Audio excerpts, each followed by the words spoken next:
But what's done is done, because once that ball is kicked off, we have a brand new competition. Now it gets serious. 8 teams, all with their own story. The Raiders, the lovable underdogs who got to the top. The Broncos, when they put it together, they look unstoppable. The Warriors, they've hit a wall, but they've got the hope of a nation. And in a season of surprises, a Cinderella ending would be a fitting final chapter. The Sharks, these days it seems, each year they make it and each year they disappoint. One of these years, they're going to shock everyone. The Roosters, every finals has that team that has all the others looking over their shoulder. These Roosters might just be that outfit. The Panthers, chasing 5 in a row. This would be the greatest win of them all. They've been to hell and back, but their season starts now. This final series is going to be epic. It almost wouldn't be September if there wasn't a qualifying final in Melbourne. But the Storm have never come into a final series so battered, so bruised. Their halfback gone, their fullback gone, their enforcer suspended. But they have Munster, and they have history, and they are the Storm, and they are at home. The Bulldogs will never get a better chance to win a final in Melbourne, but they've got their own obstacles, most of their own doing. They brought in a 20-year-old who's under the brightest spotlight imaginable, a team which has lost its identity at the worst possible time. Can they rediscover who they are? What had them at the top of the ladder? Can they overcome themselves? From Amy Park, it's second against third. Storm, Bulldogs. A home prelim is the prize. These are the NRL finals on Triple M. Oh, yes. How good is that? Dan Ganane bringing us in as Triple M rocks the footy. The Mitsubishi Heavy Industry Air Conditioners Australia. We are live from Amy Park. Wade Graham, James Graham, Michael Chammas and Ben Dobbin. In a little over an hour and a half's time, the Bulldogs take on the Melbourne Storm. James Graham, a very good evening to you in Melbourne, my friend. Yeah, cheers, Dobber. How good is this? There's very few times in the season where you get that green of envy pouring out of you. One of those is Anzac Day, the Good Friday clashes and finals. Wow, what a game we have on our hands tonight. Kicking off, we know the Raiders, they wanted the Sunday, but I always know as a player, you want game one of finals. Get it over and done with. The anticipation, the excitement is through the roof. Wade Graham, a very good evening to you. As a former player, recently retired over the last couple of seasons, how you feeling, mate? Oh, I'm excited. I'll tell you what, if I wasn't excited beforehand, that opener, that certainly got me going. But it is the best time of year as a player. The NRL season, it's a marathon. It's a hard year every year you play. And you start the season off with one goal, to play finals and to hopefully progress into the NRL Grand Final. And here we have two teams, you know, the heavyweights of the Melbourne Storm, question marks over how are they going to play? How are they going to cover those key positions? Are they still the Melbourne Storm of old? And now this Bulldogs team, who have had such a great year for the majority of the season, the best defensive team in the competition. But again, another team who, leading into this final series, some question marks have popped up. Some team changes that we'll go through later on. But what an opportunity for both teams. They deserve to be in a game like this where the winner will progress through to one game away from a grand final, a preliminary grand final. That's the equation for these two teams. One result away from one game away from a grand final. 7:50 is the designated time for kickoff. On the sideline at the moment, he's roving down there. He's part of the pre-game show. He's one of the best in the business. Michael Chammas, down to you, my friend. You've got some team update changes. Obviously, we're still not 100% yet to the teams being finalised, but you've been digging and you've found some gold. Yeah, boys, some big news for the Bulldogs. Jacob Carraz will play tonight. He was named on an extended bench. He will play on the wing. The other news is around Harry Hayes. He's going to come into the team. Sounds like Samuel Hughes is going to miss out.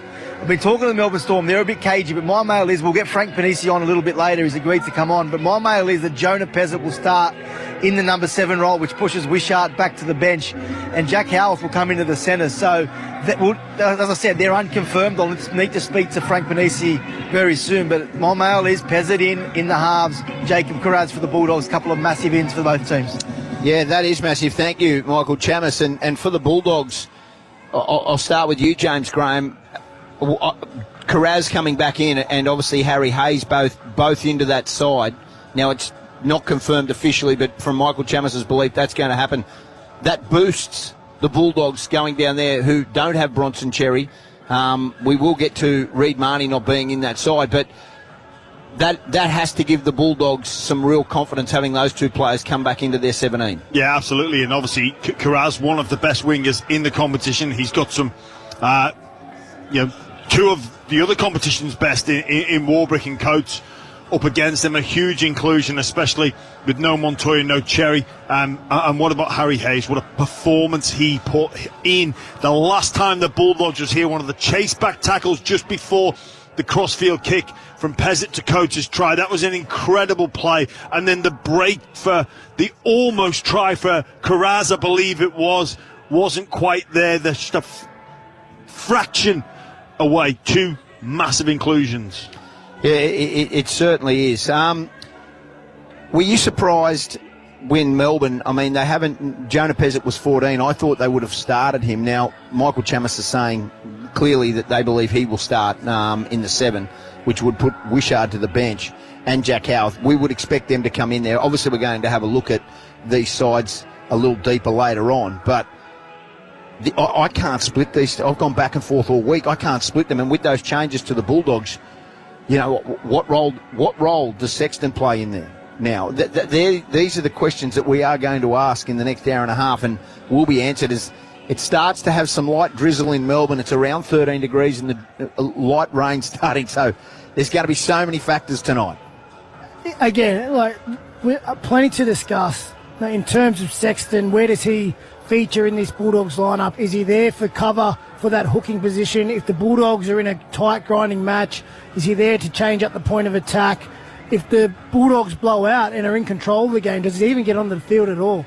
But obviously, Cam Serraldo, he's a very measured coach. He thinks everything through. He hasn't been in this position as a head coach before, but he has been in this position many, many times as an assistant coach, as a part of that Penrith juggernaut. So he certainly has a plan for how he uses them, but I'll double down on the inclusion of Kiraz. It is massive for the Bulldogs in terms of not just the confidence that he brings, but the issues he may cause for the Melbourne defensive line. He has that ability not just to start sets, but to produce late offloads. And this Melbourne defence, it is a system. Everyone knows their role. They're extremely well prepared. What's hard to prepare for is ad-lib footy, late offloads, disruption to the defensive line. And if they can play off the back of that, they could cause some issues for this Melbourne team who have been so strong this year down at home. Yeah, just on the inclusion of Toby Sexton, this is a decision that wouldn't have been taken lightly because it affects what you do on the field. And it arguably gives them more cover in terms of Sexton can play 9 in the halves. But I'm not even concerned about the on-field. It's the off-field. So with this change in finals week 1, you've invited You've invited the reaction. You've invited the commentary in and around how and why this decision has been made. You know that you're risking a lot by making that decision, no matter the result, especially if it's a negative result. It's going to be scrutinised. It's going to be called the wrong call. So what does that tell you?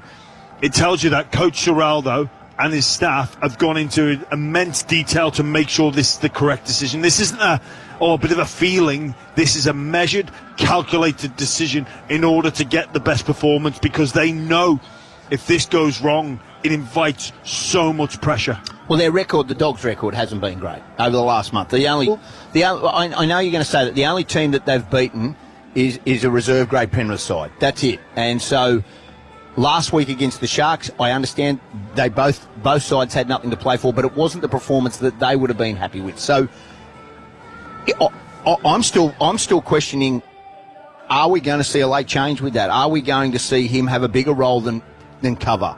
I know that they've all said Galvin's the man and that, but we know what Sexton did up to round 13 in this competition. So these are the questions. Cameron, and you're right, James. Cameron Ciraldo doesn't put him on there just to make it. This is a qualifying semi-final. This is as important as it gets. Well, we'll know the answer to those questions in about 40 minutes when the final team list are released. But form for me is a funny thing, particularly for these top four teams who, particularly again, if they've guaranteed their finals positions a couple of weeks out from the finals, because we've seen players be rested. It's hard as a player to maintain the same intensity and the same focus in your preparation and desire within the game when you know there's bigger things down the road. You know there's bigger games on the horizon, and I'd say it's probably more so important to the Bulldogs because they're a younger squad. Melbourne have players who have been there and done that before, although the Bulldogs have Stephen Crichton, who's one of the best leaders in our competition. It's hard to read into because this is a different game. Semi-finals are a different game. How different are they from a mindset as players? Because you know there's 8 teams sitting at home, and to earn your spot in the top 4, you need to know what your best football looks like, A, and B, you need to have delivered that football on a consistent basis to earn your position at the top. So both teams know exactly where they are, and they know what their shortcomings would have been in the few weeks building up to this game, the one that matters the most, what they based their whole year around. Come down here, put our best performance on that field, get a result, and again, we're off to a prelim. So they've had this game in the back of their minds, both of these teams, as soon as they secured that top 4 spot for at least the last month. And it's easy to be seen as being out of form. And we really, don't know their workload, to be fair, what they're doing back at home. And the changes in the teams, the disruptions, the players resting. The biggest question for me is obviously how did Melbourne cover Jerome Hughes and Pappenhausen out? Well, Harry Grant comes back. He's been sitting, so in this form slump, he's been sitting on the sideline, the captain of that team, watching his team lose in his coach's 600th game. Watching them go down in Brisbane pretty meekly, where they have a great record. And do you think that's not burning him on the sideline, not being involved in that, not being a leader and being suspended and missing those games, the player that he is? He would have a laser focus this game, and we can expect a big performance from Harry Grant. Munster knowing how much responsibility he has to take onto his shoulders because Jerome Hughes is out, because Pappenhausen is out. The Canterbury Bulldogs knowing they were the best defensive team all year, and they may have slipped a little bit in this last month of football, but they know they still have that in them because they did it for 19, 20 rounds. So can they find their best football? It's up to the teams to execute on the night. Well, I always think you often see teams, and both of these two sides who are going to call and witness tonight could be accused of limping into the finals. But what you're going to find out in around about an hour and a half is that limp is Kaiser Soze. And these two teams are coming after you. Because don't be fooled by what you've seen in the past month, by the Dogs or by the Storm. Injuries aside, these two teams are coming here today and they are going to perform with the best of their ability, their commitment, their desire levels, the start, the finish, everything about this performance is going to be peak.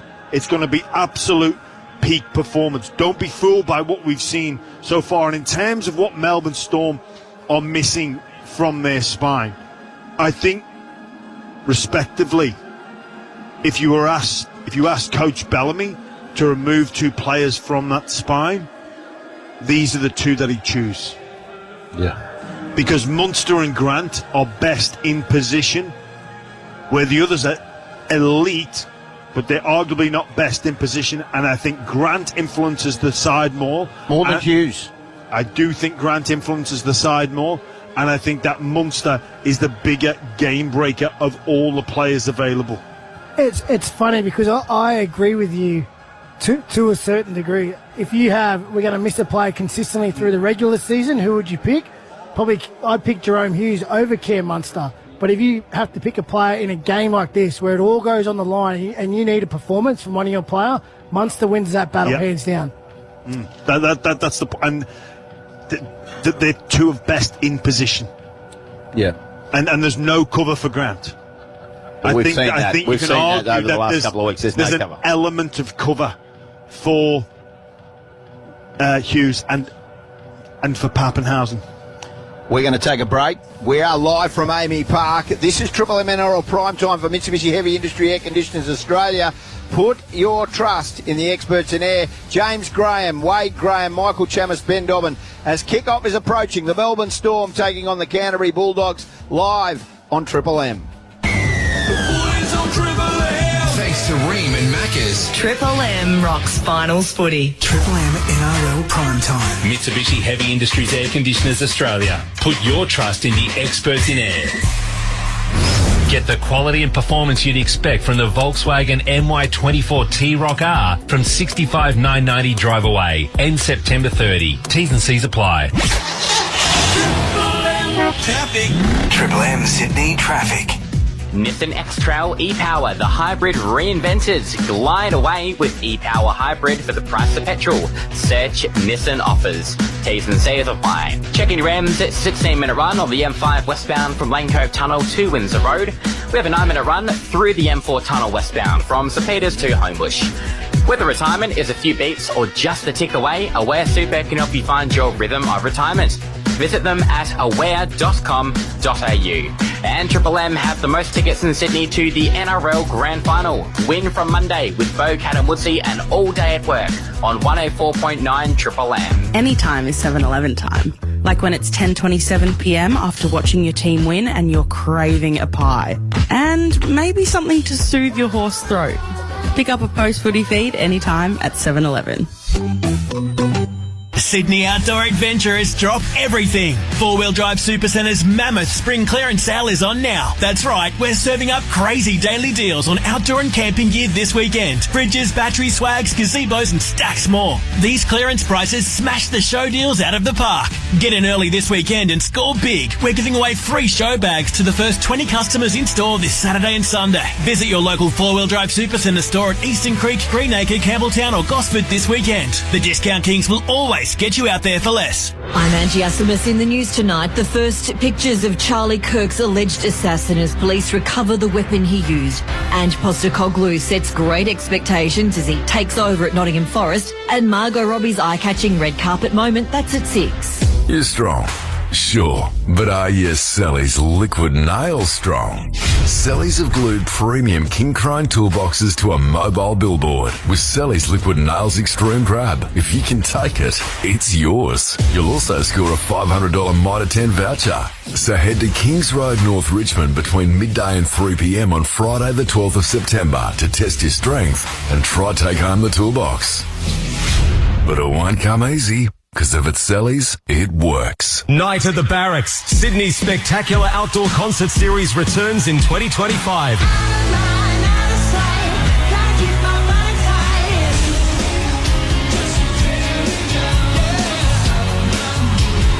Running across 12 starlit nights this spring featuring artists such as Icehouse, Kate Sobrano Australian Made, Hoodoo Gurus, Ian Moss and Mark Seymour, Missy Higgins and more.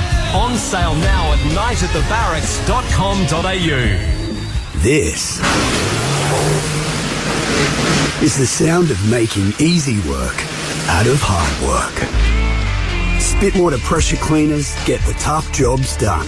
Find your nearest dealer at spitwater.com.au. You've clocked off, the tools are down, the high vis is off. Now it's time for the cold ones, and nobody does them like Dan Murphy's. From classic slabs to fresh new beers, ciders and premixes, Dan's has you sorted with low prices backed by our lowest liquor price guarantee. Better yet, place an order online or in the app and we'll have your drinks ready for pickup at your local Dan store in under 30 minutes. T's and C's apply. Choose to drink wise. Nobody beats Dan Murphy's.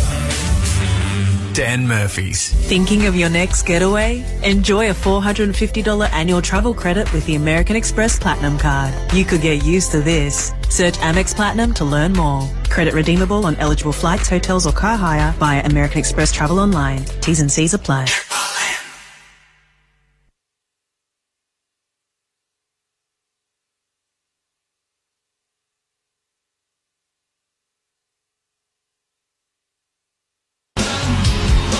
running across 12 starlit nights this spring featuring artists such as Icehouse. Kate's Rocks Finals Footy. Welcome back to Amy Park as the rain starts to tumble down here ahead of the first semi-final. Triple M rocking the footy, Mitsubishi Heavy Industry Air Conditioners Australia. This is prime time with James Graham, Wade Graham, Ben Dobb and Michael Chammas. We will get and cover every single game over the course of the weekend. So tomorrow afternoon, we will be calling the Warriors taking on Penrith, then the Sharks and the Roosters tomorrow night, and then down to Canberra. The Sunday Simbin will be on a bus, and also covering that game. We're looking forward to being a part of that. We are at Amy Park for the Melbourne Storm taking on the Canterbury-Bankstown Bulldogs a little earlier this week, and obviously tomorrow night's game, the Sharks taking on the Roosters. It's sudden death, and it's important to everybody. And Ronaldo Miller, we're just going to wait. We'll go down to Michael Chammas. We'll get to Ronaldo Mulatalo. Michael Chammas, you have somebody very important to talk to.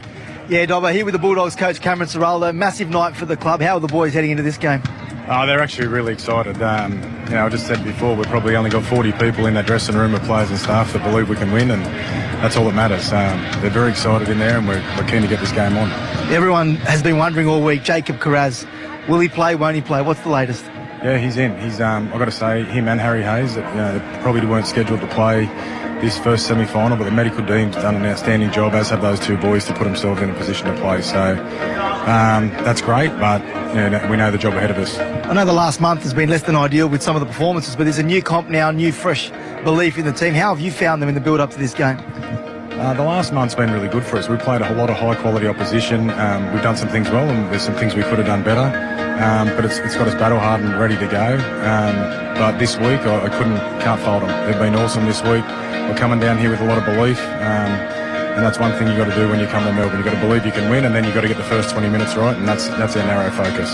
As we're standing here now, the rain tumbling down at Amy Park, a lot of talk in the last few months about the Bulldogs in wet weather. How do you think this will play into your hands tonight? I think it suits us.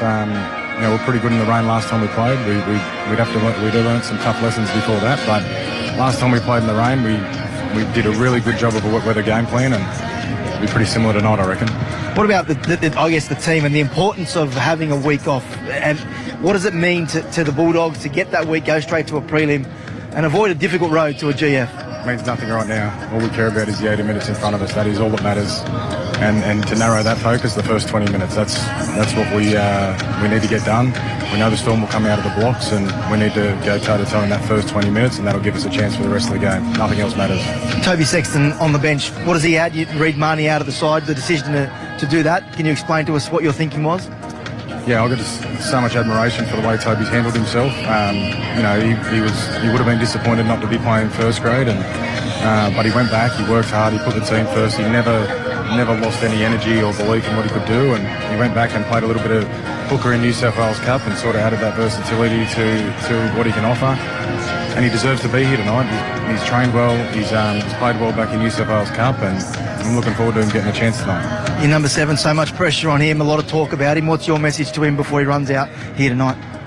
Yeah, well, sometimes when you first get to a finals game, and it's a different sort of pressure, but he's been dealing with that pressure all year, so he's more than equipped to deal with that tonight, and just get out there and enjoy it.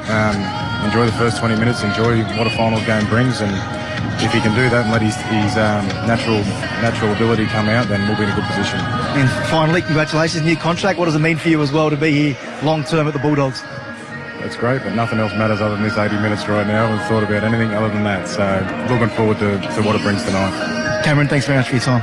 Cheers, thank you. There we have it, Michael Chammas and Cameron Ciraldo. I don't know. I mean, a little bit of job security goes a long way, but you're right. I mean, it's funny because you think in the media, and sometimes you hear that, and you think he's playing a straight bat, and he doesn't want to give too much away, put the focus on the game, but it's legitimately where his head will be on. Like, you talk about the laser focus, how important this match is to him, to his team, to his club. He has left no stone unturned within their preparation. The things he said, they come down here with a lot of confidence. We're looking forward to the 80 minutes. More importantly, the start, the first 20 minutes of this game. And when he says that, it doesn't mean we need to find points early, we need to score first, we need to do this or do that. No, they need to just match it. set for set with the Melbourne Storm down here. Mistake-free football. Mistake-free football. Get themselves into the game and let their football start to take a toll on the opposition. And Wade, we know what the prize is for winning this game, but that's not the focus of the Bulldogs or the Melbourne Storm. The phrase "we get next week off" will not have been uttered from either side, or the Raiders or the Broncos. It's not important right now. Yeah. You deal with that later. You benefit from that later. Michael Chammas, you're with us, and congratulations on that interview. They not only did they sign Cameron Ciraldo to a long-term deal, but they also, their head of football in Gus Gould, he's been signed as well. So they're very confident that they've got the right mix there. Yeah, long-term deals for both of them, 2031, and the skipper as well, Dobbo, Stephen Crichton, through to the end of 2031 as well. Jacob Carraz, 2028. So that's the stability they're after. After years of upheaval, the roster's been changed. I think that there isn't a single player here from when Gus first arrived at the club, from what I understand. So they have been through a lot of change in recent years, and it's a credit to the board and the chairman, Adam Derisi, that they've now set up this club to be successful long-term, and that's what is at the forefront of Cameron Ciraldo's mind. I know the focus tonight is on this game right here and now, but some of these decisions that have been criticised for signing Lockie Galvin, it's all in the view of long-term sustainability, and they were criticised for potentially ruining their season by making such big changes mid-year, but it's all been in the side of this is going to be a club that's going to play finals football every year for the next decade. They want to do what Melbourne have done for the last 20 years. They are the benchmark, the Melbourne Storm, of sustained success, and the Bulldogs, with those pieces of the puzzle put in place, that's what they hope to achieve. Yeah, and go back to season 2023. What were they, 15th on the ladder? Couldn't sign a sausage. It was desperate times with some of the players that they were bringing to the football club. Respectfully, a bit of a place to pick up a final NRL deal. That was in season 2023. But even after that year, Jimmy, everyone at the end of 23, when they made the signings that they did, Kurt Mann, there was a whole heap of guys that they just labelled as utilities and laughed at Cameron Ciraldo's decisions to bring them all into the club. Within 6 months, some of them turned into rep players. They've been regular first graders, important pieces of the Cameron Ciraldo puzzle that he's putting together. So even when they did make those changes, they were still ridiculed. And in the face of all that, all those, critics saying that they'd got it horribly wrong, here they are now. And I know they have had a bit of a mid-season slump, that they were first on the ladder midway through the year, and they've sort of fallen away a little bit, but they're in with a red-hot crack. I just think the groundswell of support, if they can win here tonight in Melbourne, Western Sydney will erupt.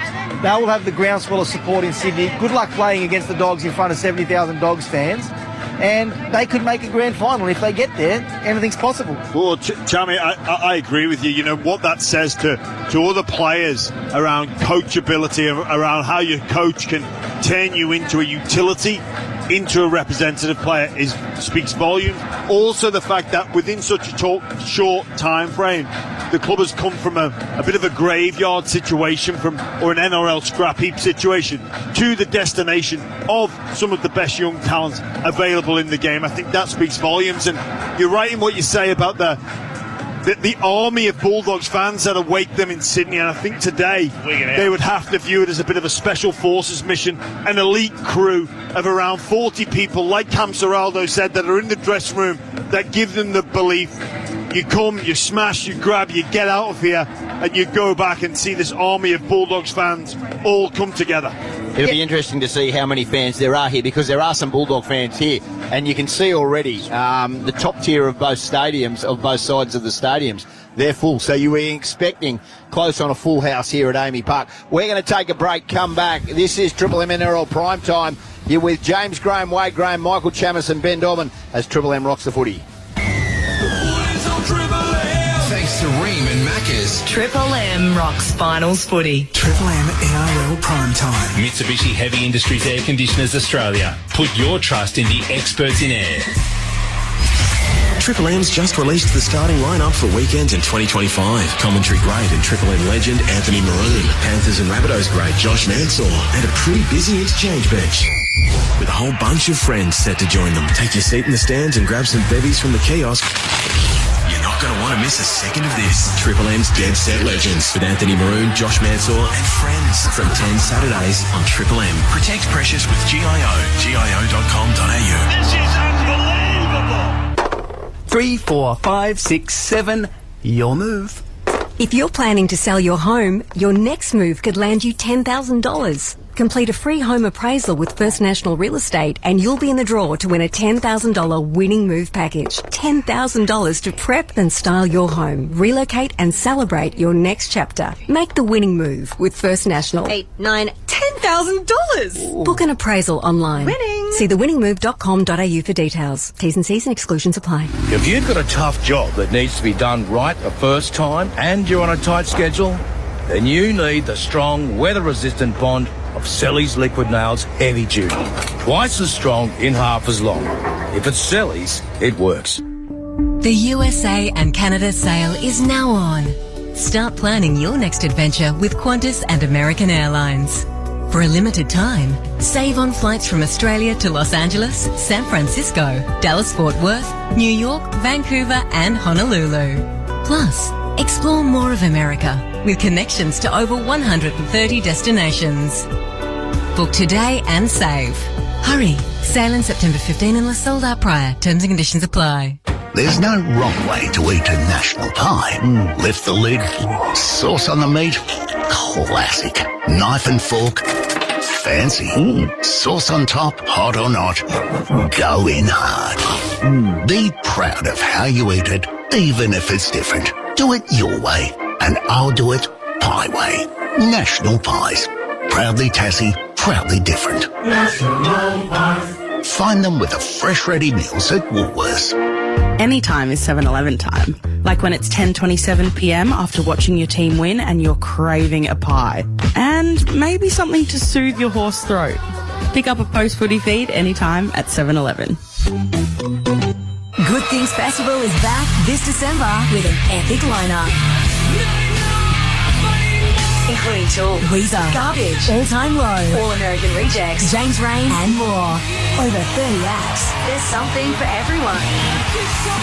I'm only happy when it rains. Good Things turns it up this December in Melbourne, Sydney, and Brisbane. Selling fast. Don't miss out. Get your tickets now at goodthingsfestival.com.au. You need to buy a bigger place. What about your equity, darling? Don't overextend yourself. Dream big. Make sure you know your limit. Buy before you sell. Renovate. Investment property. Always sell before you buy. You need a bigger place. Deciding on your next property move can be Upsize. Investment property. overwhelming. An ANZ home loan specialist can help you navigate your options so you can get to a good place. Search ANZ Home Loans today. ANZ does not provide personal financial advice and will only review ANZ home loan options. Thanks to Ream and Macca's. Triple M rocks finals footy. Oh, welcome back to Triple M Primetime Live from Amy Park ahead of Canterbury taking on Melbourne, the first semi-final in 2025. Triple M rocking the football. This is Primetime for Mitsubishi Heavy Industry Air Conditioners Australia. Put your trust in the experts in air. James Graham, Wade Graham, Michael Chamison, Ben Dobbin with you as we count down to a 7:50pm kickoff. Now, we just were talking a little earlier about Cronulla, and that clash tomorrow night is going to be epic. Cronulla take on the Roosters live from Shark Park. You'll hear that call. Our coverage starts at 6:30 tomorrow night for that game. And Renato Militalo got very upset this week when was asked a certain question by and got very stroppy with reporters. Have a listen to this. Last few years, finals record hasn't been great. Have you spoken about how to handle this situation better? Well, what's great to you, like playing finals every year. Well, other clubs, there's 8 other clubs or 9 other clubs that haven't played finals. So say whoever you want to know, people just keep changing the goalposts. I couldn't care less what anyone says about finals records and blah, blah, blah, blah, blah. It's the same stuff every year. I won't say anything on that. That's a valid question, Wade, what he was asked, because in Cronulla, in my opinion, there have been years where Cronulla have been expected to be a premiership and a premiership side, and they've bowed out week 1 or week 2. So the journalist who asked that question, to me, that was a valid question. Now, Ronaldo's probably right and getting a little prickly as well because he's been part of those sides. Listen, I love Ronnie, obviously an ex-teammate of mine. He certainly wears his heart on his sleeve, and you could hear it in the emotion in that answer. And to me, he's right and he's wrong. In terms of making the finals for a lot of clubs could be viewed as a tick, a successful season. And, however the finals go, out the back door, whatever, you can take the finals and, mark that off as a pass mark. But I think with this Sharks team, throughout the years, particularly since Fitzy's taken over, throughout the years at different stages within the season, they've showed the type of team that they could be. They played at a level which gives fans hope and gives other people hope around, hang on a minute, this team could actually go the distance. But at different times, when it's mattered the most, unfortunately, the team hasn't got it done enough times. Now, last year, I think, was a turning point for them. They lost down here against Melbourne. They go up to Sydney. They beat the Cowboys in the semi-final. They go and they play a prelim against the Penrith Panthers, and they actually played really well in that prelim. They probably beat the other 16 teams, other 15 teams in the competition, but they come up against the Penrith team who go on to win the competition. And again, the style and the brand of football they play, when they get it right, they give you hope. They know they can challenge. We know they can challenge any team when they get it right. The biggest challenge for that Sharks team is to get it right when it counts, and it counts the most tomorrow night at Shark Park against the Roosters. I love it from Ronaldo. Absolutely love it. Why? Because he's passionate about his team. And you know what? People get defensive when they get questioned. And you know what? You want your boring answer of, you're right, and we're just going to, we're looking to learn from the past. Well, you know what? Good on you, Ronnie. Give it to them back. Well, hang on. I'm saying it's a valid question, but it's a valid answer as well, Dobbo. He didn't give it back like that. Yes, he does. Why? Because he cares, Dobbo. And if you're under threat and under attack, you either quiver back in fear and go, I'm really sorry for where we did okay. No, come back. And back, because he's right in what he's saying, and it's a passionate support. He's a passionate person, and he's passionate about the efforts of his football club, and he's correct in what he says. Okay, so if they get, God forbid, a journalist asks a question. Mate, it's fine to ask a question. It was actually a correct question. Do you want the board? Yeah, but that doesn't mean you need a boring answer. Well, I would have thought that he would have said, you know what, we have underperformed. We should. We go to win the competition. You can't say that. Come back and stand up for yourself and his team. Okay, if you get knocked out week one, do you think you've performed well? No, it depends. Yeah, but that's what I'm saying. Depends. I think Sharkies of course fans expect them to win the comp. But there's it's complex. And of course, you could argue why there's only one successful team all year. You can make that argument. But you can argue that the Sharks, considering what they've got, they have done well over the past period of time. And Ronnie's backing up his mates. They made a prelim last year. Yeah, no question. Let's not throw that out the window.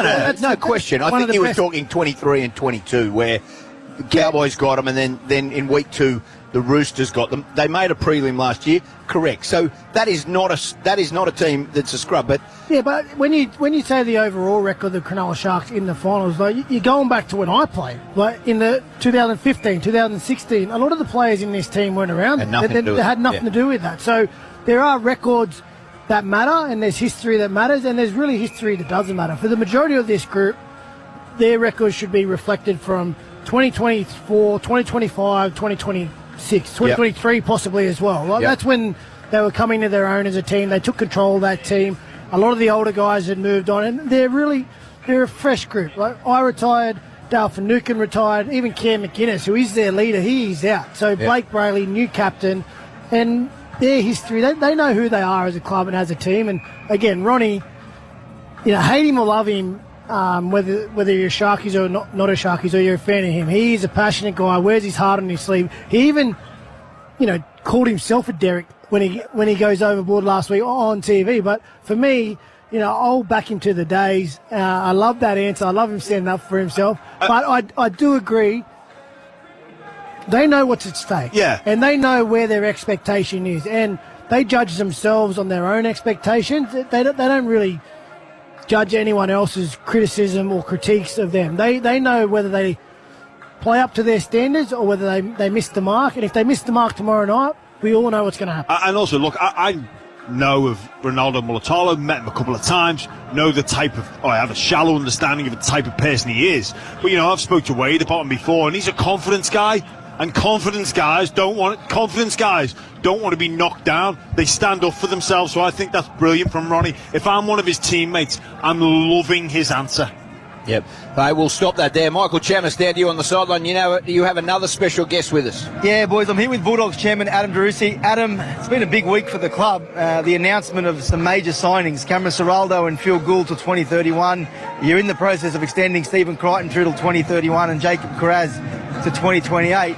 I must say, since you've started, the board, even before when you were just a board member, the club has gone through a lot of upheaval, but the sustainability of the last few years, you must be pretty proud of where this club is at the moment. Yeah, mate, very happy with how we're going. Obviously, we're still on a journey. We've got a long way to go, but couldn't be happier with playing tonight. Really looking forward to being in the top four and being in a big final. That's what it's all about. So, very excited about tonight. Tell me this, you signed Gus till 2031. Does that mean I have to deal with him on 100% footy for another 6 years? Only if you keep a job on 100% footy, mate. Very good question. Let's hope so, mate. I just wanted to ask you about the coach, right? We spoke to him a little bit earlier. He's super confident about this team. But when you, as a club, decided to go down that path, the club moved on from Trent Barrett and you signed Cameron Ciraldo. Has he exceeded your expectations for what he would bring to this football club? Yes and no. I think when he joined, Gus did talk about him being a 20-year coach, and I respect Gus's football opinion. Obviously, he knows what he's talking about. So I did have high expectations, but yeah, he's been amazing. I think in that first year, the fact that even in a tough year, he didn't change his principles. He knew what he wanted to do, and he toughed out in that first year. So that was pretty impressive to watch, and also just to see the way culturally he hasn't bent and brought in players at the expense of long-term success. He could have tried to buy short-term wins and he never did. So that's the sort of stuff that I was really impressed by. And now I see him, he's an amazing coach. I see it every day, and I'm not surprised anymore. I just love him. When you're sitting down as a board to make the decisions that you have and extend him, like 2030, that's a long way away. Like anything can happen between now and then. We've seen things happen at rugby league clubs. What gives you the confidence that he is going to be the 20-year coach that Gus told you he would be? Oh, look, we see him every day. I think when you see someone every day and the things they're doing, you get a fair sense of the character of someone and their talent. So I think we know we've got the right coach. Look, we wanted to send a signal to the players as well, that we've got the right foundations and that they would have that stability. So we want to sign other players long term. And I think when they see Gus there, Ciro there and Critter there, they know that those guys are sticking solid and that's where we're all building something special. So that's the feeling in the club, and we wanted to show that and demonstrate that to everyone. Have you got Burwood Road's been closed for the night, later tonight? What are you expecting back there? And I guess the decisions and the implementation of that, because your supporters have been phenomenal this year. What did you have to work to get that to happen? What happened in the background? I think Aaron was talking with local council, and the police, obviously. I don't get involved in that sort of stuff, obviously. But what I would just say, hopefully they have a fantastic night. Hopefully it's all very safe and everyone's sensible. But I really hope everyone's celebrating in 3 hours' time, mate. Well, Adam, appreciate your time. Good luck tonight. Thanks, mate. Hey, thank you, Michael Chammas. We appreciate you as well. This is Triple M NRL Prime Time for Mitsubishi Heavy Air Industries. We are live from Amy Park. We're going to take a break, come back as kickoff counts down for a 7:50 kickoff. It'll be the Storm taking on the Bulldogs as Triple M rocks the footy. Thanks to Ream and Macca's. Triple M rocks finals footy. Triple M NRL Prime Time. Mitsubishi Heavy Industries Air Conditioners Australia. Put your trust in the experts in air. Get the quality and performance you'd expect from the Volkswagen MY24 T-Roc R from $65,990 drive away. Ends September 30. T's and C's apply. Triple M Sydney Traffic. Expect indulgence this Sydney Everest Carnival. Premium dining, curated menus and luxe trackside experiences. Book now at theraces.com.au. In Surrey Hills, we've got a bus breakdown taking out 2 or 3 southbound lanes on Elizabeth Street at Hippick Street. Stanmore, look out for a truck and a car crash. That's westbound on Stanmore Road near Merchant Street. Freedom's warehouse sale is here. Up to 70% off over 1,500 items priced to clear. Today until Sunday only. 2 to 4 Harvey Road, Kings Park. Only at Freedom. And Triple M have the most tickets in Sydney to the NRL Grand Final. Win from Monday with Bo, Cat and Woodsy and all day at work on 104.9 Triple M. Triple M's just released the starting lineup for weekends in 2025. Commentary great and Triple M legend Anthony Maroon, Panthers and Rabbitohs great Josh Mansour, and a pretty busy interchange bench. With a whole bunch of friends set to join them. Take your seat in the stands and grab some bevies from the kiosk. You're not going to want to miss a second of this. Triple M's Dead Set Legends with Anthony Maroon, Josh Mansour and friends from 10 Saturdays on Triple M. Protect Precious with GIO. GIO.com.au. This is unbelievable. This is the story of how you can escape your pricey telco. It begins by trying Amasim Mobile and getting a massive 80 gigs of data for just $15 for your first renewal. Yes, that's right, $15 for 80 gigs. Then you tell your partner, who is gobsmacked to find Amasim also have internet for your home and offer great deals on NBN. So make this story your story and escape your pricey telco with Amasim. Amasim! 28-day expiry, ongoing is $40 for 80 gigs and second of the 12.25. NBN available at eligible premises. T's and C's apply. Go, you good thing, go, you. You picked another try scorer again. Who's feeding you tips? Honestly, it's Ladbrokes Last 5 Stats feature. It's like having the answers to the test and then watching your teacher mark the paper. Oh yeah, not bad for a bloke who barely scraped through grade 5. Punt with Ladbrokes and get more out of your footy multis. Make smart picks with stats from the last 5 games, then track every leg live, all within the app. Go, you good thing, go, you good thing. Chances are you're about to lose. For free and confidential support, visit gamblinghelponline.org.au. Anytime is 7-Eleven time. Like when it's 10:27 p.m. after watching your team win and you're craving a pie.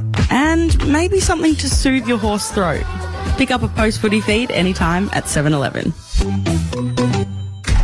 Grant's Triple Wood Scotch Whisky is aged in 3 types of wood: virgin oak, American oak, and bourbon refill.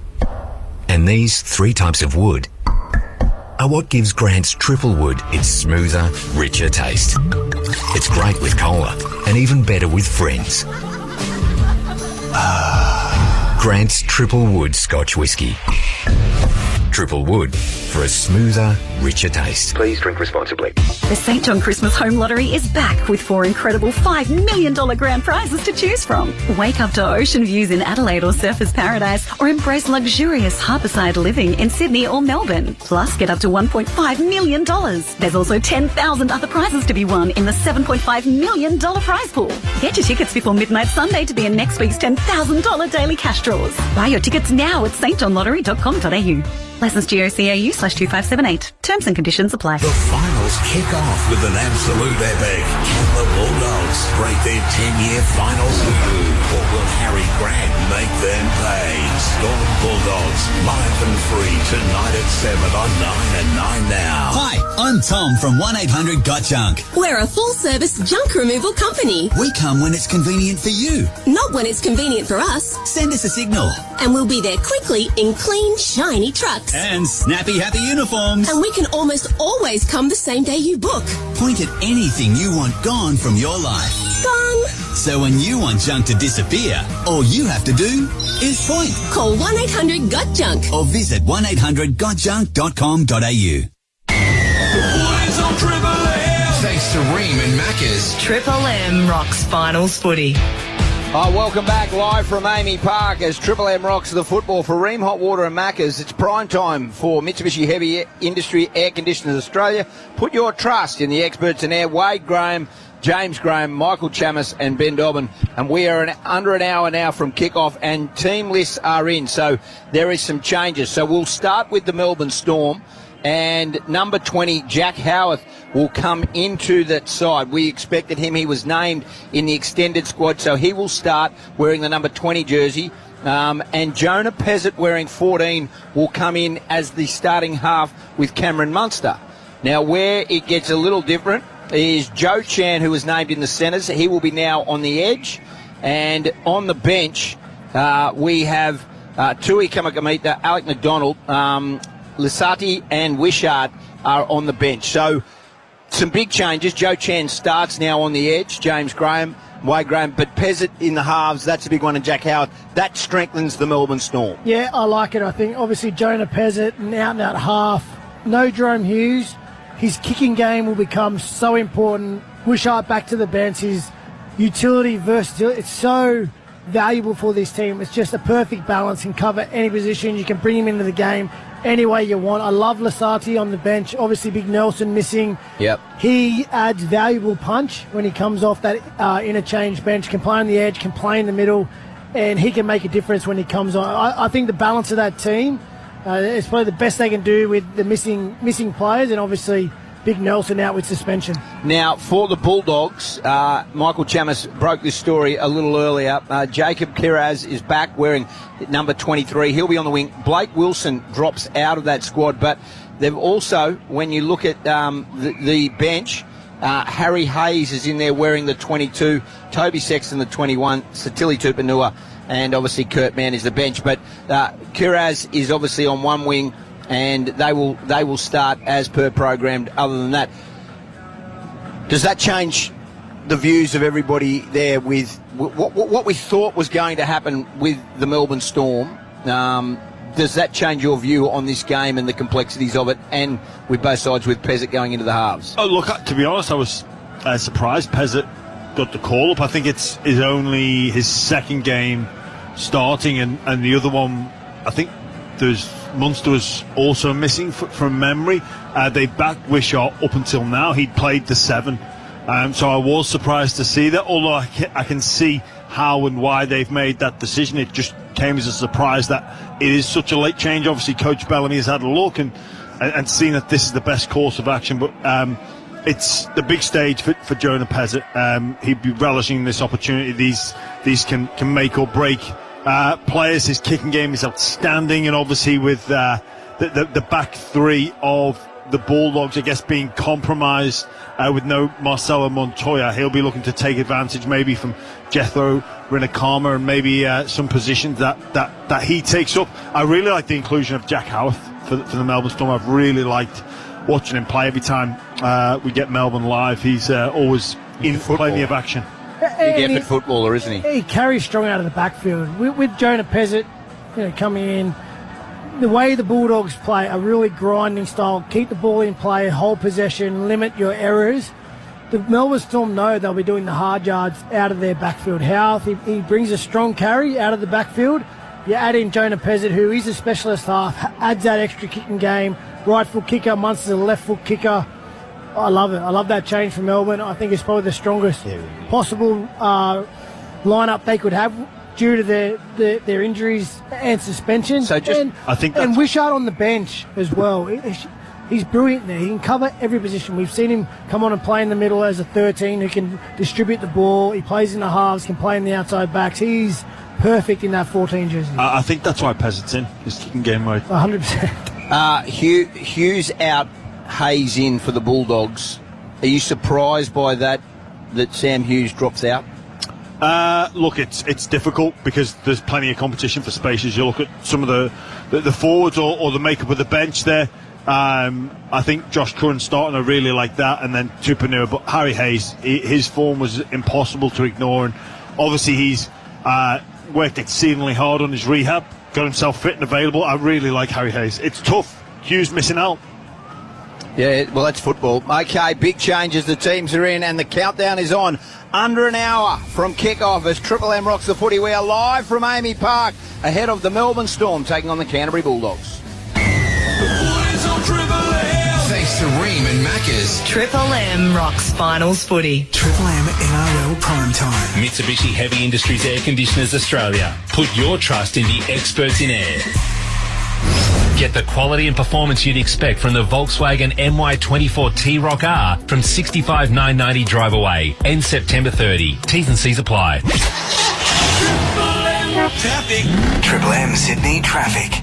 When you're sick or injured and need health advice, call Health Direct for free, anytime, anywhere. Call 1-800-022-222. That's 1-800-022-222. Checking your M's, we'll get a 17-minute run on the M5 westbound from Kingsgrove Main Tunnel exit to Preston's. It's an 11-minute run on the M2 westbound from Lane Cove Tunnel to Windsor Road. Freedom's warehouse sale is here. Up to 70% off, over 1,500 items reduced to clear. Today until Sunday only. 2 to 4 Harvey Road, Kings Park. Only at Freedom. And Triple M have the most tickets in Sydney to the NRL Grand Final. Win from Monday with Bo, Cat and Woodsy and all day at work on 104.9 Triple M.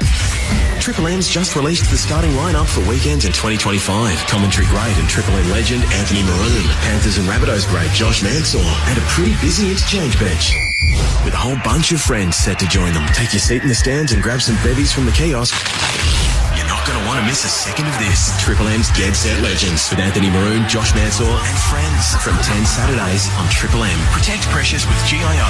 GIO.com.au. This is unbelievable. Sydney Outdoor Adventurers drop everything. Four-wheel drive Supercentre's mammoth spring clearance sale is on now. That's right, we're serving up crazy daily deals on outdoor and camping gear this weekend. Fridges, battery swags, gazebos and stacks more. These clearance prices smash the show deals out of the park. Get in early this weekend and score big. We're giving away free show bags to the first 20 customers in store this Saturday and Sunday. Visit your local four-wheel drive Supercentre store at Eastern Creek, Greenacre, Campbelltown or Gosford this weekend. The Discount Kings will always get you out there for less. The Qantas Hotels Triple Points Frenzy is back. Until Tuesday, you can earn 9 Qantas points for every dollar spent on over 500,000 hotels worldwide.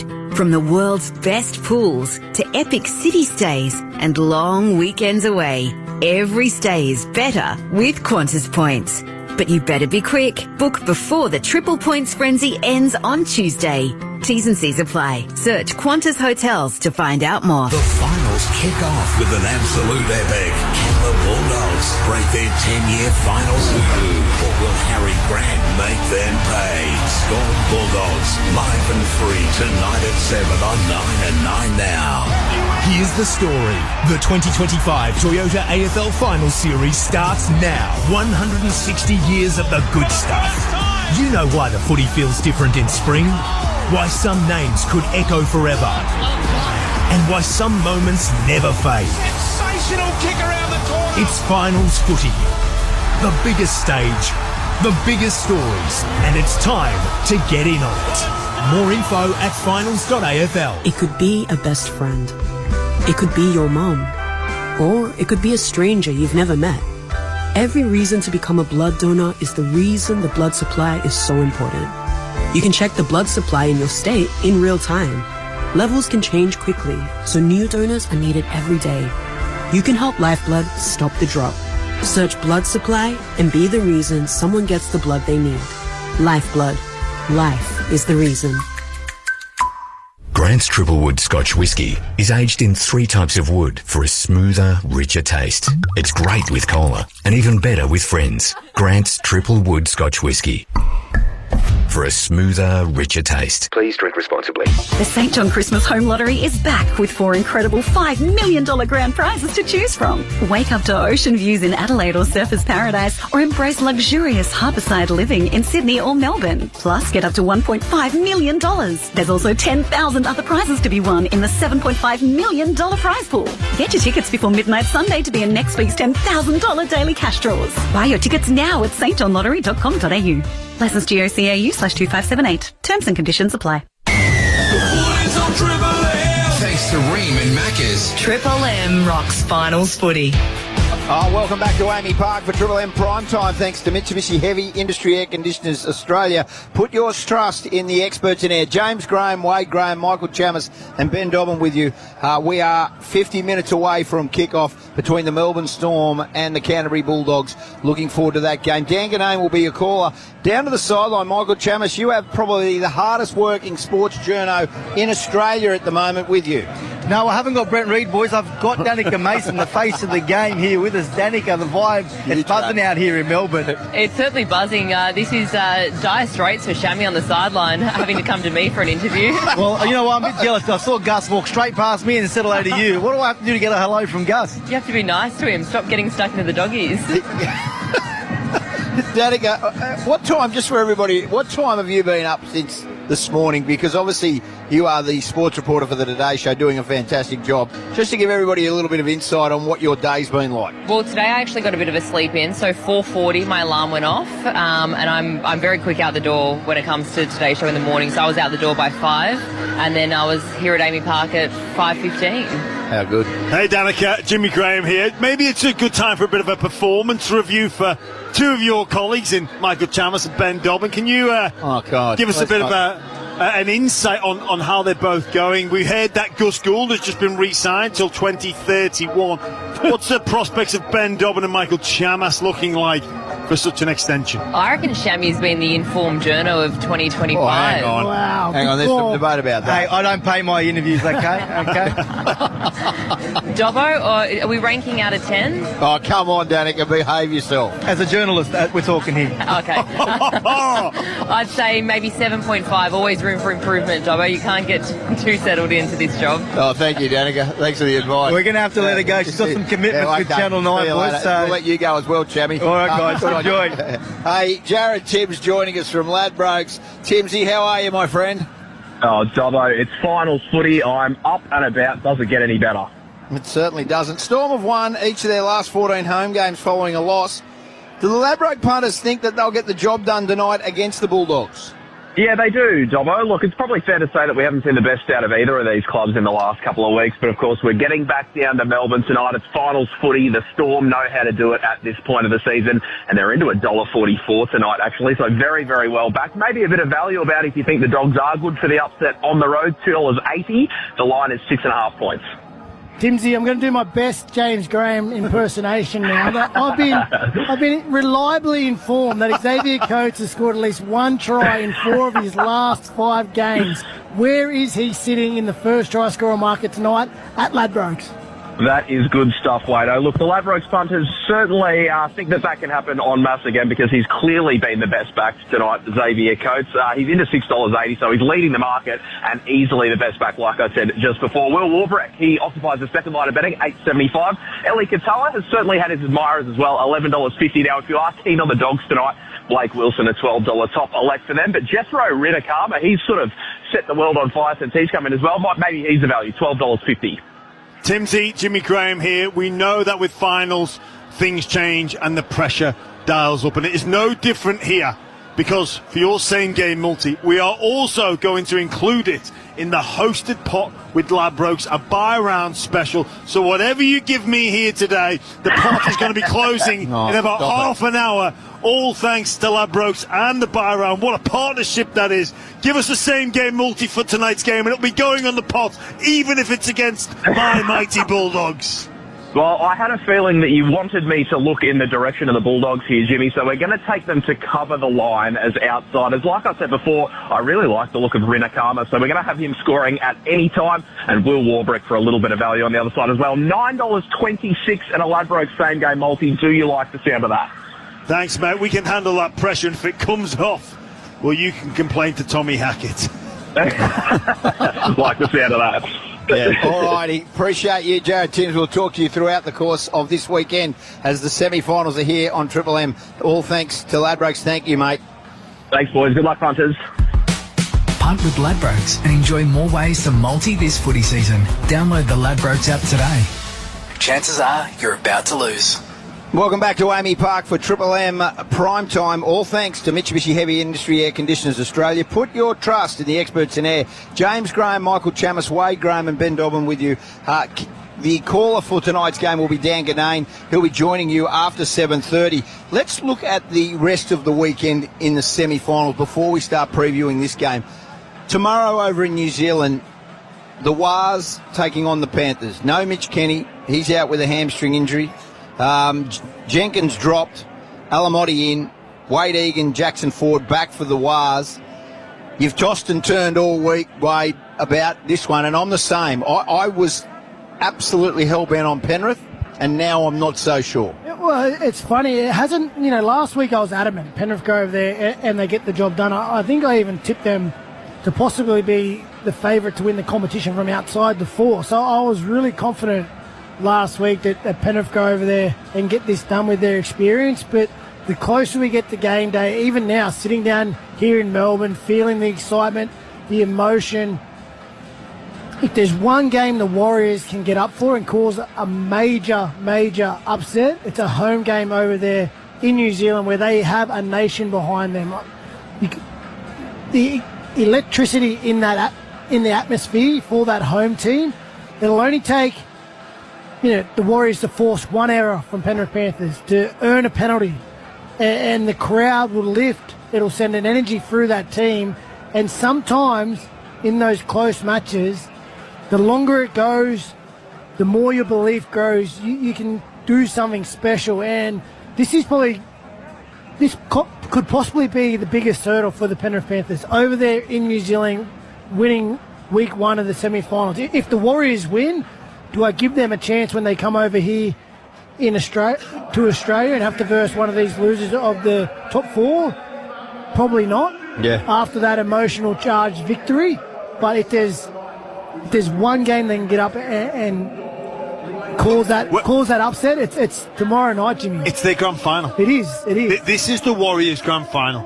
And that is what they need to lean into, the emotion of the crowd. Unfortunately, I can't see it happening. I don't think this dynasty ends across the pond. I don't think this heavyweight title fight that Penrith are putting on the line yet again, I don't think they lose it here. I'd love to see them go up against a full strength Warriors side. I just don't know where the creativity comes from, and this Penrith teams are a hard team to break down, mate.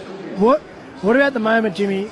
We worked earlier in the week in the build-up to this final series, and you brought up the James Fisher-Harris effect. He was a part of that Penrith dynasty. He helped build that team and that club to where they are over the last 4 years. To Penrith's credit and the respect that James Fisher-Harris had in that club, they let him leave the club early to take up a contract with the New Zealand Warriors. Now he has to face the club that he helped build and try to end this glorious run they've had in the finals, 4 grand finals in a row. Yeah, it's quite the story, isn't it, when you think about him handing in that release request and taking up the challenge of leading the Warriors. And I think a lot of teams set out to make the top 4, that's their goal, or make the 8, and that's all well and good, but then you're there, and that's the situation that the Warriors are in. That's the situation that James Fisher-Harris is in. This is an area and a space you want to be in, you want to be involved. But wow, coming up against this old club, I mean, maybe that is the thing, that it's their grand final, and you look for narratives, you look for special reasons for why and how special performances and special results happen, and maybe that would be it. But look, for me, I'm going on a bit of a recency bias here, but I think this would be the biggest upset in finals history. Well, that's a huge call.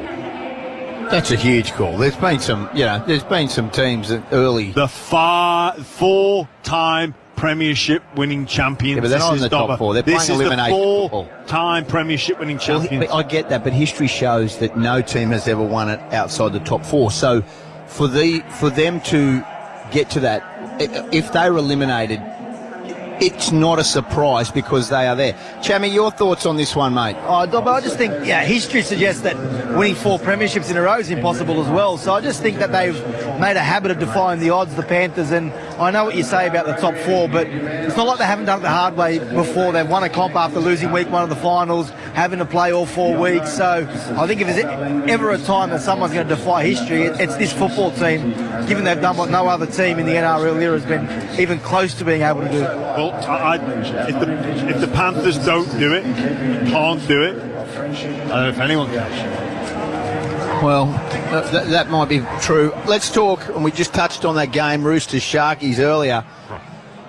Wow, I mean, how do you pick this one, Gemma? I mean, I know where Wade's go, but how do you actually try and siphon which team is the favourite, which team, because both teams have showed absolute elite form throughout the year, and they've had speed bumps at different stages as well. Well, I think we've seen the evolution of this Roosters side that came into season 2025, started the season where the Broncos put 50 on them and ran through them, and before that game it was deemed as a rebuild year for this Sydney Roosters side. So much experience out the door, not many predicted for them to play finals, but that was a view on the team that started the season. We've seen them advance and grow, and obviously with Walker coming back into the team, I think they're 5 wins from their last 6 games, and they've took some big scalps.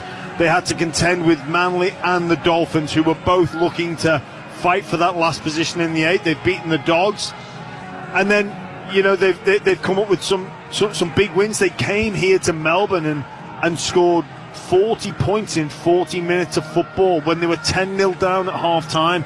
So look, the Roosters are arguably one of the teams that go in with the most amount of form and confidence, but I've just got a feeling about the Sharks with a bit of a backs against the wall mentality. Hearing Ronaldo fight back, that's a guy with his back against the wall that wants to fight and defend for his team. And look, I don't know if Shark Park should host a final, but what I do know is that this advantages the Cronulla Sharks. Yeah, it certainly does. For me, there's extra spice on the elimination games, right? Because we know it's do or die. And the Sharks-Roosters clash, it could be the game of the weekend. It starts at the top. There's so much familiarity between the two clubs because Trent Robinson, Craig Fitzgibbon, they worked for years together at the Roosters. They know each other's insides and out. And the teams have matched up well over the years. We talk about both teams being able to fight in points. A couple of years ago, the Sharks went down to the Roosters in a semi-final classic that was 13-12, so not high scoring at all. It could go either way. What gives me confidence as a Sharks fan was last week's performance against the Bulldogs. Big game, a dress rehearsal for the final series. They basically held the Dogs out to a shutout. It was an intercept try where he ran the lengths where they found their points, but their defensive intent, their willingness to cover each other and save tries, they need to match that intent and do it again because this Roosters team has threats all across the park, namely the two wingers in the air. Even when the Roosters don't produce one of their best attacking sets, they've always got the option to kick to one of their wingers who've proved they're so dynamic this year. And the big games bring out the best Sharks performances. I look back to that game against the Melbourne Storm at Shark Park. That's one of the best performances a side have put on all year. Melbourne were red hot at the time, and the way the Sharks went about their business, I think this is a challenge they will really relish. I'm looking forward to this game on Saturday. So am I. We're looking forward to this one that's going to kick off in a little over half an hour's time. It's the Bulldogs taking on the Melbourne Storm. We're live from Amy Park as Triple M rocks the footy.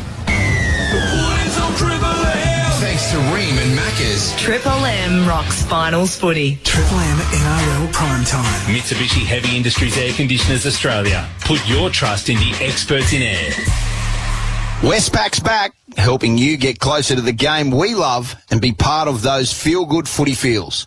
From the excitement of the Westpac Red Zone with the latest and greatest plays from each round of the NRL and NRLW to supporting female pathways, making a real difference in the women's game by investing at all levels, helping to shape the NRLW stars of the future. It takes a little Westpac. Triple M's just released the starting lineup for weekends in 2025. Commentary great and Triple M legend Anthony Maroon. Panthers and Rabbitohs great Josh Mansour. And a pretty busy interchange bench with a whole bunch of friends set to join them. Take your seat in the stands and grab some bevies from the kiosk. You're not going to want to miss a second of this. Triple M's Dead Set Legends with Anthony Maroon, Josh Mansour and friends from 10 Saturdays on Triple M. Protect precious with GIO. GIO.com.au. This is unbelievable. The Aussie Outback is no place for amateurs or idiots. And I should know, I'm Russell Cook. Here's some more city slickers in a flashy new Triton, thinking they could just drive into the Never Never willy-nilly. That's a no-no. I've already been back. Oh, right, you've already been. And now you're heading back, yeah, makes sense. Mitsubishi's most capable ute ever. Nothing can frighten a Triton. I'll follow you then. No? Okay. Go, you good thing, go, you good thing. Punt with Ladbrokes and get more out of your footy multis. Make quick, smart picks with stats and insights from the last 5 games. Then track your multi in real time or within the Ladbrokes app. Go, you good thing, go, you good thing. Chances are you're about to lose. When the game's on, there's nothing like a Tui's new legendary refreshment. Proudly born in New South Wales, Tui's has been our beer for over 150 years. And make sure you try Tui's Ultra Zero Carb. As good as new. The same great refreshment with zero carbs. Now, I need that. As champions of footy in New South Wales, Tui's is your game time companion. Grab one today and drink responsibly. Anytime is 7-Eleven time. Like when it's 10:27 p.m. after watching your team win and you're craving a pie. And maybe something to soothe your hoarse throat. Pick up a post-footy feed anytime at 7-Eleven. Footy boots, footy socks, barbecue tongs, portable eskies, game day snacks, face paint, league balls. Prime's got you covered to be game day ready with free same day delivery on eligible orders over $49. So no matter what you're after for the footy this weekend, Prime will sprint it to your doorstep faster than a winger with the try line open. YOBOT.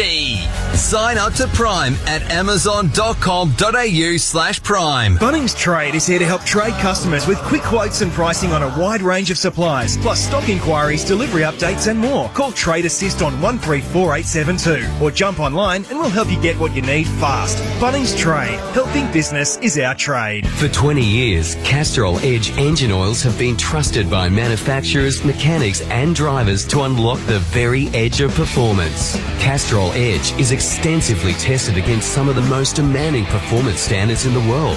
It's why Castrol Edge is chosen exclusively by leading car manufacturers and is relied upon by the best in world motorsport, including Tickford Racing, to deliver race-winning performance. Choose Castrol Edge and unlock the very edge of performance for yourself. With Love Honey, you'll feel pleasure like never before. With thousands of top-rated toys, lingerie and more, feel the Love Honey all day long. Shop now at lovehoney.com.au. Discreet delivery, endless pleasure.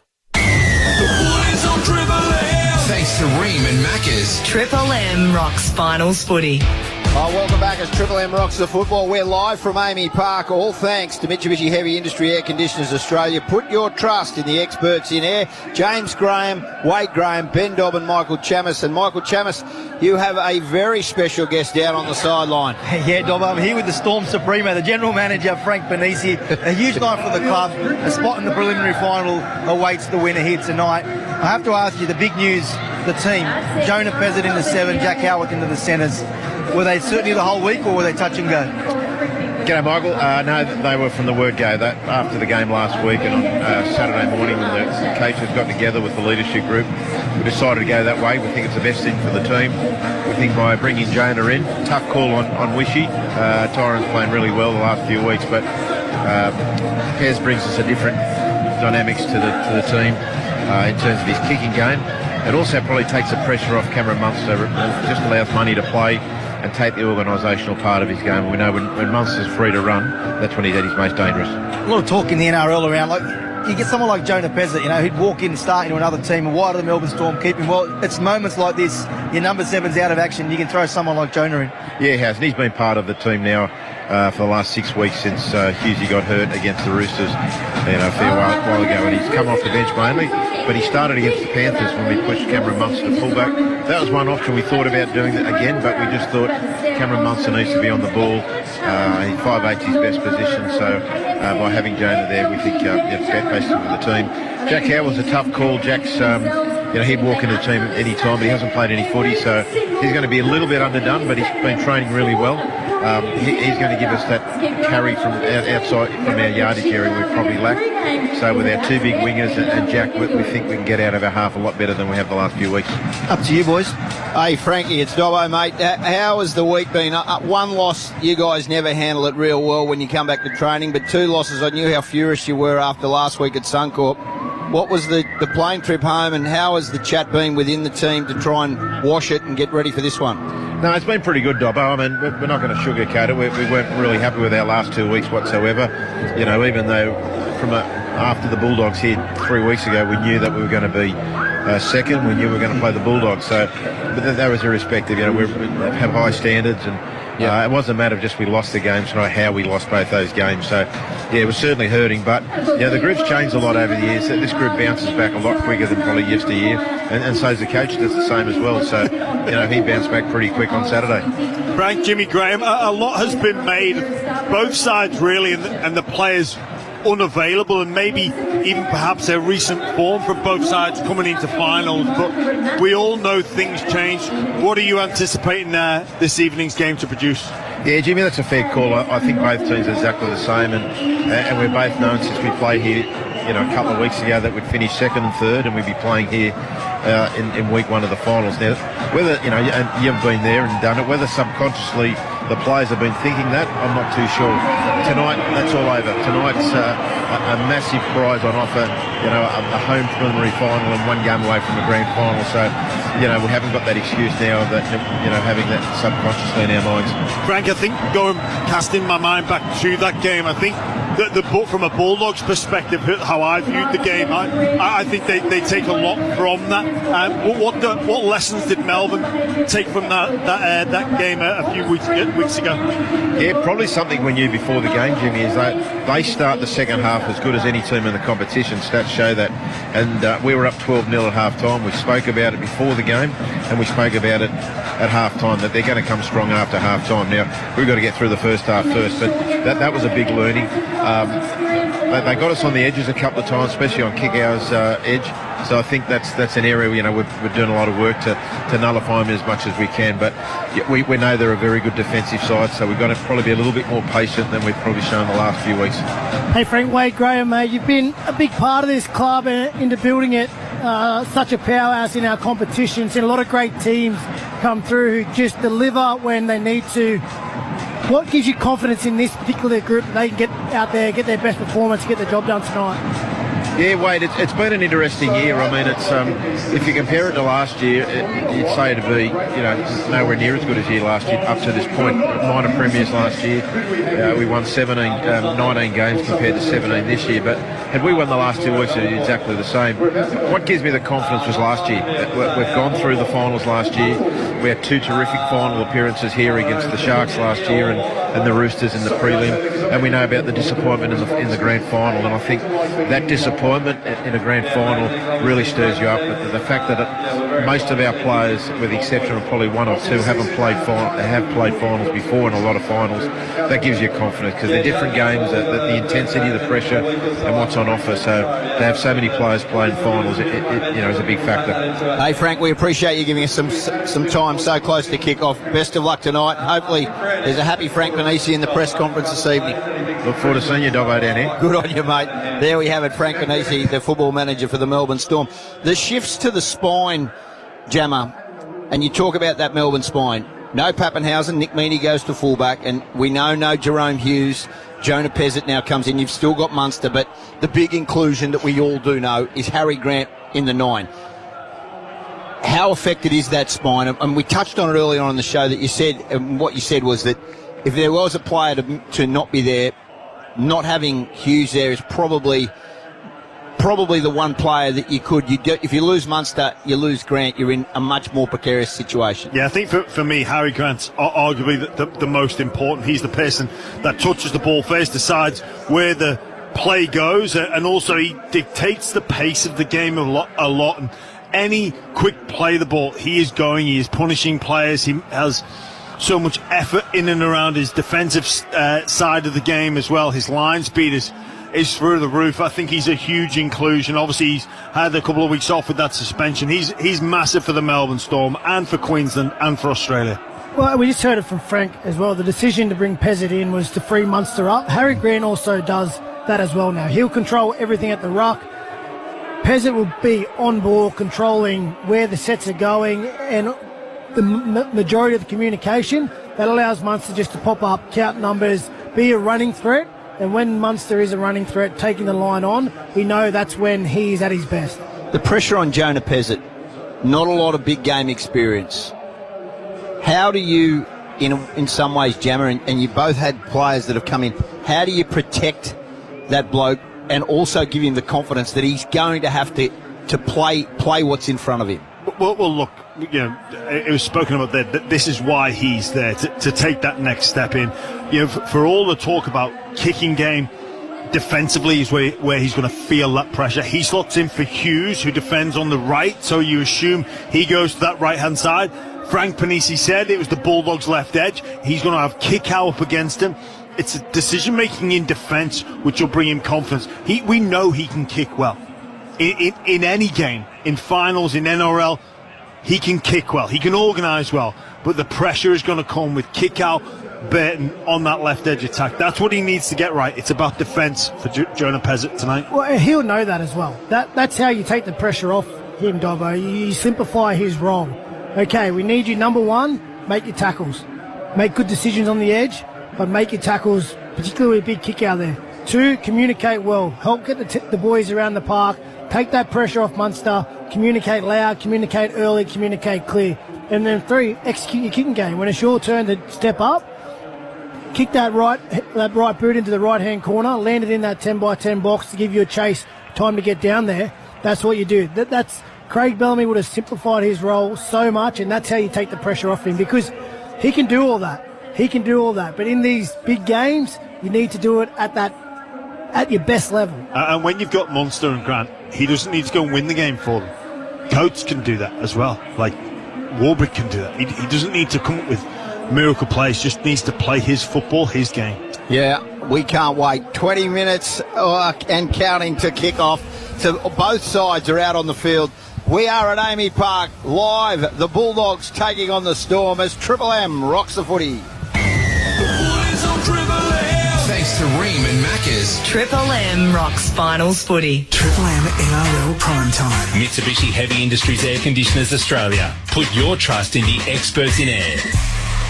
When the weather goes to extremes, your comfort shouldn't. Mitsubishi Heavy Industry Air Conditioners Australia engineer and design their ducted systems for Australian conditions that you can trust. Designed for multi-room heating and cooling, it delivers precise, effortless climate control to every corner of your home or office. Now that's extreme comfort. Put your trust in Mitsubishi Heavy Industry Air Conditioners Australia, the experts in air. Triple M's just released the starting lineup for weekends in 2025. Commentary great and Triple M legend Anthony Maroon. Panthers and Rabbitohs great Josh Mansour. And a pretty busy interchange bench, with a whole bunch of friends set to join them. Take your seat in the stands and grab some bevies from the kiosk. You're not going to want to miss a second of this. Triple M's Dead Set Legends with Anthony Maroon, Josh Mansour and friends from 10 Saturdays on Triple M. Protect pressures with GIO. GIO.com.au. This is unbelievable. If your business is sitting outside of finals contention, Prosper is the X factor that'll get you back in the winner's circle. Prosper offers same-day business funding with no upfront asset security on loans up to $150K. And you can make unlimited extra repayments to save on interest. Don't get tackled by cash flow stress. Prosper keeps your business in play as Australia's #1 online lender to small business. Apply today at prosper.com. That's PROSPA. T's and C's and standard credit criteria apply. Any time is 7-Eleven time. Like when it's 10:27 p.m. after watching your team win and you're craving a pie. And maybe something to soothe your hoarse throat. Pick up a post-footy feed anytime at 7-Eleven. KGM's low-rate finance offer means you can own the brand new MY26 Rexton on a great interest rate with a 36-month term. Priced from just $52,000 drive away, the Rexton is already one of Australia's best value 7-seaters with 3.5-tonne towing and 4x4 turbo diesel. Make it happen with KGM's low-rate finance offer today. Offer ends 30th September. KGM, Korean built to last. T&Cs, fees, charges and exclusions apply. Finance for approved consumer and commercial applicants of Angle Auto Finance. Australian Credit Licence 530731. It's here! The Supreme and Leader Caravan's nationwide Super Spring stock sale is on now. Save thousands on brand new Supreme and Leader Caravans. These Aussie-made legends have delivered style, comfort and unmatched quality for over 39 years. Make an offer. No reasonable offer refused. Hurry, these are never to be seen again prices and they won't last long. Sale ends NRL Grand Final weekend or while stocks last. Visit your nearest Supreme or Leader dealership today or jump online now at supremecaravans.com.au or leadercaravans.com.au. Punt with Ladbrokes and get more out of your footy multis. Make quick, smart picks with stats and insights from the last 5 games. Then track your multi in real time or within the Ladbrokes app.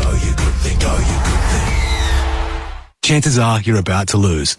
G'day guys, Ned Brockman here. The legends at Mitre 10 and Home Hardware are teaming up and backing our hard-working tradies with a free brekkie right across the country. It's all happening Friday, September 19 for National Tradies Day. A chance to grab a feed, catch up with your mates and learn about a cool new initiative, the 401 Club. Hit up a Mitre 10 or Home Hardware website to find a local brekkie near you. Don't miss out. Ew! Be the sharpest tool in the shed with a discount on tool insurance from IMAR, the tradies mate. For over 35 years, IMAR's trusted team have backed tradies with the sharpest... Oh, that really is sharp. The sharpest tool insurance from the trusted team at IMAR. Call 13IMAR today and be the sharpest tool in the shed with your discounted tool cover. That's 134627. They're the tradies, mate. That's IMAR. Thanks to Ream and Macca's. Triple M rocks finals footy. Well, it's not just finals footy on the field. There's a lot of jostling for positions up in the commentary box and all around Triple M footy. The performance of Chamis on the sideline has been noted. An outstanding opening hour and really has laid the platform. I mean, there's some bigger games to come this year, and I'll just say this. I'll repeat something that was said off air. He's got everyone except one. Jerome Hughes didn't want to do it. Dobbo, Wado said, I'll get him. It was a bit of a flex, wasn't it? Oh, a little bit of a flex. But listen, we'll know in the next 15, 20 minutes whether he can deliver on that promise. So it's been noted, the performance. Can I honestly say, though, as we get ready for this game, which is about 17 minutes away, he's done it again, Chamis. You've got another Bulldog there. Take it away, Mick. Yeah, for the record, Jerome Hughes didn't rush me. I just didn't ask him, boys, because I prefer this man here, Marcelo Montoya. What's it like, mate? You come with the boys on this trip to Melbourne. What's the feeling like at the moment about coming here and gate crashing this party? Yeah, first of all, thanks for having me, lads. Yeah, look, the boys have prepped really well, and we feel like the last kind of year of our prep has kind of led to this moment. So I think for us, it's about going out there, getting the game on. But we're very confident the boys train well, so all we can do is hope for the best now. Jacob Karazi, and that's a huge inclusion for the side. What do you think it means to your team? Oh, for sure. Just the work that he does out of yardage, and he's got an offload in him as well, and just his leadership as well out there on that right edge. So I think he has a lot of value to our squad, and I think he's going to have a big game too. Just slightly on you, mate. Cinders Moses, are we going to see you again? What's your chances of playing this year? Yeah, look, I mean, I'm just doing all I can to get back. The thing I can do is just focus on what I can control, and then whatever happens after that happens. If it happens, it happens. If it doesn't, I'll just put my head up and then go again for next year. So, yeah. All right, mate. Well, good luck with it all. You've had a great year. Appreciate your time. Cheers, brother. Very nice. Thank you, Marcelo. And he is blowing up, as the kids say, with his wife, with their appearances, their podcast. It's a brilliant podcast. They look like fun. It's a brilliant podcast. They look like fun, the two of them. So you got Jimmy Graham and you got Wade Graham. That interview, though, is symptomatic of what the attitude the Dogs have brought to this. I love how open they are. You could forgive them for sort of taking a siege mentality. Everyone's bashing us in the media. It's us against the world. That's a pretty common reaction. But there's I would say quiet confidence. I don't think it's that quiet, the confidence. They are really looking very much in their element right now. Yeah, they are down, but make no mistake, they will have that feeling and knowing that the world is against them, the odds are against them.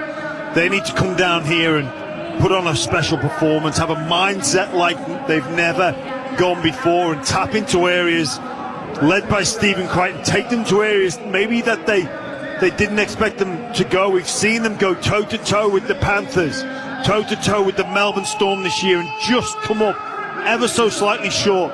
They need to find some extra gears, extra moments, nail a play. That's what it's going to come down to, and they know they'll have that belief within those four walls. Not many of them believe. I think it's a tag that suits this side. There's a real clarity amongst the group. You can hear it every time they speak. We spoke to Coach Geraldo beforehand, obviously Montoya now. There's a clear understanding of what they need to do, where their focus is within their performance. Start well, get the first 20 minutes done against this Melbourne Storm team, and then the 80 minutes will take care of itself. And I think, again, this is another level, but we need to think back to when the Bulldogs came down here last time. Although they didn't get the result, they created enough opportunities to threaten this Melbourne Storm team. And if they had been a bit more clinical, they would have been confident in that review that they could have got the result. So they would be confident coming down here with that game under their belt only, 3-4 weeks ago. You get the sense it is obviously qualifying. It's not sudden death. And it has been done a few times before. A team loses the first game and then gets hot and goes on to win the competition. But where these teams are at, how they got here, they sort of both stumbled into these finals. It is hard to imagine whoever loses getting on that hot streak. It does feel, it's not sudden death, but it feels pretty close too.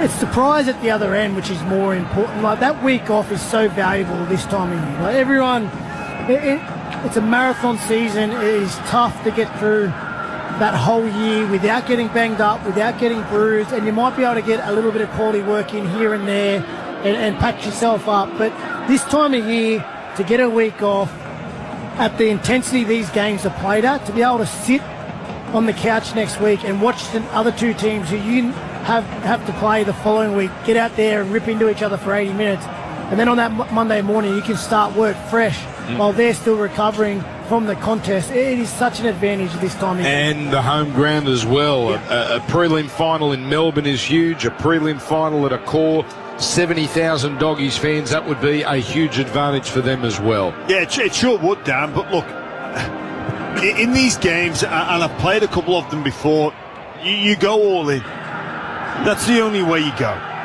You're not saving some reserve for the next hand that's coming next week. It is all in today. And whether or not you get next week off or not, and it's interesting to hear Coach Serraldo and the emphasis on the start versus what Frank Panisi was saying about the Bulldogs in the start of the second half. I think we're going to see some real fireworks here, and I think it's the reason Josh Curran has come into the starting side. Him alongside Origin player Max King need to take it to Utoya Kamanu and King, the same surname. I think that will do wonders for the Bulldogs start. And then the kick chase. When I think back to the Bulldogs last year's final game against the Manly Seagulls, their kick chase was on another level. Expect to see more of that this evening. All right, it is only a few minutes away. We're going to take one more long break and then we'll be back. The weather has dried up here. It's cold, it's Melbourne, and it's probably going to be a greasy track, but at least the rain has gone away, at least for the last 45 minutes or so. We are rocking finals footy. It is about to begin. Melbourne Storm, Canterbury Bulldogs, live from Melbourne. More after this. Thanks to Ream and Macca's. Triple M rocks finals footy. Triple M NRL Prime Time. Mitsubishi Heavy Industries Air Conditioners Australia. Put your trust in the experts in air. Triple M's just released the starting lineup for weekends in 2025. Commentary great and Triple M legend Anthony Maroon. Panthers and Rabbitohs great Josh Mansour. And a pretty busy interchange bench. With a whole bunch of friends set to join them. Take your seat in the stands and grab some bevies from the kiosk. Not going to want to miss a second of this. Triple M's Dead Set Legends with Anthony Maroon, Josh Mansour and friends from 10 Saturdays on Triple M. Protect precious with GIO. GIO.com.au. This is unbelievable. The Kia Tasman reviews from car expert Irene. That is ridiculous. Unbelievably good in terms of stopping distance. But don't believe the experts? Test drive a Tasman today. Tasman, the best you've never driven. Kia, movement that inspires. Hello, Bank. Hey, I found a place and the auction's this weekend, so I need a quick pre-approval before... Sure, approved. What? Who cares? It's not binding. It's the pre to the actual approval. How long will that take? 32 working days. Well, I'll miss the auction. Okay, approved. Asterisk, fingers crossed, terms and conditions apply. We haven't sent this to our credit team. Hope for the best. Authorised by Barry, Big Bank, Sydney. For a super fast pre-approval you can actually count on, talk to Athena and get the home you want. Visit athena.com.au. Athena, love us and leave us. Application subject to eligibility and assessment. For 125 years, Aussies have chosen Dairy Farmers milk for a little something special. Oomph, the goodness and vitality of milk from over 50 local dairy farms across New South Wales. Grab some Dairy Farmers milk today and start with oomph. This is the sound of hard work.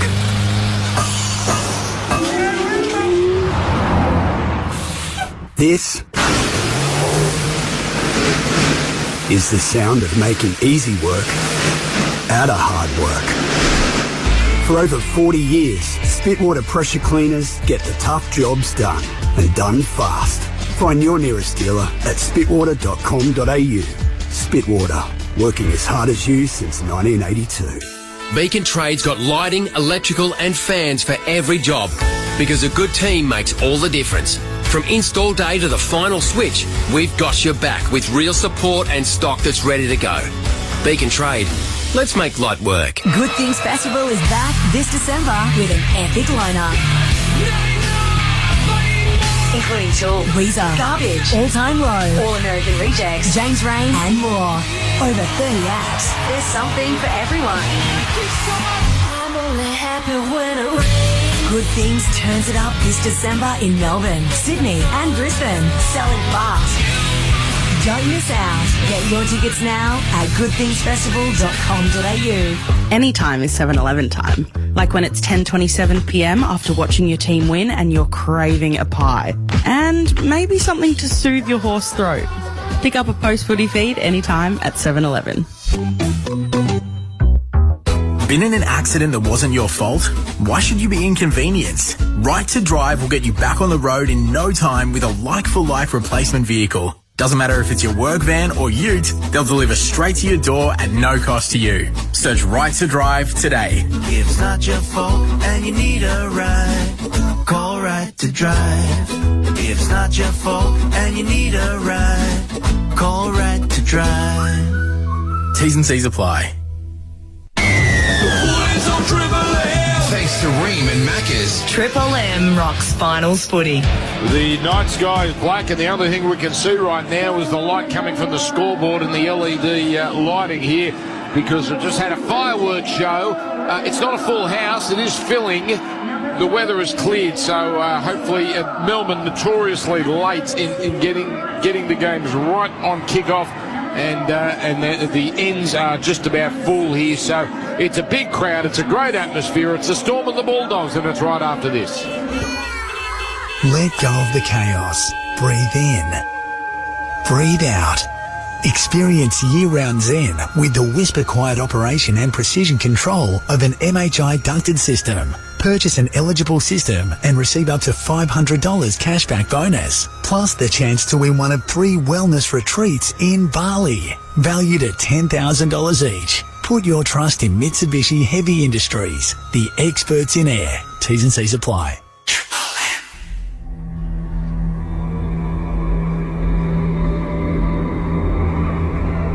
September has arrived.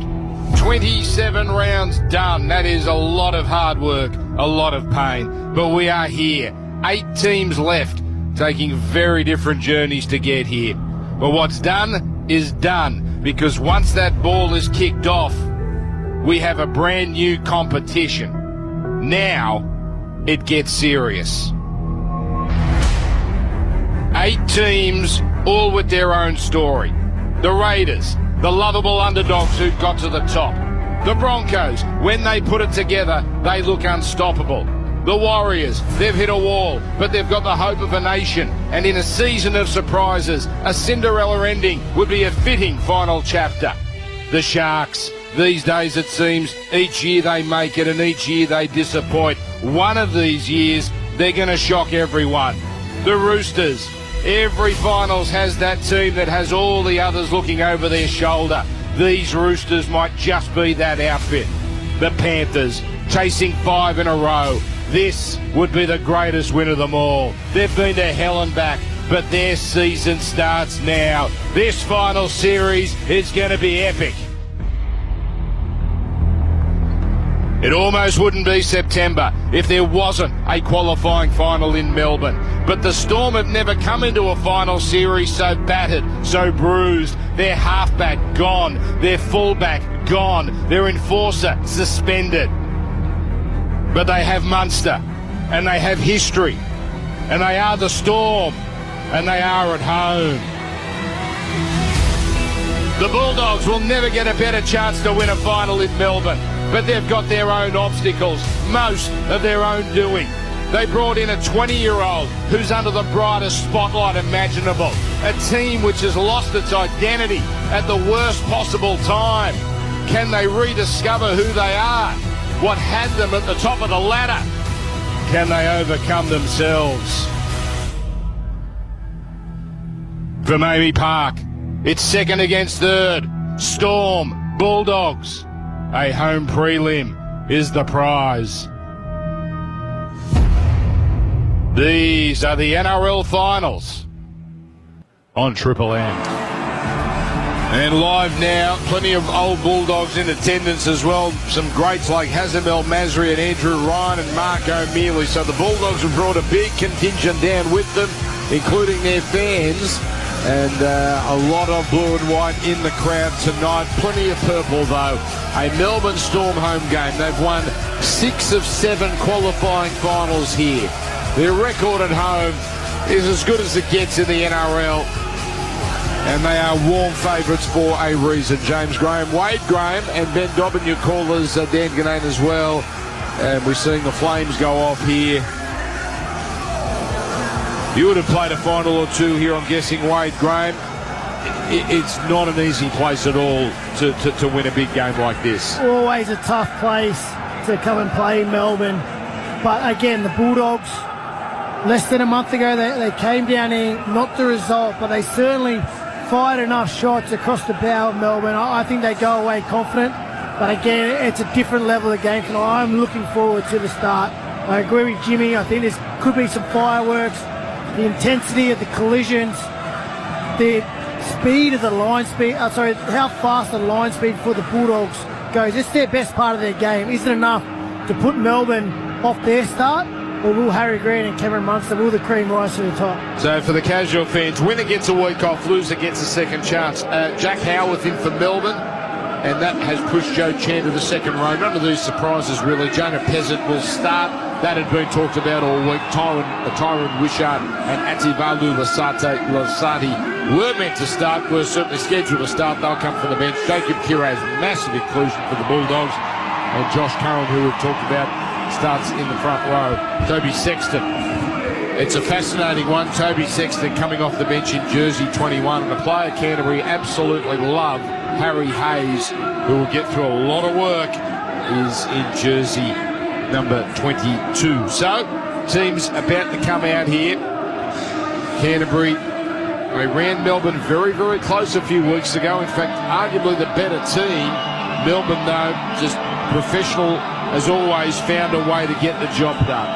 Stephen Crichton is looking nervous, a good nervous. He looks focused. Now he's got bright lights straight in his face as the floodlights here are turned on. Plenty of Canterbury flags flying on the Richmond side of the ground. And here they come. Second year in a row in the finals, the Canterbury-Bankstown Bulldogs. Yeah, this is how they line up, Dan. Connor Tracy in fullback, Rinakama and Kuraz. What an inclusion he is on the wings. Tuala and Crichton make up the centre partnership, the half pairing of Matt Burton and Lockie Galvin. The front row, King, Hayward, Josh Curran into the starting lineup. Billy Armin kick out, Jacob Preston and Jamin Salmon make up the back row. Their bench, Mann, Tupanua, Sexton and Harry Hayes. And I'll tell you what, if one goes down early, just put a blue and white jumper on Jimmy Graham because he's ready to go. He's ready to rip and tear. Oh, Dan, if it wasn't for that stadium food. Down the Melbourne Storm. There's going to be a banner here for Josh King, who recently brought up game 100, and the departing Grant Anderson, game number 50. Daniel rev-up speaks there. It got me sat in the chair. The 1,000-yard stare was happening. I almost had to slap myself into game mode. It is time to go. I want to get around you and Wade. Get tight, get ready, pump our chests up. We've got this, Dan. I now regret everything I've done. Now the Melbourne Storm coming up the race. Led by Harry Grant. He is back. Here are the Melbourne Storm. The way they line up, Nick Meaney at fullback, Will Warbrick, Xavier Coates on either wing, Grant Anderson and the returning Jack Howarth in the centres. Cam Munster at 5'8", and what a player he is. Jonah Pezzett starts at half-back wearing the 14. Stefano Utoy Kamano, Josh King in the front row, their captain, Harry Grant and hooker. Chan, Katoa, Liero, the back row, the bench of Wishart, McDonald, Kamakamitha and Lasati. Dobbo, I was there about 45 minutes ago on the field. It was greasy. I gather it's still that way. Yeah, it certainly is, Dan. Melbourne will be kicking off. The Bulldogs running left to right. The atmosphere is electric here at semi-final football. Let's get it on. Indeed. Adam G is our referee for game number 1. 2025 has been the most wonderful year. So unpredictable. Now 9 games, the biggest 9 games, the best 9 games are still to come. Tomorrow, Warriors, Penrith, Sharks, Roosters tomorrow night, and then, Canberra, Brisbane. But this is the beginning.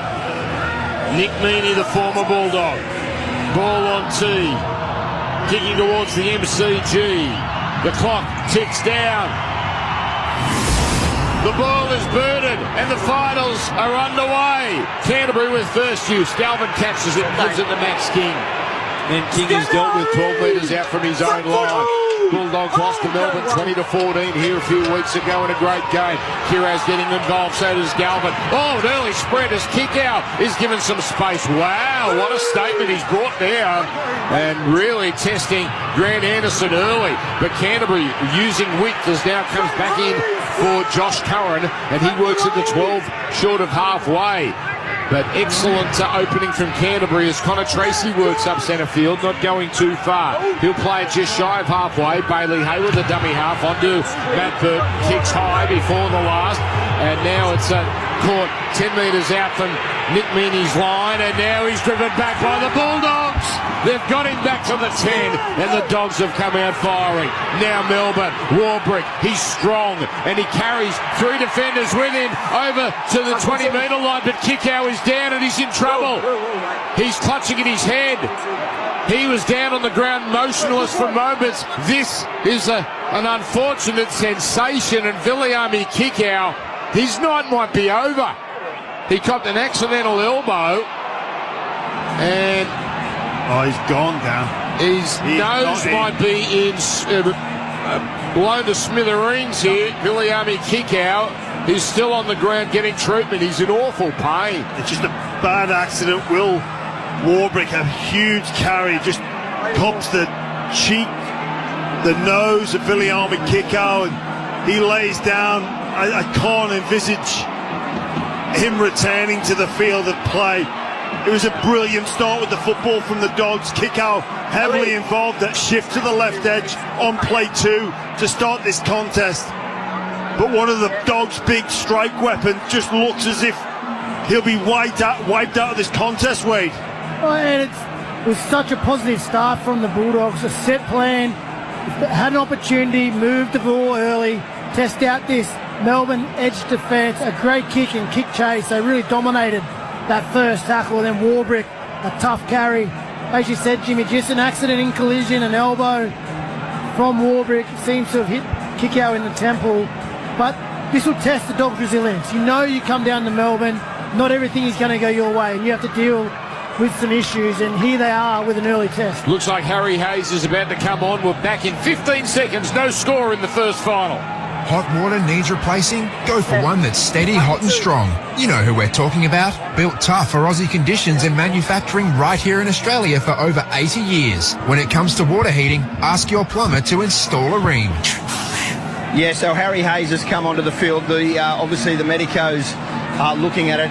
They're not quite sure exactly.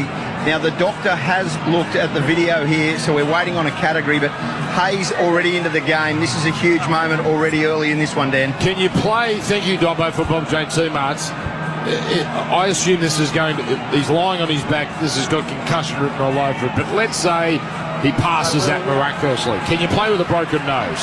Yeah, you can play with a broken nose. It's painful and uncomfortable, but Kikau can certainly do it. Dobbo? Yeah, it's a category 2, so he has a chance to be back. It's a cat 2 for Viliami Kikau. This might be, Jimmy, this is Sam Birch's 2014 stuff. We're looking at depressed fracture of the cheekbone areas. It's eye socket / cheekbone.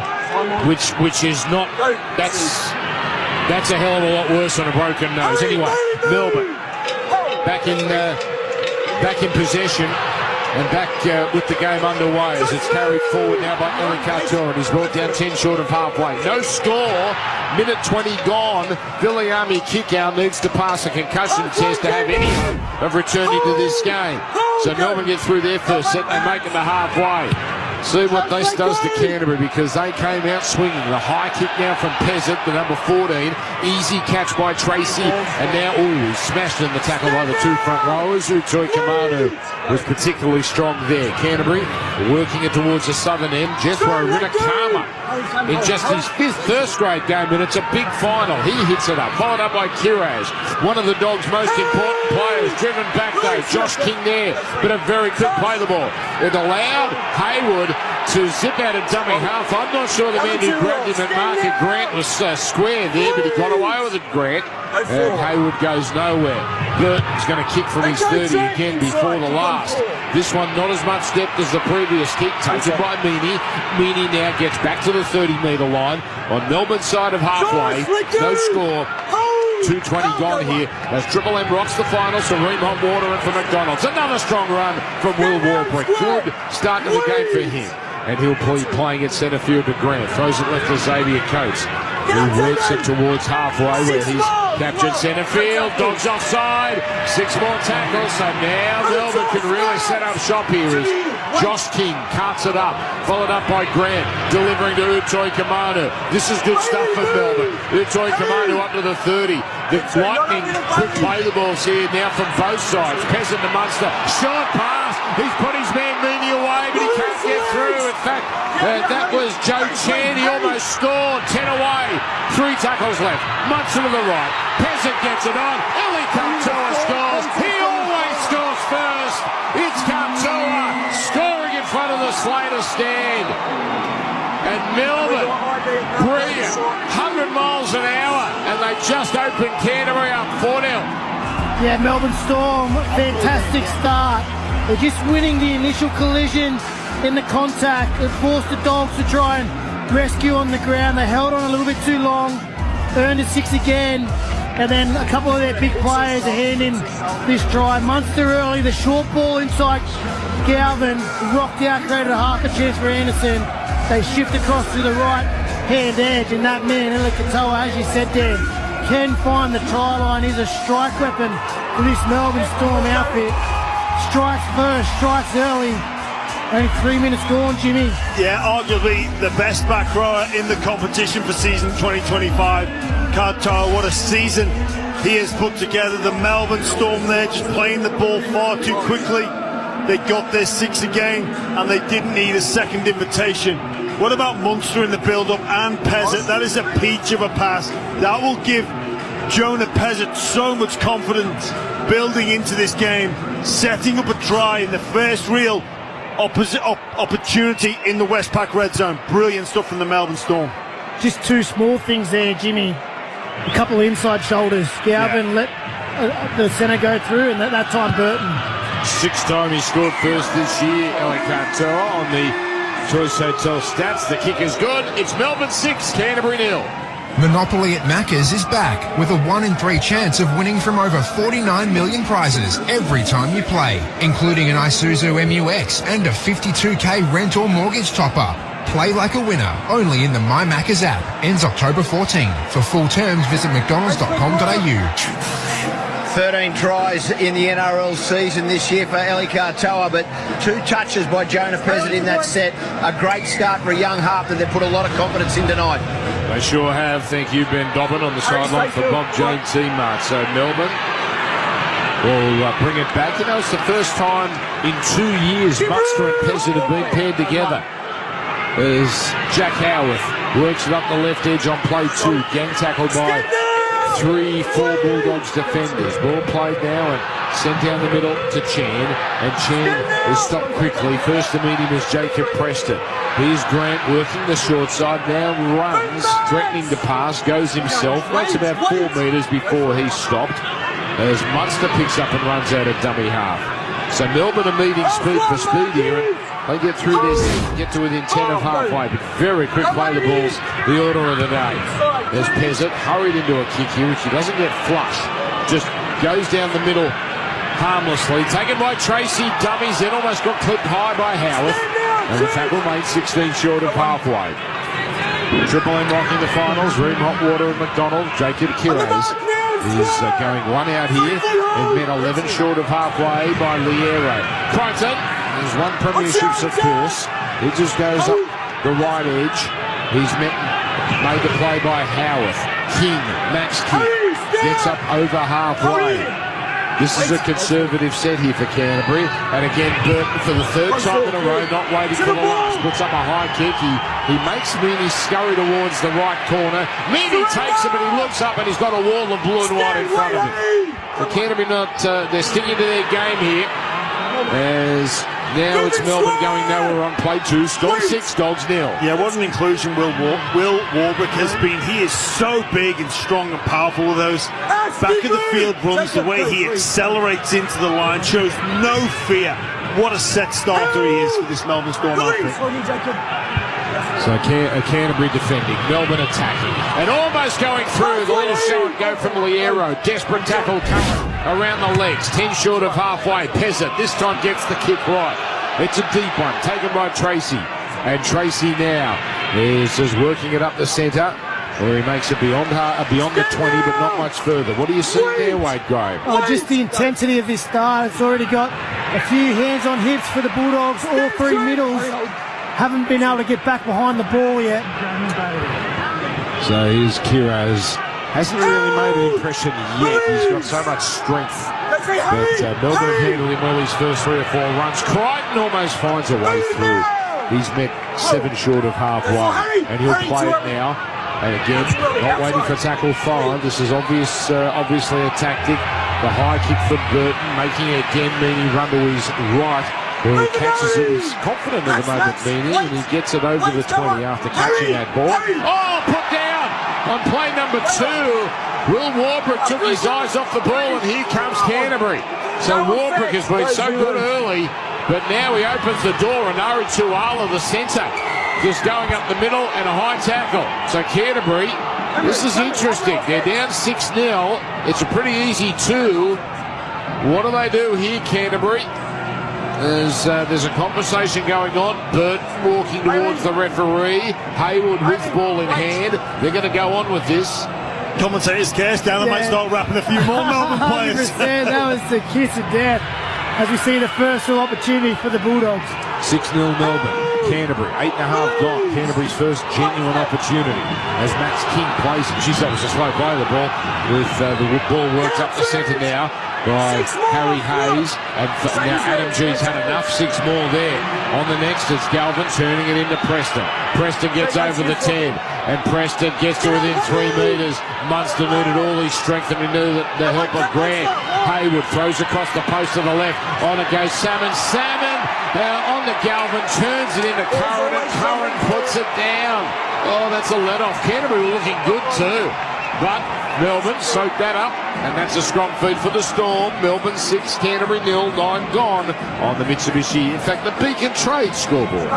Yeah, Josh Curran is good at that left edge for kick-out while he's in the HIA. And listen, young Galvin, he would have worked with kick-out all week with that play, the drop under, worked out the timing, and it's no excuse that he's had to change with Curran. Just his first opportunity to execute a play, quite simple.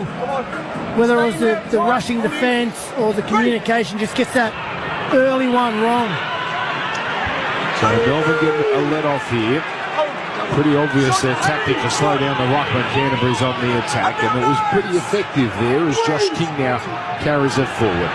Where Grant goes in at dummy half, then he gives it to Liero, who's whacked in a tackle. Harry Hayes there and a couple of others.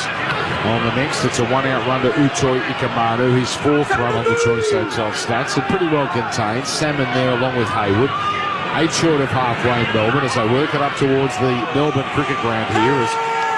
Driven sideways is Josh King, pretty well dealt with. Grant almost ran a mess of it there at dummy half, but he picked it up cleanly enough. Gives it to Pezzett. Pezzett drills the kick towards the corner. Taken by Tracy for Canterbury. Tracy now scampering towards the middle, and then he's hit hard. Who was that? Joe Chan gave it the kitchen sink treatment there. As now on the next play, Kiraz forces an offload as he was about to be driven back. Found Galvin. Galvin can't quite skip away from Munster, but it was clever work from Kiraz there because they could have lost a lot of metres, and now Kiraz, tireless, just goes upfield, and this time he's not going to be driven backwards. 16 short of halfway. On the next, it comes now to King, and King bumps it forward where he's going one out. That's Max King running into Josh King. Now from inside the 40, Burton puts up a midfield bomb. Rinakama leading the chase, and it's taken by Warbrick. And Warbrick's only 20 short of halfway. That was a baffling kick there from Burton. I wonder if it was a missed kick, as Melbourne now in pretty decent field position. 6-0 Storm, 11 gone. Yeah, big strength of Burton's game. We all know he's that long kicking game. The Bulldogs a set tactic, opted to kick early on, most opportunities coming out of their own end, but he gets that one wrong. And the consequence is Melbourne starting great field positions. We just see the referee stop play as Xavier Coates walking off the mark in the tackle.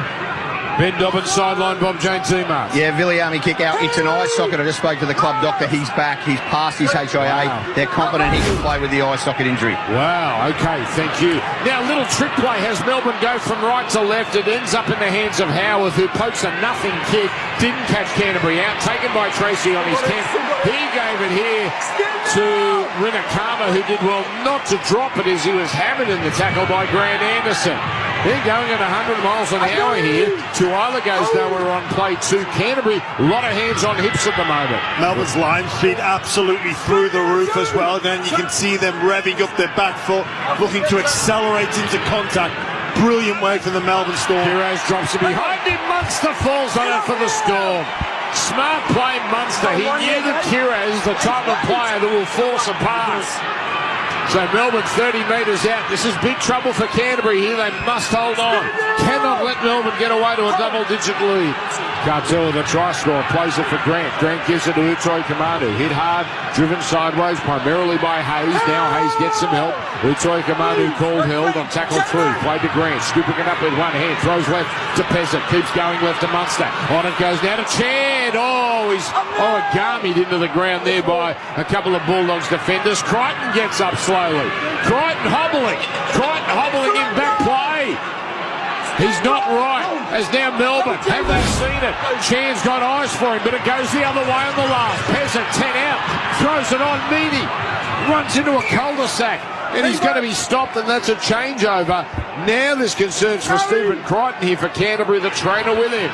Yeah, we just had a look at Munster there, and he's noticed it now. He might have missed the trick. It was an awkward-looking tackle, Crichton. He went in low. He got his knee bent in an awkward position, trapped under him.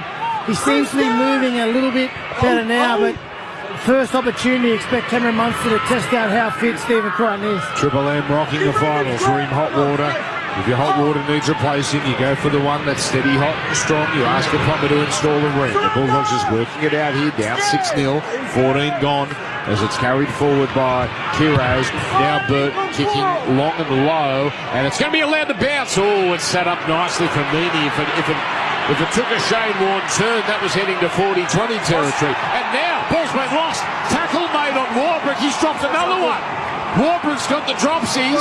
That's 2, and Canterbury get a scrum 28 outs. Yeah, and they're reacting to Melbourne Storm. They realised that the Dogs were going to kick on play 4, so Will Warbrick got on his bike there. He knew to get back. Meany just pops the ball to him. He returns it, and it's almost the knee of Max King that dislodges the football.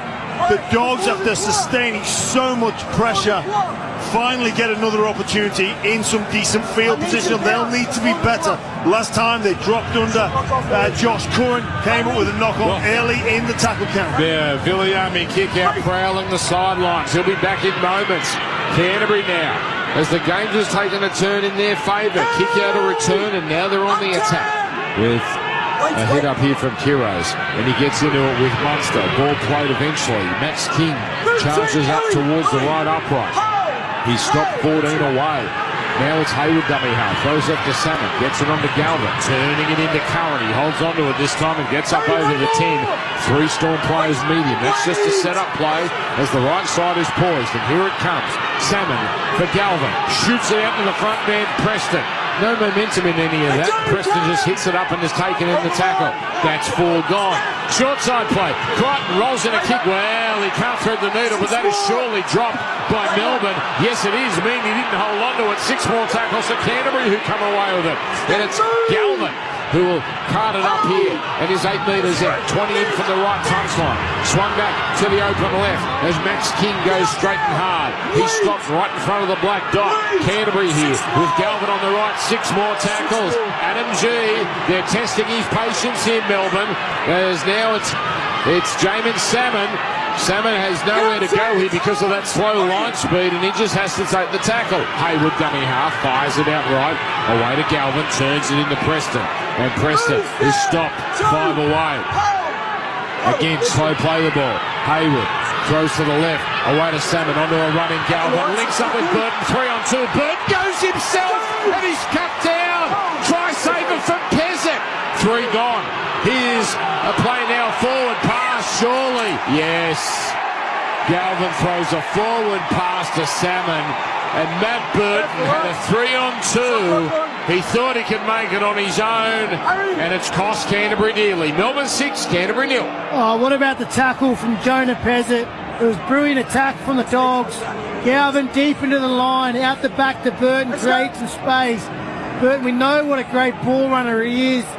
Felt like he had enough space to take it on. The big show and go. But Pezzett, last line of the fence, 1-on-1. Comes up with a try saver. What a tackle from the young halfback. That was sensational. Sorry, Dan. Go, we'll come back to you in a moment. Ben Dobbins, sideline, Bob James, teammate. Yeah, there's some real concern over Stephen Crichton. He is not right on this knee. Toby Sexton is warming up at the moment. We've got to keep an eye on this.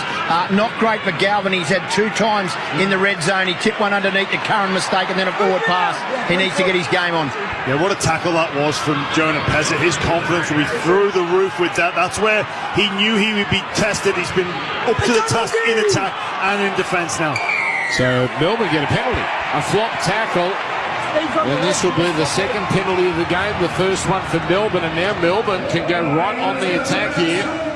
Well, how would Canterbury play this if Crichton had to come off? Well, it would be Matt Burton to the centre, Sexton in the half. It'd just be a straight swap. We know Matt Burton, he's done that job before. Yeah. He can still kick from that left side of the field. Whether they leave him on the left, they bring Tuala over to this side, there'll be some minor adjustments. But Stephen Crichton, he's going to try and tough this out. That Hobble's not getting much better, though, and he's in the first tackle from the penalty restart. Melbourne didn't make many metres from that kick as Howarth gets it just over halfway. Oh, he's in trouble. He still continues to hobble badly, Crichton. So hit up now by Utoi Kamanu. And what do we got here? We're going to have a new play the ball because the referee said Utoi Kamanu walked off the mark. 42 out. Pezzett, nice straight run on the Munster. Keeps it going left to Chan. Easily read by the 3 Bulldogs defenders who are waiting, and they make the tackle. As Grant goes short side on the next one, dummy half away to Munster. Munster musters his way past the 30, but eventually stopped here as the right side is wide open, and that's where it goes. Grant sprinting, running. Oh, he ran behind his own player. Oh, I'll tell you what, the referees let him off the hook there because Utoi Kamanu impeded a couple of defenders. As we get the person on the last, he shakes off, kick out, hurries a kick. Great catch by Rinakama in the in goal. He slid in like it was Christmas Day and he was on a slippery slide and he held on to the ball. Gets him an extra tackle, gets him a little bit of momentum. 6-0 though, Melbourne lead. As Rinakama taps it and throws it out to Tuala, and that's followed up by a 1-out run through Rinakama. And Rinakama right short of halfway. Liero loitering at marker. Refs must be getting cranky here. Oh, hello, Ben Dobbin. Toby Sexton on, Stephen Crichton off. This is a huge blow for the Dogs. And unlike kick out, it's going to be hard to see Crichton coming back. Bob James teammates with that update. As now it's Curran going up the right edge for Canterbury. They're 38 away. So Canterbury being tested early here. As it goes right side, Tracy dummies, steps off the right foot, but cut down by Chan. 31 out, right side. Hayward dummy half, throws left to Salmon. Salmon to a kick out. It's play on. It's going to be allowed to play on. It looks like it's been knocked on by Sexton. Well, this will be the most remarkable start. He's celebrating like he certainly scored. The ball hit the deck, but it might have hit his body. Now, we saw a try like this last week. I believe it was Payne Haas to Reece Walsh. Hit his knee on the offload through, and Sexton, he was confident that he didn't touch it, and it's all knee. It's going to be a try. What an introduction to the game. It's going to be 6-4, the kick from in front. Would you believe it? Played to the whistle. Melbourne did as well. A stroke of fortune after the most unluckiest of starts for the Bulldogs on the injury front. What a start to this contest for Toby Sexton. Is that first touch? First touch, yeah, and that's the change. Matt Burton, he's gone to left centre. Tuala's switched over to the right centre, vacated by Stephen Crichton. We'll talk about an introduction to the game. Toby Sexton, so much news and drama around the mid-season swap, him leaving the team. He's had to wait his chance. Yeah, agree. Cam Serrato's been happy with his attitude and his form. He brings him in to this crucial semi-final game. First touch of the game, scores a try. They're going to even this score up 20 minutes in. But that's a fantastic play by Kickout. You can see the importance. Tonight, Viliami Kickout looks switched on. And that's, if that hits Sexton on the chest, he's going through a yawning gap. And the bravery for Kickout to continue on. His face is... This might be his last game of the final. Yeah, his face, for our listeners, is a mess. Like, that eye socket is depressed, it's closing, but he's still out there 100 miles an hour. So, can he get Canterbury through to a prelim final? The kick now from Burton is good. We're tied up. We've got a good one. 21 and a half gone. Triple M. Rocking finals footy. Melbourne and Canterbury 6 apiece.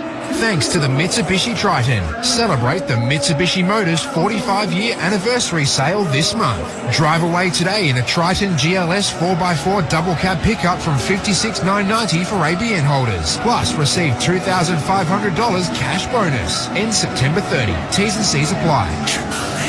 The Dogs would take a lot of confidence out of being 6-all with 18 minutes left in the first half. They've had no ball in that red zone. It's been all Melbourne running. They've missed 14 tackles so far, the Dogs. But they've tied this one up. Play to the whistle, son. Play to the whistle, they tell you. Well, we are beautifully poised. Remember Melbourne, no Pappenhausen. And he's not the only one they're missing. Here's a shaky kickoff, which is allowed to bounce, and it's taken. No Jerome Hughes as well. As the ball is carted forward here by Canterbury. Now someone's out. There's a chance. Someone's in trouble for Melbourne. Trainer immediately signalled. Chan looks like the Joker. He's got blood on either side of his mouth. Just got the collision wrong. First point of contact. It must have been nose or mouth on the edge of the shoulder of Harry Hay. Head clash. Jeez. I hope he's wearing a mouth guard because that was not pretty. He's got to head Harry Hayes. I've said this before about players like a Greek Easter egg. Harry Hayes. Obviously, Jimmy's never heard that one. 6 apiece. I don't know what it means. Well, a Greek Easter egg is a boiled egg. But painted, that's a Greek Easter egg. But it's a boiled egg, that's the key. And, they're pretty hard. You'd look like you'd have a Greek Easter egg of a head. Well, Sam Burgess would agree. 6-all. Beacon Trade scoreboard. It was a great kick-off from me. Ball's been lost. Kiraz hits it up and he's lost it. Melbourne scrum feed 10 away. Ben Dobbins sideline. Yeah, Stephen Crichton update. They're still assessing him, but it's not the knee, it's the foot. And he's got a foot injury, so it's not a knee. They're still assessing him at this stage. I'll keep you updated. All right, thank you. Well, the twists and turns in this game was Kiraz. Then they have a little sneaky helping hand there from Melbourne, but that would every day of the week be a loose ball carry. As Melbourne celebrate on that replay for Harvey Norman. All numbers to the right here for the Melbourne Storm. It's, you're right. 6 Melbourne players, only 5 Bulldogs because Kiraz is protecting the short side. A horrible pass out of dummy half. And a great take on the ground there, like Mark Bosnich at Aston Villa diving to his left, a cut-off one that was about to go through the goals. It was Grant Anderson falling on that. 12 metres out Melbourne, but they're stymied by that bad start in the set. Still on the attack though. Peasant first receiver, onto Utoi Kamanu. And Utoi Kamanu driving up towards the left upright. In fact, there's a 20 in from touch now. Plays it 10 metres from the try line. Double pump from Munster. Throws to his right to King. Upended. Penalty. Easy 2 points here for Melbourne.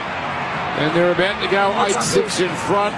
You'd be staggered, Wade, if they tapped and went from this point. Yeah, so valuable to take your lead in this game, and that set, it wasn't their most polished set, started from the base of the scrum. And I think both teams would appreciate a little break. It's been frantic, end-to-end, a bit chaotic, but neither team really at their clinical best. We've seen numerous errors, and it's the errors that have swung the momentum. There's really not much in that tackle. High tackle on the arm is now a penalty. That's very, very soft at this level. But again, the momentum swings haven't really been from great play from one team. It's been mistakes that have allowed the other team field position and possession. So unforced mistakes. Unforced errors. It's just...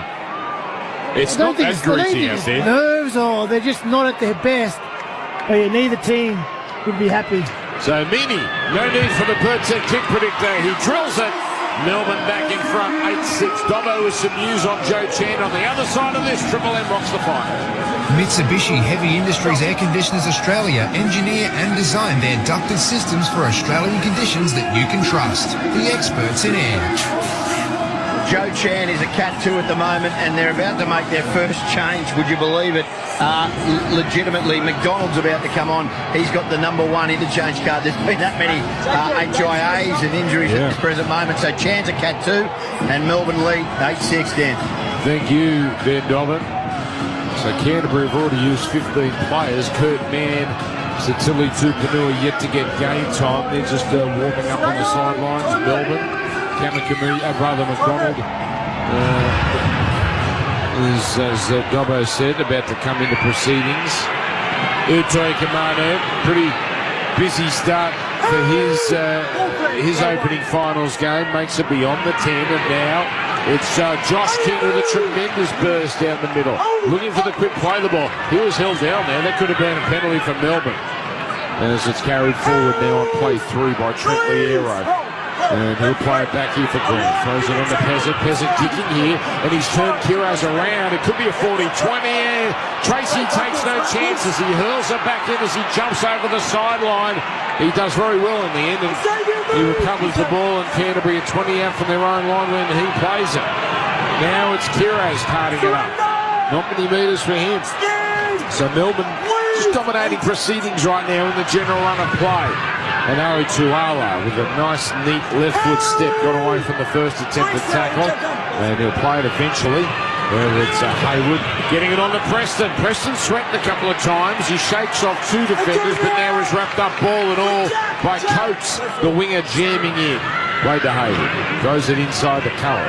Curran goes one out. He's almost halfway where he's fell. And that'll get Canterbury the end of their set. 25 minutes gone here. Comes to Galvin. Galvin kicking long. And it's going to be taken on before by Meany. And Meany runs it sideways right towards the middle where he runs into Man. And a couple of others there as well. So Canterbury with Tupanua also in the game have now used all 17 players. So they've used all 17 and we're only 26 minutes into the contest. Storm sticking to the middle of the field here as they go one out. And on tackle 3, it's about to be played now by Anderson. And Alan McDonald is hammered in the tackle. Man and Curran there. Tupanua down low. Play to Grant. Getting it on now. And Meany, it looks like just driving up the middle.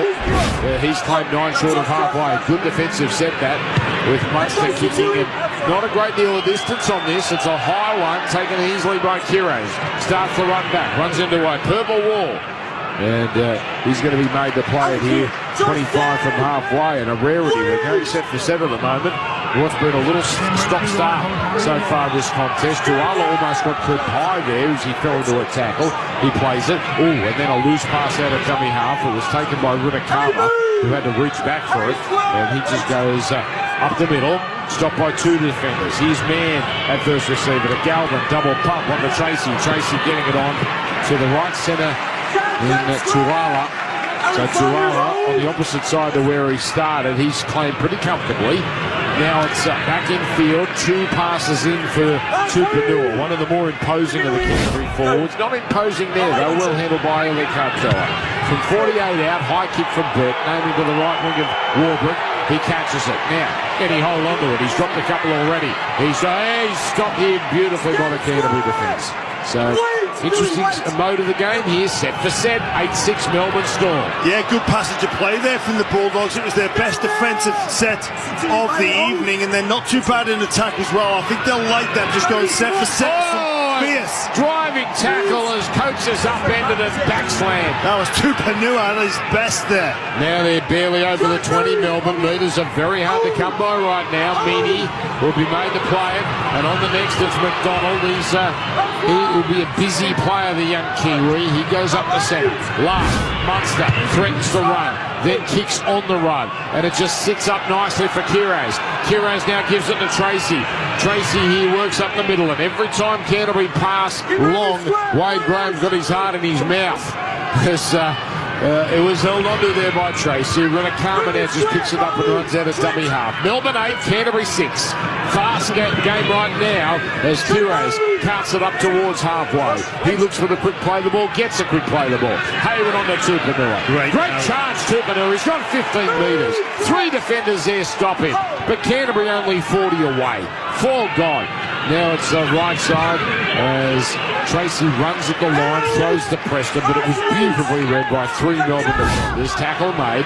Last comes to Sexton, puts up a high kick. Here comes the cavalry. Up they go. Hayes almost takes it on. In fact, it was Sexton who led them. He got a fingertip, I'm sure, and it went forward, but the referee's going to have a look here as it went into the end goal. Yeah, we'll need to see who knocks that ball. I think it was Galvin that led the chase there. Sexton puts the kick up. It was pinpoint accuracy, just about in the field of play. Let's see who makes contact with this ball first. So Meany goes up. Galvin with him. Whoa. Geez, that angle's no good. It does look like it's off Meany, but they want a side on angle here. It's hit his fingertips into Galvin. Meany's certainly the higher. Oh, I think Galvin actually comes through the centre. It's coming with the hand of Nick Mead and touches Lachlan Galvin for a double knock on. So Canterbury to go here. To see what happens. So they're going to let this play out. But Galvin knocks the ball on as well. We have a decision. So Melbourne knocked on initially. Yeah, I think that's a good result from Melbourne. I thought possibly Galvin got the touch first, but you get these 50-50s, they're so important, and you've got to give Galvin the credit.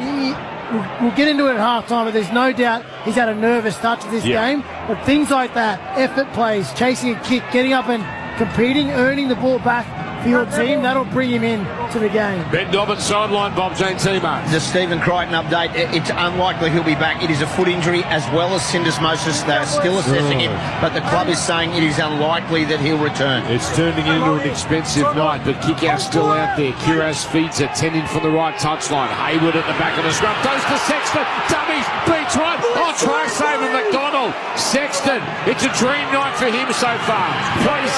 Plays the ball, and it comes to the left. Tracy who runs, and he's felled. Left side, 20 metres in from touch. Inside the 10. Tupanua charging onto it, and the last line of defence brings him down. Melbourne just holding on. Hayward throws to the right. Sexton catch and pass. Galvin to the front man, Preston. Great tackle, Munster. Must make tackle for Munster, and he came up trumps. On the next, it goes to the open left. Sexton the man. Man has players right in front of him. Then an extravagant dummy as he slips. Gets up, goes again, and now is tackled. Melbourne have done brilliantly. Last tackle, centre field. Sexton, brother. It comes away now. Galvin, a beautiful cut-out pass, and over untouched is Jacob Kiraz. Melbourne have been caught out. Well, that's the Canterbury of the first 2/3 of the season.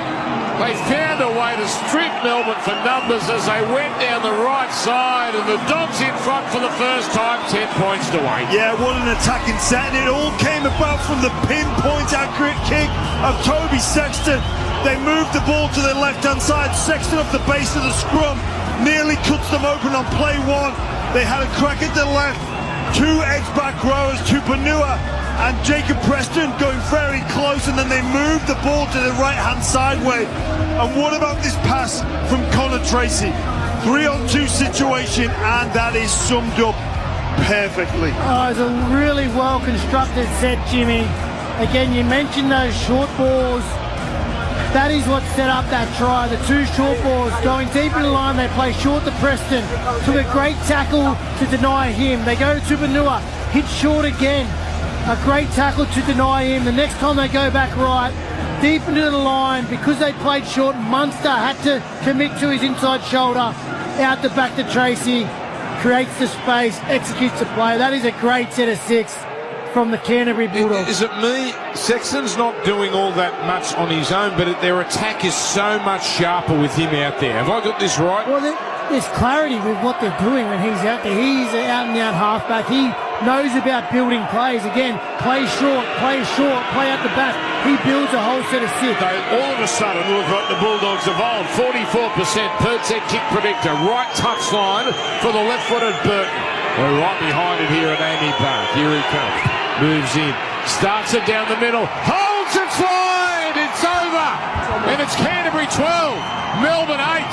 And the Dogs are up and about. Pinned on the sideline, Bob Jane T-Mark. Geez, the inclusion of Toby Sexton. You saw him barking orders. He made that break early. It was brought down. Bad miss by Harry Grant.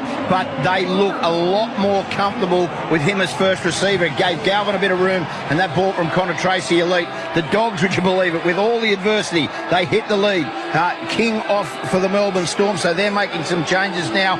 This is a good game of football. Tell you what, I'm going to load up on the Catalans Dragons to win the Super League next year, the way Toby Sexton is going about his business. What an introduction into finals. So, it's Canterbury now with kick out. And he works it up over the 20. Crowd's gone a little silent. 8.5 to go. Canterbury, bit of adversity with Viliami kick out. A nasty injury that is going to have ramifications, but he's still out there. Stephen Cotton out of the game, possible syndesmosis. For the Dogs are playing well. They're up 12 points to 8. Winner gets a week off and a home prelim. As now it's Tupanua with a good charge. Great charge, my word. When he's got his head screwed on, he is some player, Satili Tupanua. And he's up the halfway. He'll play it back for Hayward. Hayward on to Mann. And Mann just works it up the middle. And he'll play it here 41 metres away. They get to the end of their set this time. That's a rarity for Canterbury. They've been kicking on full so often. Oh, magnificent 40-metre high kick. Has dropped down a metre out from the try line, and Warbrick brings it back. We talk about Sexton coming into the game, but make no mistake, the impact of Satili Tupanua in the middle. He has made such a difference, both with and without the football. So Melbourne now really having to roll their sleeves up. It's getting harder for them to get out of their own area as Coates doesn't go too far. Followed up by a charging Jack Howard. Barely up over his 30 on tackle 4. 7 to go in this first half, where it's Kamikamitha working it up the middle. And he's playing at centre field on the last. Pezic, not a bad time for a 40-20. That's what he's going for, and he has got it! Wow. Jonah Pezic! They were in quicksand, and Pezic from nowhere has drilled a 40-20 to completely turn the momentum. Oh, this is as good as a 40-20 as you will see in our game. Just caught Connor Tracy, not even that far out of position, but it's the one off the right foot. We've seen Nathan Cleary do it. He just slides it a little bit, has the outspin. One bounce straight out. Melbourne in great position. So Peasant and Sexton shining. Melbourne's turn to attack. Kamikamitha drives it to within the 10. Here come the Storm. Munster skipping to his right. Now straightening. Stopped. Curran and Hayward. Also Preston there. Left upright. Grant picks up a dummy half to the right to Liero. Under Peasant. A beautifully timed pass out now to Anderson. He fashions one to the wing. And now Warbrick takes it and works it back in field and almost muscles his way to the try line. They're only a metre out the Storm on tackle 3. 6 to go first half. Here comes Peasant. Throws a wild one. Picked up now by Meany. Almost gets around his man in Galvin. Gets a pass on as he's tackled. Finds Lasati, but Lasati is stopped. 4 gone. 12 out. Grant runs towards the middle. Criss-crossing with Munster. Criss-crossing with the number 20 Howard. But well-read Dogs. Last play. Munster, Lasati. Over, but I'm not sure he got it down. He's confident. And that's Munster at his best. It's a try. Cam Munster, too clever. Works the short side on the last play. And Antivalu Lasati with just his second NRL try. And off the back of a magnificent 40-20, Melbourne hit back 12-all. Again, not their most clinical set. Melbourne Storm. We see a replay of that 40-20 from Jonah Pezza. What a play from the young halfback. Nearly undefendable, one bounce and out. There's not much Connor Tracy can do, but again, the set wasn't brilliant, but the Melbourne Storm, they just don't let you have a last or a playoff, just one player out of position, swings down the short side. Harry Grant and Munster, they spot it, straight away. They go straight in the soft spot, nice and square. Harry Grant early to Munster. Munster sums it up. A short ball to Lasardi. That close to the line. Someone so strong, so powerful. There it is. Just Carraz back behind the ruck. An overlap. Connor Tracy does his best. Lasardi's left one-on-one with Galvin. They just make you pay with any mistake you make defensively, Jimmy. Yeah, Jonah Pezzett there. A 40-20 on last play is such a rarity. That's why he was in the side. Carraz, great tackle over for the conversion down. 38% for Meany on the per-tech kick predictor. He defies the predictor and drills it. Melbourne 14, Canterbury 12. Wow, 2 tries apiece. Looking at that replay for Harvey Norman, Lasardi needed to slam it down on the second attempt, but he certainly did that. But it's Grant and Munster putting on a clinic on that play. Melbourne back in front. It's Harry Grant, the ruck recognition. He realised it was far too quick, and they had numbers. Munster gives a overcall, because it's supposed to be the kick to the long side. Brilliant play from the Melbourne Storm. They're 2 key spine players. They're here making an impact. Then Dobbin sideline, Bob James Ema. Yeah, not good news for Melbourne. Chan is gone for the night. He's failed his HIA, so he's out. So Joe Chan gone, which is not great news for Melbourne. They're effectively 16 on 16 now, with Crichton almost certainly out of proceedings for Canterbury, and almost slicing through with a routine run was Howe. If he stopped though, Melbourne with a bit of a roll on. McDonald carries it up, but he gets to the extent of halfway where he stopped. Gripping game this. Grant to the right to Liero. Liero is just working it forward, straight into Kikau and Tupanua. Play back to Grant. Grant now the short right, where he links up here with Cartella, the first try scorer. He's well contained. 43 was where the last is called. Kikau puts a chase on, but he can't get Munster in time. High kick. Chase coming through. It's not going to put pressure on Tracy, who gets away from one, gets away from another, almost gets in the clear. Desperate tackle by Warbrick. Canterbury 20 short of halfway. Rinakama, he's ticked all the boxes. Jethro Rinakama, the youngster, and now he runs with purpose on that play. On the next play, it's Burton working it towards the middle. 9 short of halfway, where Burton plays it. As Mann works it to the right to Galvin. Galvin to Preston. Preston to Tuala. Defence slides across and swallows up Tuala comfortably. Still short of halfway. Tupanua. Oh, he's driven sideways by Lasardi first immediately, but he had company in the form there of Kamikamitha and McDonald. That was a strong tackle. Last, Sexton. Grant chasing, but Sexton clears the kick away. It's neither here nor there. It'll do. Taken by Warbrick. Warbrick bringing it back from Melbourne, and his car dropped down 22 out from his own line. Storm 14, Bulldogs 12, and we've got 2 to go in this first half. Xavier Coates puts it down. He's trying to get the arms free for a possible offload, and Canterbury might have the last say in this first half. I was just about to say, it's a big defensive set for the Bulldogs with only 2 minutes to go, and Coates spills the ball. 6 more tackles for Canterbury. 28 metres out. It's been a seesawing game. Sexton calling the shots on the left as it's about to be played by Tupanua in line with the right upright. It comes to Sexton, the first receiver. Throws left to Galvin. Out to a galloping kick out. Puts on footwork. Now passes back in field. Away to Galvin. Runs inside the 20. And now he's claimed left upright. Played to Hayward. Throws it on. Curran the man to the front man. Tupanua. Forward pass. Oh, they're self-destructing Canterbury. The second time they've tried to hit the front man and put it through a hole, and the pass has been askew. That's a bad error. Kurt Mann this time. 14-12 Melbourne. Yeah, just couldn't resist there, could he, Wade? It's that run from Tupanua. He gets very excited, gets ahead of himself. Also the pressure from the area. Yes. He came out of the line, forced him to make that play. And as bench players together, Man, Tupanua, they would work on that combo during the week. They share the field at the same time. We've seen them have success with that type of play, but the defensive pressure forces an error. 35 seconds to go as Anderson is lifted up, not above and beyond the horizontal. Strong run from Cartella to follow up. And he's going to be made to play. 20 seconds to go. What a game. It's It's got errors, but I tell you what, it's got some captivating moments with Peasant. Big shift.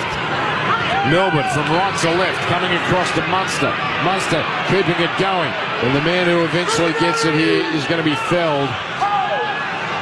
With one play left. Now it's Munster. Munster shakes off one, shakes off another, and now he's going to be escorted over the sideline.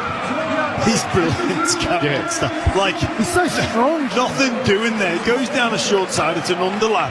And he nearly fashions like a clean line break out of nothing. Like, literally nothing doing. Most of the players just run over, take half time, not Cam Munster. So that is the end of the first half where both sides will go into the sheds knowing it's there for them. It is there for them. Haven't seen Tyron Wishart yet. We've seen all the Bulldogs. And 14-12, Melbourne leading Canterbury. Triple M rocking the finals. We are 40 minutes in, thanks to Ream Hot Water and the McDonald's. Shut up! The foot is on Triple M! Triple M rocks footy. Tradies, big jobs, small jobs, tough jobs. Beacon Trade's got the lighting, fans and electrical to get it done. Join up at beacontrade.com.au. Half time for GIO. GIO, insuring New South Wales since 1927. That is classy. That is another New South Wales drive. Protect precious with GIO. GIO.com.au. Kia's most awarded SUV just got better. The Kia Sorrento. Visit kia.com.au to find out more about the 7-seat Kia Sorrento. Kia, movement that inspires. Does your business cash flow need a spark to come off the bench to make that winning play? Prosper's business line of credit can provide your business with a safety net of funds to cover day-to-day expenses.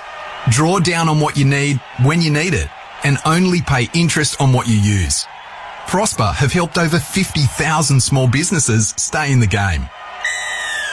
Apply today at prosper.com. That's PROSPA. T's and C's and standard credit criteria apply. Anytime is 7-Eleven time. Like when it's 10:27 p.m. after watching your team win and you're craving a pie. And maybe something to soothe your hoarse throat. Pick up a post-footy feed anytime at 7-Eleven. Lift your game with United. When you need to lift your game, nothing lifts like a Caterpillar from United Forklifts. If your current forklift is letting the team down, then it's time to lift your game with a Cat from United Forklifts. The toughest and most reliable forklift on the market is in stock right now. Lift your game with a Cat from the United Forklifts team. Google United Forklifts today. Lift your game with United. Turns out, not all internet providers are built the same. Aussie Broadband is backed by 100% local experts and a purpose-built network that keeps your connection running smoothly with fast-flowing internet. Make the switch and experience the difference. Aussie Broadband, the actual Aussie way. How do you feel? I feel like a Tooheys. The game's on, the team's ready, and it's time for a Tooheys. Whether you're cheering on your team at the stadium or watching with mates at the pub, nothing beats the legendary refreshment of Tooheys. Proudly born right here in New South Wales, Tooheys is all about the spirit of bringing people together, whether you're celebrating an epic win or commiserating a crushing defeat. So next time you're at the pub or bottle shop, grab a Tooheys and raise a glass to the team that's bringing you together. Drink responsibly. Get the saving you really want with 3K off Australia's favourite 4x4 Ford Ranger across XLT Sport and Wildtrak, but only until September 30 while stocks last. 3K off Ranger at participating Ford dealers right now. For full terms and eligibility, see our website.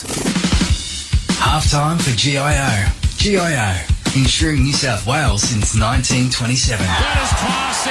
That is another New South Wales drive. Protect precious with GIO.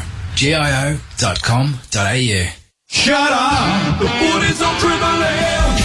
Triple M rocks finals footy. Beacon Trade's backing your next install. Fans, lighting, electrical, sorted. Join now at beacontrade.com.au. High drama. And that's just the way we like it. Triple M rocking the finals.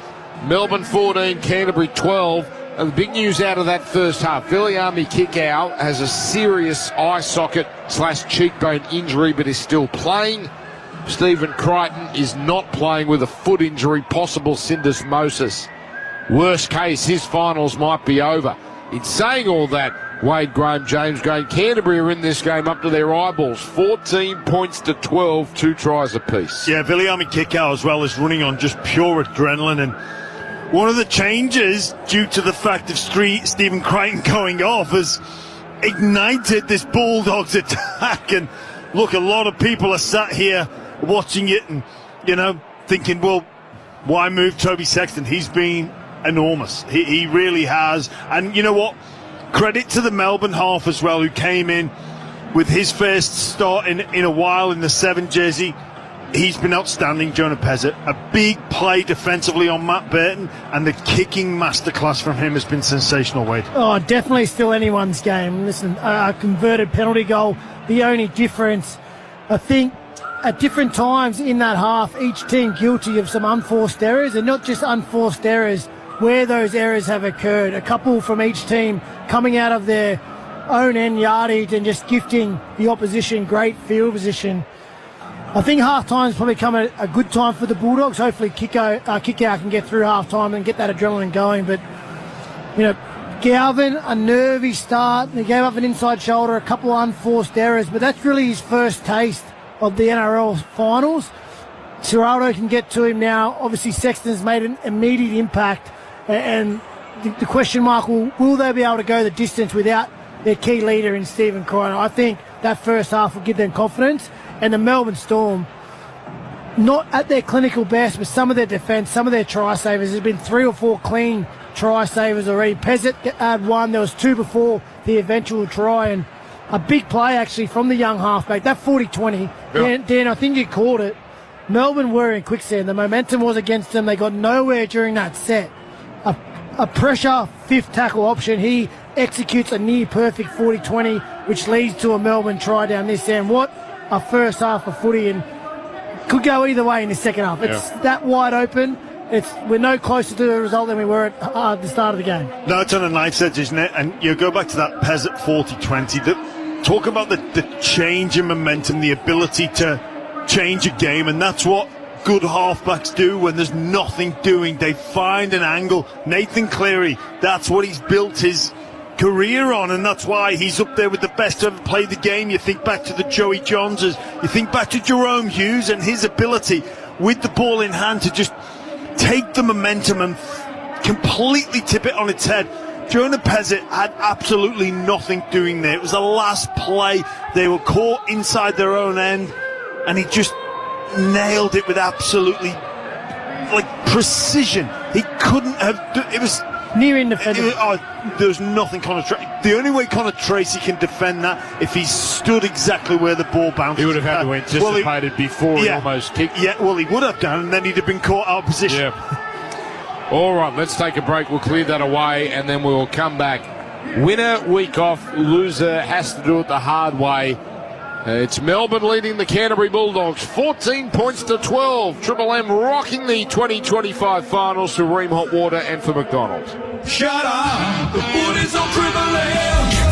Triple M rocks footy. Tradies, big jobs, small jobs, tough jobs. Beacon Trade's got the lighting, fans and electrical to get it done. Join up at beacontrade.com.au. At Choice Hotels, you get the best value, so you can check into more.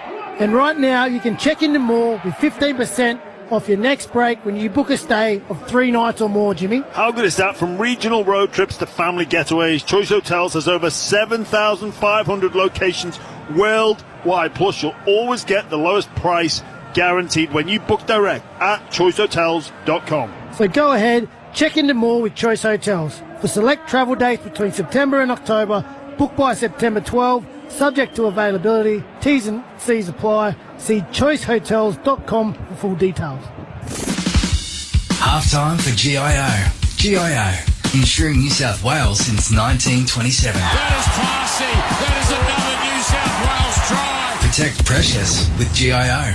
GIO.com.au. Bunnings Trade is here to help trade customers with quick quotes and pricing on a wide range of supplies, plus stock inquiries, delivery updates and more. Call Trade Assist on 134872 or jump online and we'll help you get what you need fast. Bunnings Trade. Helping business is our trade. With KGM's low rate finance offer, you can score the new MY26 Muso on a great interest rate with a 36-month term. Price from just $42,500 drive away, you get the MY26 Muso with its 3.5 tonne towing, 4x4 turbo diesel engine and a 7-year warranty, if you don't mind. So get it done at your KGM dealer today. Offer ends September 30. KGM, Korean built to last. T&Cs, fees, charges and exclusions apply. Finance for approved consumer and commercial applicants of Angle Auto Finance. Australian credit licence 530731. Anytime is 7-Eleven time. Like when it's 10:27 p.m. after watching your team win and you're craving a pie. And maybe something to soothe your hoarse throat. Pick up a post-footy feed anytime at 7-Eleven.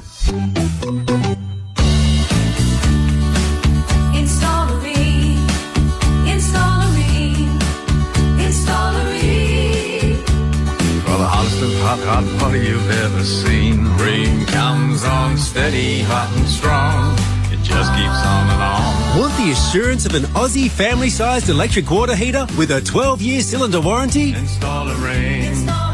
Install a Rain. Then accept nothing less than Australia's best. This month on Disney Plus just got bigger. FX's Alien Earth is coming in for landing. Save yourself. Now streaming. And strap in for Marvel Studios Thunderbolt, streaming August 27th. This could get messy. This month is Out of This World on Disney Plus. Do you hear that? That's the lunch rush. But don't worry, we've got enough internet on tap. Yep, at Aussie Broadband, our award-winning network is prepared for whatever you throw at it. It's purpose-built to handle demand, even at rush hour, to keep your connection running smoothly with fast-flowing internet. Make the switch to your local internet. Make the switch to Aussie Broadband. That's the actual Aussie way. Get the saving you really want with $3K off Australia's favourite 4x4 Ford Ranger across XLT Sport and Wildtrak, but only until September 30 while stocks last. $3K off Ranger at participating Ford dealers right now. For full terms and eligibility, see our website. Half-time for GIO. GIO, insuring New South Wales since 1927. That is classy. That is another New South Wales try. Protect precious with GIO. GIO.com.au. Triple M rocks finals footy. First half highlights for Mitre 10 Trade. Huge tradie brekkie, September 19 at Mitre 10 and Home Hardware. Check the website to find a brekkie near you. The ball is booted and the finals are underway. Kickow is down and he's in trouble. He's clutching at his head. He copped an accidental elbow. Yeah, it's a category 2, so he has a chance to be back. It's a cat 2 for Viliami Kickow. Munson to the right. Pesek gets it on. It's Kamsua scoring in front of the Slater stand. So he's left to Salmon. Salmon to Kickow. It's play on. It's play on. Looks like it's been knocked on by Sexton. Well, this will be the most remarkable start. He's celebrating like he's certain he scored. He was confident that he didn't touch it, and it's all knee. It's going to be a try. What a start to this contest for Toby Sexton. Is that first touch? First touch. Last tackle. Centre field. Sexton. Brother. It comes away now. Galvin. A beautiful cut-out pass. And over untouched is Jacob Kiraz. Melbourne have been caught out. Peasant from nowhere has drilled a 40-20 to completely turn the momentum. Last play, Munster, Lasani. He's confident. It's a try. And that's Munster at his best. 14-12. Melbourne leading Canterbury. Grab Triple M NRL daily all week on Listener. And drive home with Triple M's Rush Hour. Thanks to Ream and Macca's. Triple M rocks finals footy. It's footy all day tomorrow. You got your Dead Set Legend show. Then at midday, it's a Saturday scrum straight into Penrith versus Warriors. On air from 3. I'll be doing that one with. We're doing that with Charlie, Josh Reynolds, and you, Wado. Beautiful, Wade Graham and Josh Reynolds. And then from there, it's off to Shark Park. I think we're going over at 6:30 for a 7:45 kickoff. That's Sharks and the Roosters. Dobbo will be your caller there with Aaron Woods. And then Sunday, live from the Hume Highway, the Sunday Sin Bin will be on the road for the first hour, and then in Canberra Stadium, and that is just going to be an unbelievable afternoon.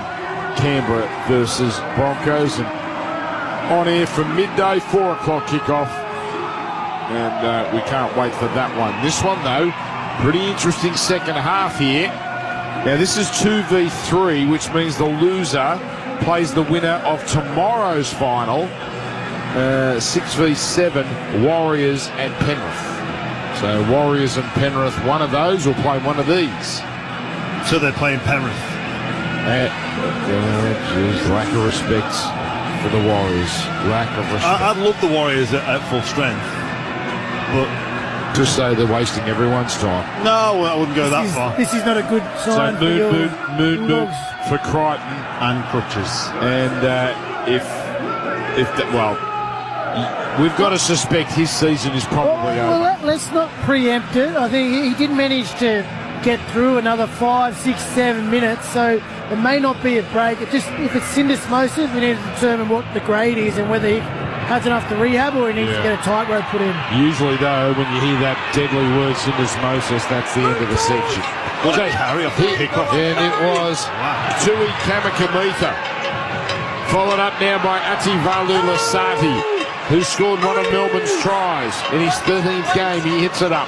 So we're off and running in this second period. Alan McDonald now working it up the middle, driven back by Kikau and also Cohen. 22 out for their own line. Grant throws to the right side where Eli Kartoa is not going too far, where he's put down, and Toby Sexton looking straight at the ref, giving it to him and the touch judge, saying, did you not see the ball lost there? Well, no one did. So Melbourne get another couple of plays, and it's carted forward by Liero. And that's followed up by a kick by Peasant. Sexton, excellent chase. Sexton's having a ball out there. Taken on the full by Tracy. And Tracy brings it back to within 18 of halfway. So Canterbury now 14-12 down, and we're looking at a replay, and Toby Sexton had a dead set case though.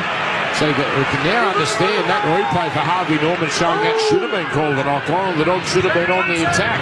Kiraz cutting back towards the markers where he's put down. Hayward doesn't run it much out of dummy half, and he throws a loose pass. It was almost put down by Tracy, but it got by Tracy. And the man on Tracy is outside, and Galvin carries it forward. On the last, in fact not the last, on the 5th, it's Burton putting up a high one, taken by Warbrick. Backing back Warbrick, now gets his run going and taken down well by Sexton. Ben Dobbins sideline, Bob Jane T-Marks. Yeah, just an update. Stephen Crichton definitely won't be back. He is out of his gear and having a shower and coming, so he's completely ruled out.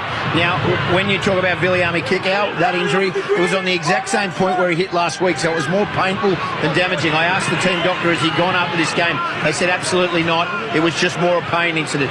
He wants him to quicken the play the ball. Half a second quicker as the Melbourne Storm play the ball than the Dogs at the moment. He said we need to stay in the fight, get through our sets. On the other hand, Craig Bellamy very happy. He said we were a little undisciplined when we lost our shape. Just get back into the fight. Very happy with their performance so far. Okay, thank you, Ben Dobbin. High kick put up by Melbourne. Tracy comes forward, takes it with confidence. And Canterbury will start this set. 25 from their own line, 6 in from the left touchline, running to the MCGN. Rinakama is hammered here in the tackle, not going anywhere. Such a strange game, Dan. You know, after over 40 minutes of a contest, we've not seen a high ball for Coach or Warbrick. You're right. And worked up here, Canterbury. Slightly more tackles in the respective Westpac red zone, 17 to 12. Hayward waiting at dummy half. One of the reasons Melbourne's play the ball is half a second quicker is because they're laying all over the Bulldogs and getting away with it. And they've done a good job testing Adam G.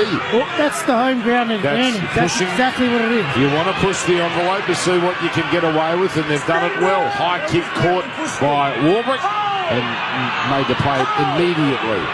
18 out from their own line as it's one out here through Anderson. 14-12 Melbourne. 3.5 gone in this second half. Grant to the left away to Coates. Coates with a good driving run down the middle. And he'll play it for Grant, giving it on to Howarth. Howarth pushing forward well. Quick play the ball. Grant, line ball past McDonald. Beats one. Almost away. dropped down. Hayward missed the tackle there that almost allowed McDonald to go through. Peasant kicking, skews it off the side of the boot, and it goes out on the full. He bit off a bit more than he could chew there as he tried to take a few steps before kicking. Yeah, it's great quick play the balls from the Melbourne Storm. They're really blowing up the middle of their ruck, but Josh Curran just made the decision to go and put pressure on Peasant. It just comes on the outside of the boot. It could have been a great shot. It was an attacking kick. It was that corner bomb on the near side. Brilliant work from Josh Curran. What a rescue kick pressure that was. Only one team has come to Melbourne and won a qualifying final against the Storm. That was when John Bateman scored late against the Storm in 2019. Dogs only down by 2. They're 40 metres out. Hayward throwing it to Preston. Melbourne have done a good job on him so far. Preston had 3 defenders all over him, but he's only 34 out where he's made the play. Slow play the ball again. Hayward goes to the open left of man. Starter stepping, giving it to Sexton. Sexton, quick ball. Kick out of Galvin. Galvin to winding up Matt Burton, but well chopped down by Anderson. Last 20 out. Sexton, high kick across the face. Coming down. Here comes Kieran. Up they go. And it's off hands in the in goal. Grounded by Melbourne. Canterbury knock on. Canterbury knock on. And 10-metre changeover for Melbourne. So Kiraz losing the ball in the contest with Coates. Geez, he out-jumps Xavier Coates there, but he couldn't grab the ball. And out of all that, it's Melbourne's ball 10 out from their own line. Yeah, it's that first attacking kick that Jimmy was after. This time for the Bulldogs. Kiraz, such a threat in the air, had all the momentum. Causes the list boys to see an offload Lasati. This game is end to end. Sure is. There's Melbourne on the left side here, on the Richmond side of the ground, with now the ball worked back into Jack Howarth.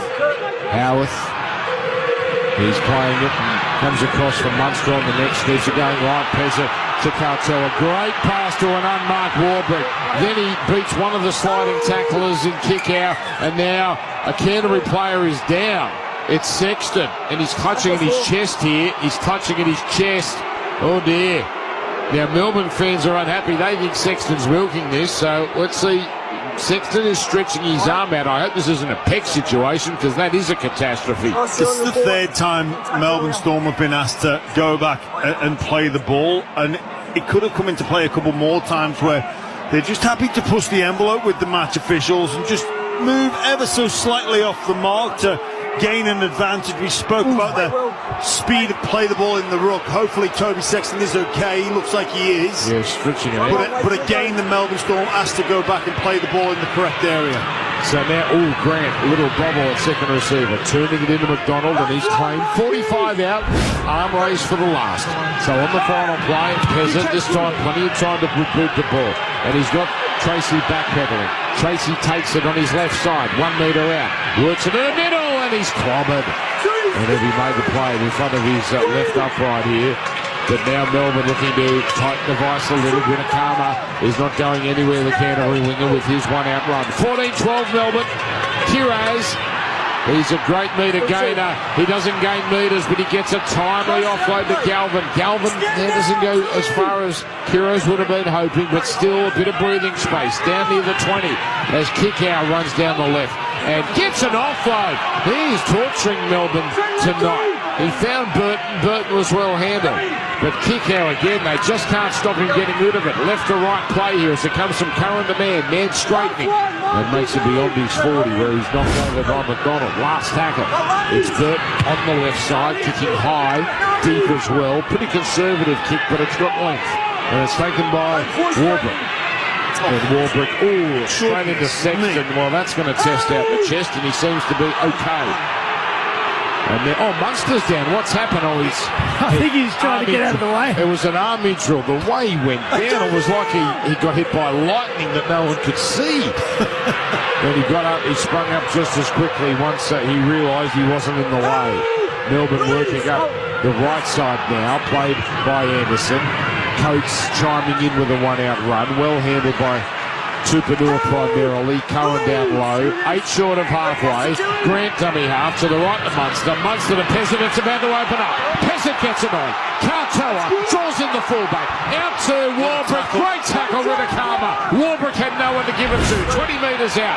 Melbourne though have Canterbury backpedaling, high kick across the face of goal, out it goes to the left wing, it's taken by Coates, but he throws it infield and Tuala for Canterbury, but he's ripped out by Howarth. What a play, but it's called a knock-on. Howarth ripped it out wonderfully, just didn't quite control it.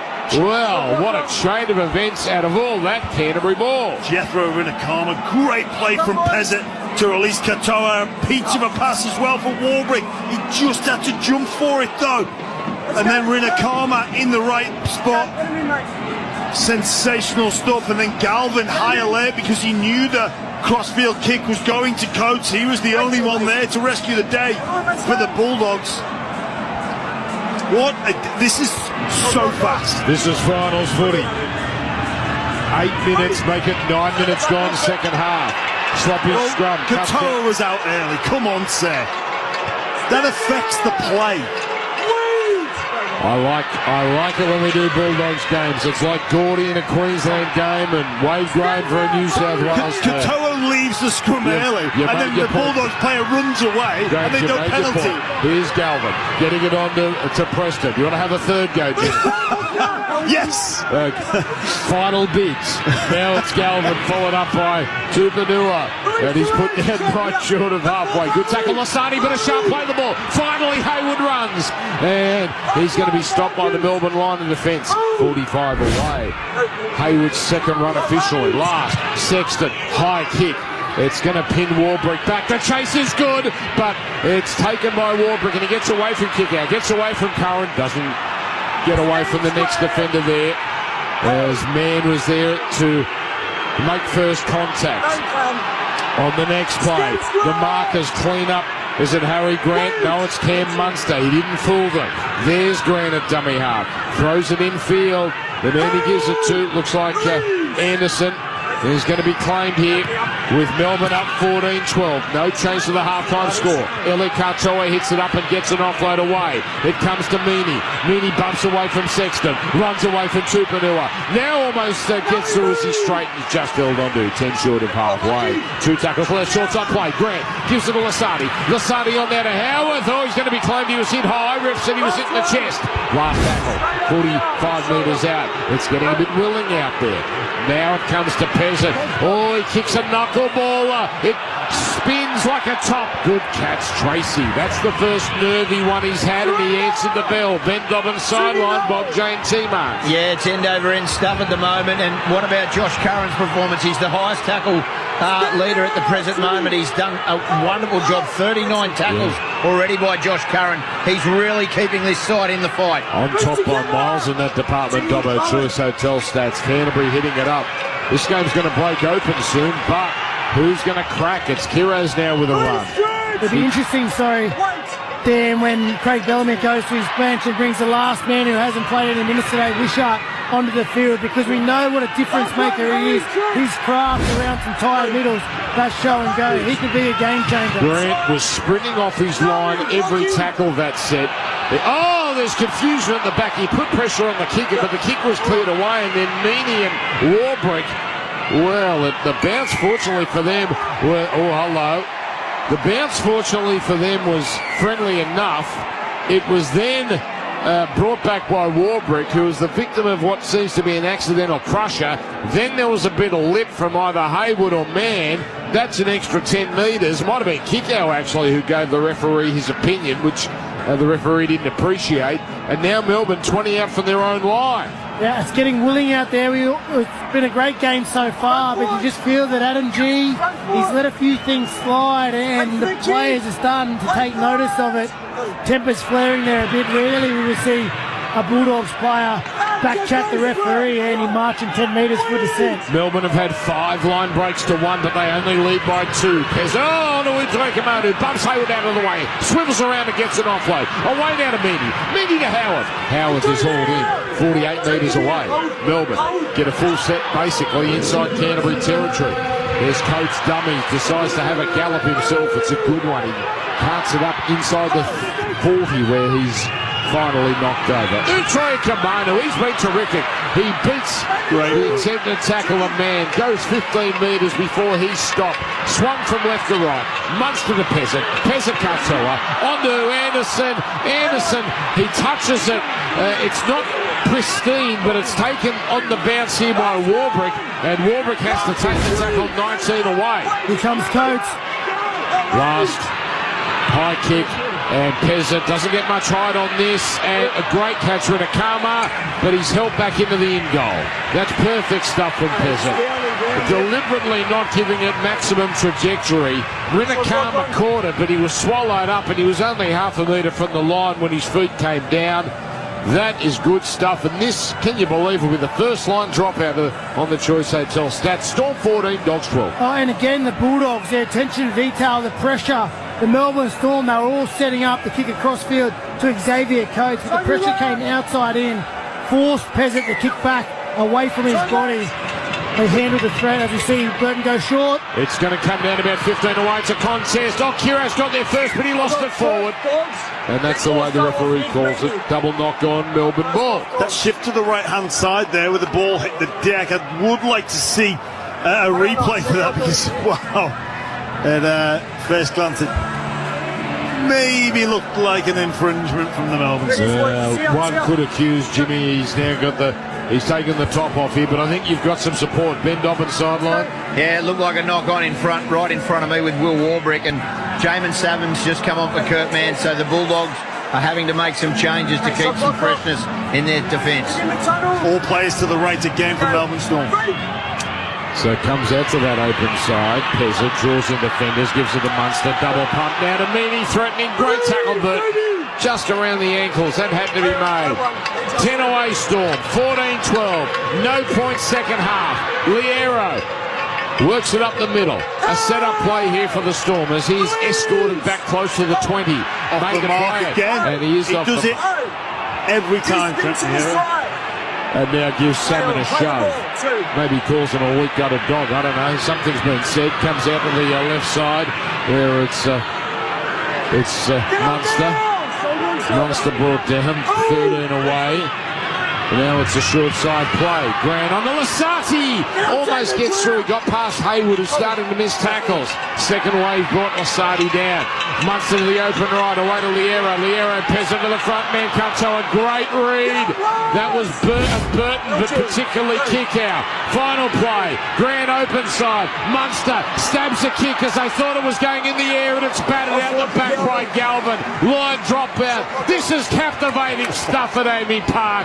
Melbourne are throwing everything at the Dogs, and somehow the Dogs are refusing to budge. 14-12 Melbourne. Yeah, that's intelligent play from Cameron Munster and quick, sharp thinking from Lockie Galvin as well. Everybody predicting it goes to Coates. Munster had other ideas. Galvin up to the task. But he's going to go the same spot here. But is this going to go to 10? Yes, it does. Kiraz comes up with it. Kiraz comes up with it. He took it and bopped it up for himself. I'm not sure on purpose, but he got it on a second attempt. And that's a massive play for Canterbury. They are going to be so full of confidence after that. What they have just repelled. Harry Hayes driving it forward. 19 short of halfway. Dogs down by 2. Salmon to Sexton. Sexton keeps it going with the kick out. Kick out another offload as he's tackled. Finding Tracy. Tracy to Burton. Burton is standing in the tackle and he's stopped. I don't know how kick out's still out there, man. Like, wow. As now it's carried forward by Cohen. It is shows a penalty late in the count. A leg pull. I believe. It's a penalty. That would have been the 5th tackle. And Canterbury will go on the attack. And they will get a genuine shot here as we look at a cannonball from Harry Grant. That's the 3rd man in down low. And Grant is not happy, but he did seem to make contact below the knee. No damage done, but the damage might be on the scoreboard in moments. Yeah, well, the rules test of the Bulldogs came only moments ago, and they passed with flying colours. Desperate defence to keep this Melbourne Storm attack out. Now it's their opportunity. Some good field position off the back of that penalty. Can the Melbourne Storm defence hold up Return serve. Wade Graham, James Graham, Seabus super experts. Canterbury knocking on the door of the 20. Josh Curran having his best game in some time. A great run, almost gets to the 10. He's at the left upright. He'll play it for Hayward. Hayward throws to the right to Salmon, turning it into Hayes. Hayes gets it inside the 10 where he's knocked over. Utoi Kamanu, last appeal off centre field. Hayward to the right to Galvin. A Canterbury player's gone down in back play as the ball keeps going to the right. Melbourne have got that covered. Tuala, I don't know what happened to Tuala there. He might have got tangled up with his own player. Comes back open side where Salmon at second receiver. On to Sexton. Sexton to kick out. Kick out of Burton. Burton goes for it. Burton scores! Dogs in front in Melbourne! Canterbury are producing an inspired second half.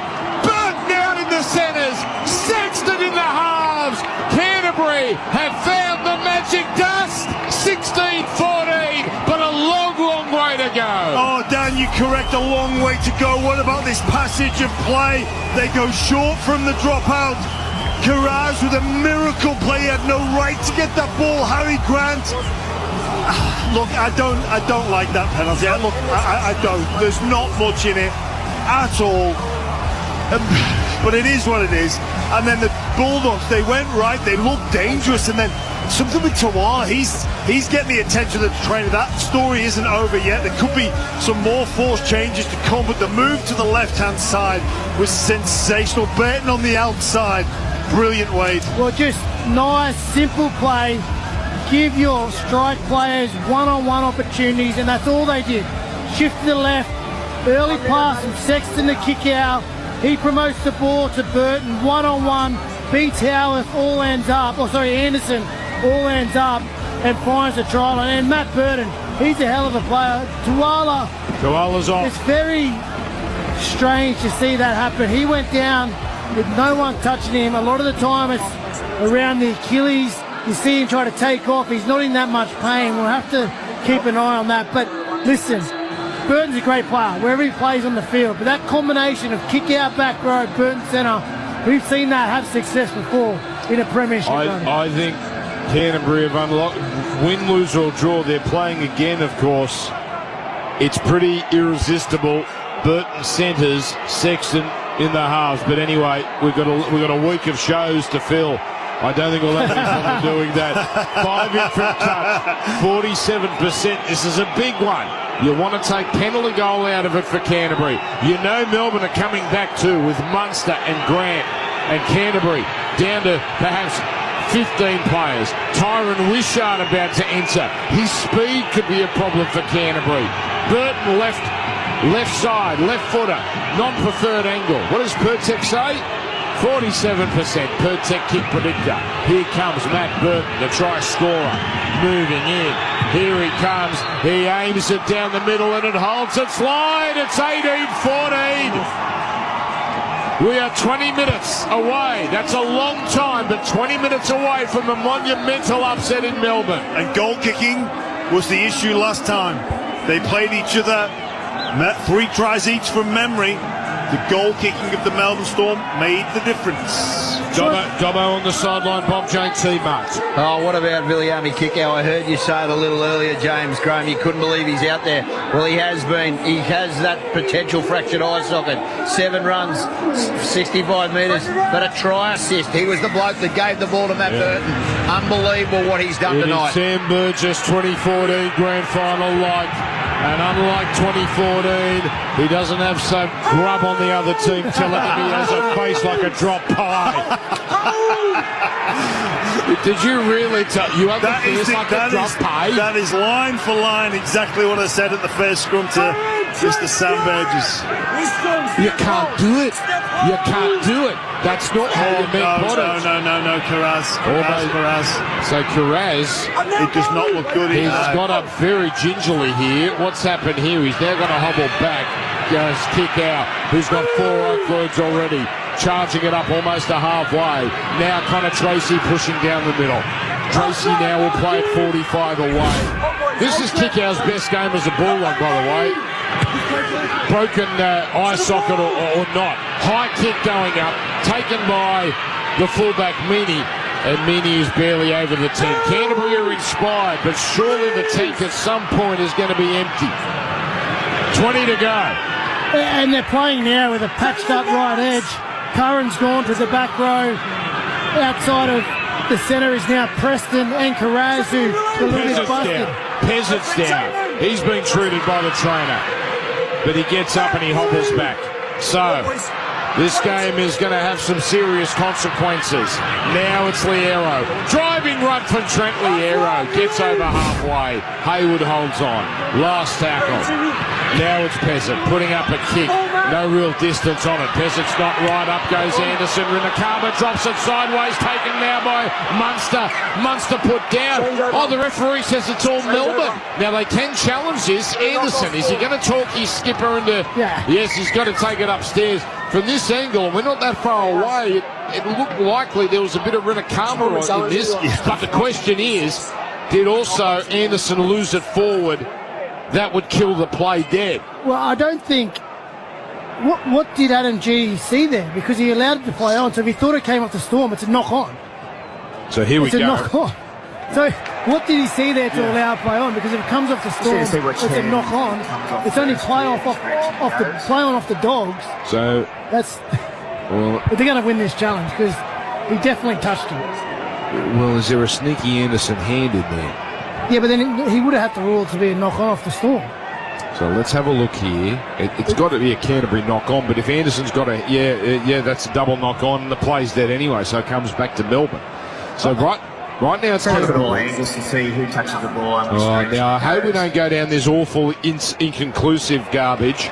That's a pretty clear... Geez, that's a weird... I'm off the hand of Jethro first. Yeah. To the hand of Melbourne. The challenge is successful. Look at the frame rate on that. What's going on? These are the finals. Anyway, they got it right. Ben Dobbin, Melbourne strong feet, 20 out from the Canterbury line. Yeah, Nari Tuala gone for the night. It's a calf injury down. He will not be back. So they are now down to 15 on their bench. They have to hit that left edge this side. Munster, Lusardi, Meany at the back, Howarth and Coates against Preston in the centres and Carraz, who isn't at 100%. They have to test that combination out a couple of times.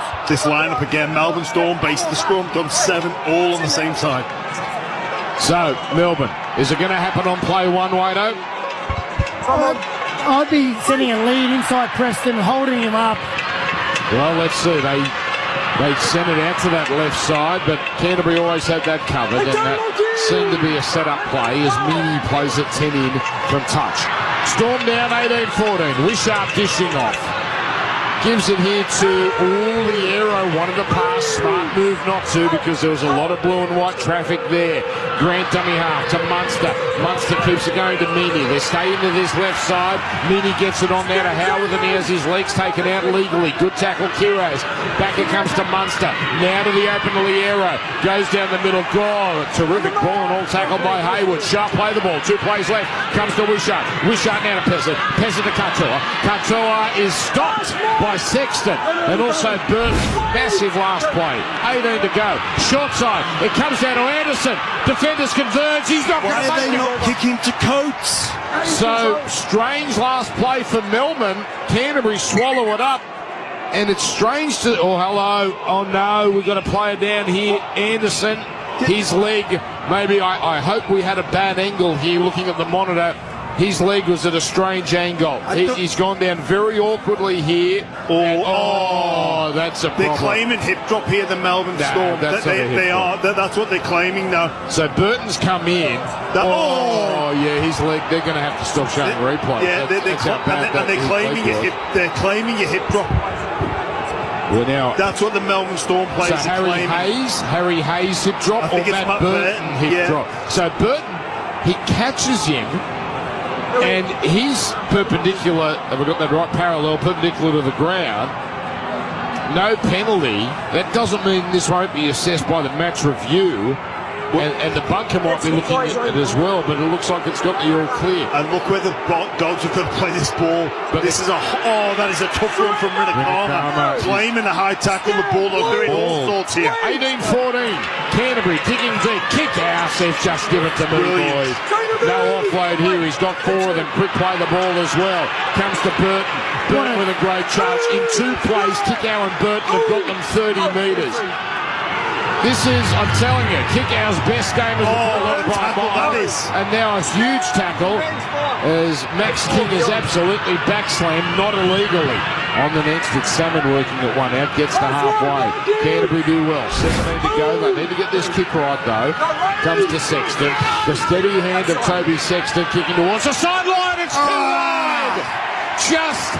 Just when Canterbury had got out of deep water, they put themselves back in it. Oh boy, Melbourne. You can't keep giving Melbourne chances like this. They've got it on halfway. Oh, it was a brilliant set of 6. Stuck in the corner. They had to wear some tough carries, but Kickout, Burton, back-to-back runs, got them out of trouble, as you see. Oh, Salmon racing up out of the line to put a shot on Utoi Kamadu, but he flings it out the back, hits the ground, taken by Munster. Munster has stopped. 16 and a half to go. 18-14 Canterbury. Burton with the only try this second half.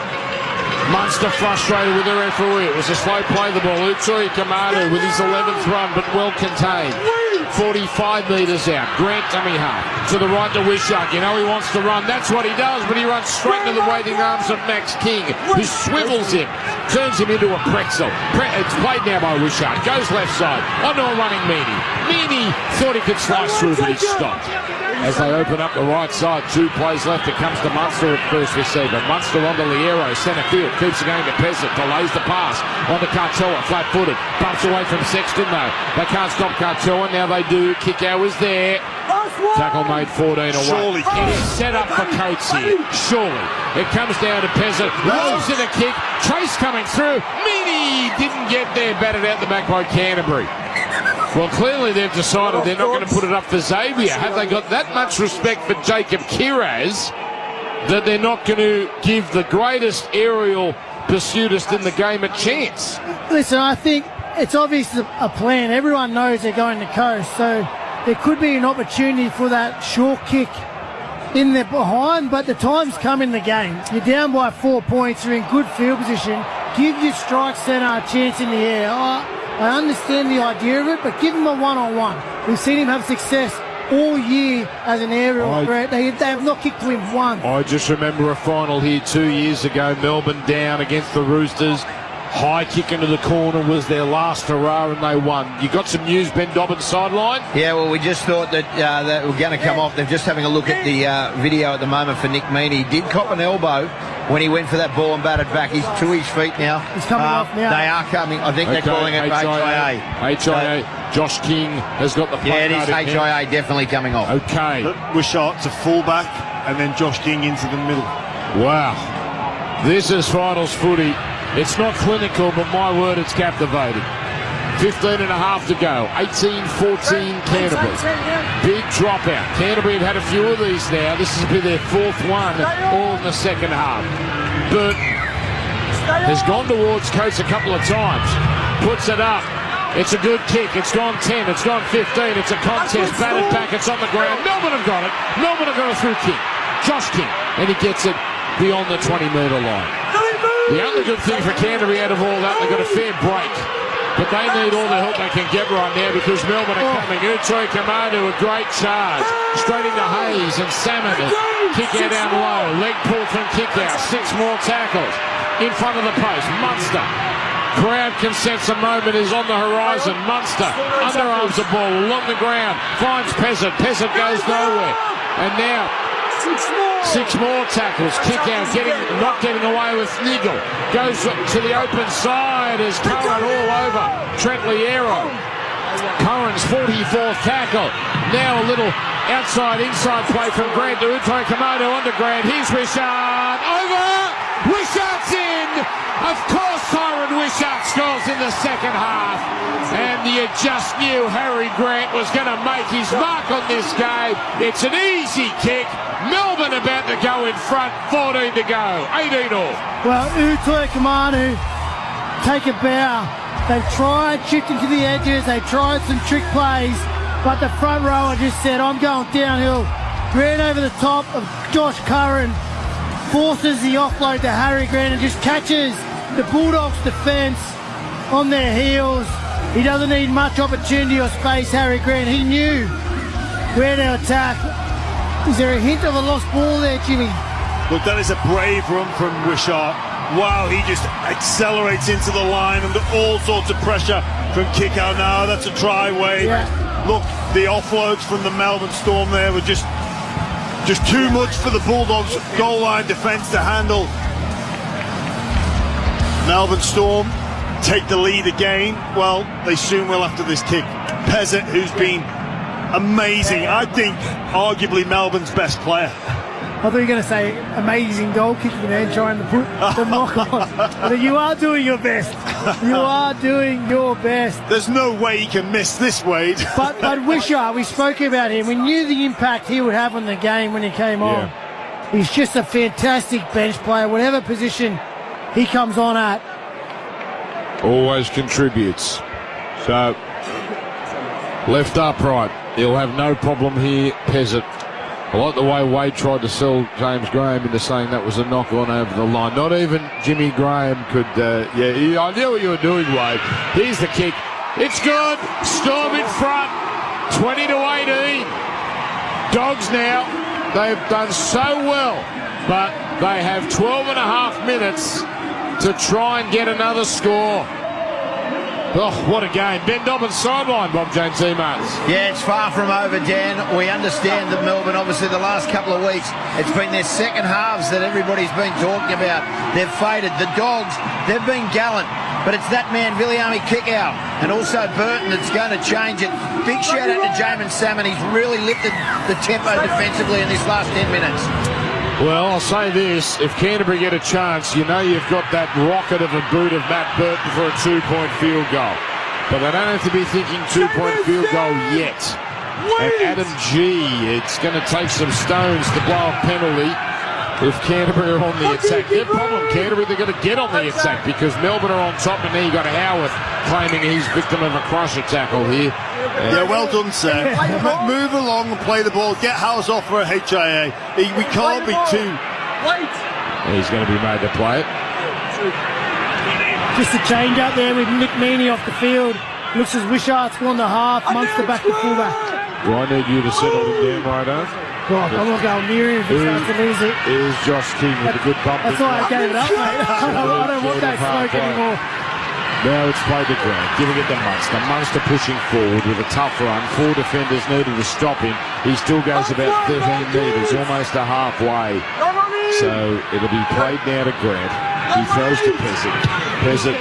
A little bit of pressure from Hayward, but a deep kick. Oh, beautiful kick because it's taken by Tracy, just one from his own line. He looks up and he sees an even purple line of jumpers, and Tracy will play 16 from his own line. Storm 20, Dogs 18.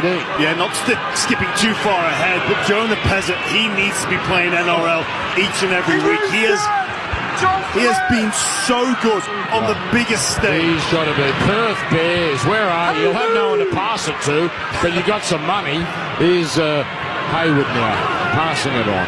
And he gives it here to Jacob Curaz, who works it up to within 12 of halfway. Salmon giving it to Sexton. Sexton away now to...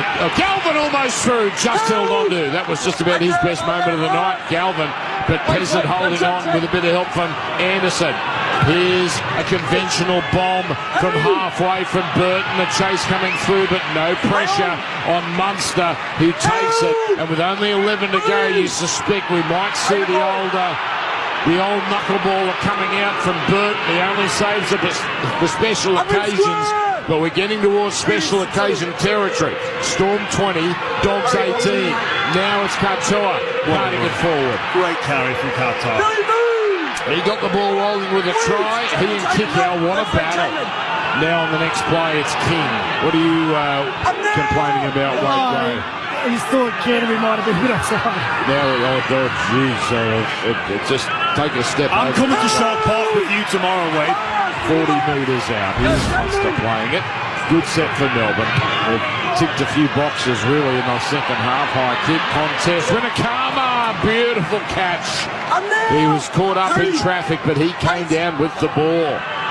But Canterbury, a lot of hands on hips, a lot of hands on knees. It's whoever loses, it's going to take a hell of an effort to recover for next week, even with a good break. A beautiful pass from Kiros. He flipped it out to Preston, who's been well contained so far tonight, but Preston chopped down immediately. Now it's Tracy out of dummy half. He ran to the middle, but then threw it back to Preston. Preston was well handled.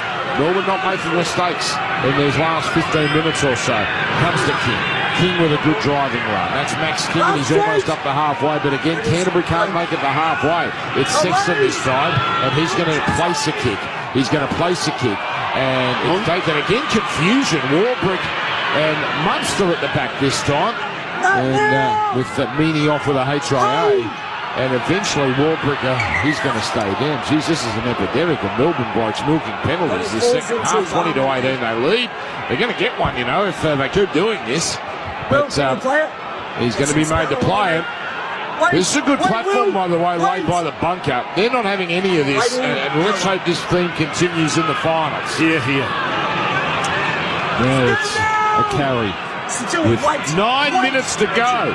20-18 Melbourne. Xavier Coates is dropped down centre field. Grant throws left. Howard, one out. Played to Grant.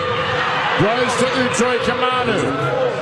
He rolls the pass back, finding Wishart. Wishart stands in the tackle, and he's put down. Melbourne in the last 20 minutes have looked like a team that knows how to get the job done in finals. Here's Peasant, drilling a long one. It's again going to drop down in the 10. My God, he's been good with his boot, Peasant. Except for one, he's been just about perfect. As now running sideways, looking to find an opening, is Tracy, but there is no way through. Rinakama carts it up. Canterbury running out of chances, 8 minutes to go. Well, and this becomes the issue for Canterbury because of the chaotic nature of the game. Even now, their full middles struggling to get behind the ball. They need to get in some shape. As we see Carraz go for a late offload, they need to try and get in some shape, get some field position to throw some attack at this Melbourne storm defence. Harry Hayes with a decent run, but Melbourne are swallowing this up right now with the ball now shifted to the left. Salmon to Sexton. Sexton to kick out, winding up, but he's been well contained the last few minutes. He's up to halfway. Last tackle, Burton. Skinny blindside, puts up a high kick. Munster under it, no problem. No problem for Munster. 12 out from his own line. They'll do this all day, Melbourne. And Munster is just going to take the tackle here, but that's another set expired. 7.5 minutes left. Melbourne 20-18. There's a great driving run from Will Warbrick. He's gone 15 metres. He'll play a 10 short of halfway. Munster again. Wow. He's gone up a gear as this game has got towards its conclusion. Makes it to halfway with his one-out run. Kantoa not going too far, but this is textbook finals football from Melbourne. Played to Grant. Goes to the open left, Liero. Liero to Peasant. Peasant out to Wishart. Turns it into Howard. He slips a pass back inside to Peasant as his tackle. Then Peasant keeps it going to Josh, tiring out these defenders. Tackle made, 35 out. Here we go. High kick. Coates coming down 10 away. Up they go. Now, Coates was dead set body down to that. Kiraz takes it, then gets an underarm pass away to Tracy. Tracy was dead set, held down by Utoi Kamanu. Canterbury shifted. It goes left side. Kick out. Kick out. Oh, what a tackle. Get away from Peasant again. Now it's Rinakama hitting it up, and Melbourne have steadied, but Rinakama gets an offload on there, 60 metres out. Galvin to Tupanua. Tupanua can't find an opening, and he's put down. Canterbury have only found 2 line breaks all night. They're up to halfway on tackle 3. This is as close as they've been for a while. A little out the back play. Galvin to Burton, but there's plenty of storm out there. Tackle 4. It's Galvin running out of dummy half towards the middle. Gives it to Salmon. Salmon to Tracy. Tracy out to Preston. Preston gets away. Slips a past Kiraz. Inside the 30. Underarms it as he's tackled. Finds Salmon eventually. Long pass man. Could be on. No! Kick. James Graham tells you the story. It's taken by Melbourne. Warbrick away. Warbrick now put down on his own 20. Canterbury passed that ball down. They had numbers and they panicked. As now it's Coates. Coates almost breaks clear. And he's put down 20 short of halfway. It comes back here to Wishart. Wishart throws it on into Kantoa. Gets it onto Anderson. Lost the ball. I thought, the ref said he held onto it. What were Melbourne doing? Extravagance here with 5 minutes to go. And now a hit up here by McDonald settles them down. There's another twist here. There's now Munster. This might be it, although he's dropped down by Salmon, and he's going to claim hip drop. He's going to claim hip drop. He's clutching at his ankle here, and I hope he's faking this, because if he's not, he is in just the most intense pain here. He is in awful pain. It's like he's spasming. Oh, this is nasty. This is nasty. We'll wait and see a replay before we assess whether Salmon's done anything wrong.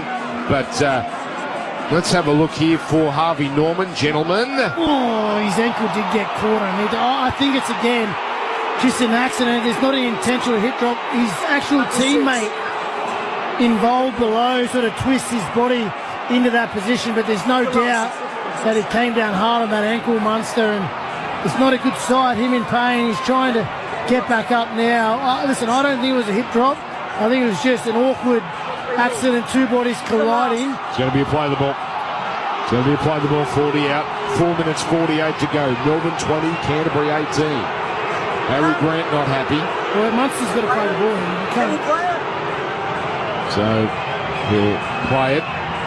And Canterbury, are they going to get another chance? They blew the last one. Are they going to get one more? Pezza puts up his bomb down the right side. Rinakama coming forward, and great catch, Rinakama. I tell you what, he stood up the kid. Here we go, Dan. This is their opportunity. Are they going to spread it immediately? They're on the left side. It comes now here to Sexton. Tries to scoot out a dummy half, and he's put down. Well handled by the markers. Burton with a run out of dummy half himself. That's good. Gets him to halfway. 4 to go. Now it's sent to the open right. Man onto Galvin. Galvin or running Tracy. It could be on. Out it goes to Preston. A terrific sliding defence. Just as Canterbury will bubble it. Now they're on the right side. Tackle 25 out. Back to the open left. Hayward to Galvin. Galvin to Man. Man runs into a cul-de-sac, but he gets out of a tackle. Sends it back to the right. Tupanua 25 out winding up. And he's tackled down low. Who was that? That was Wishart. Great tackle. Last. This could be it. Hayward out to Man. Man on.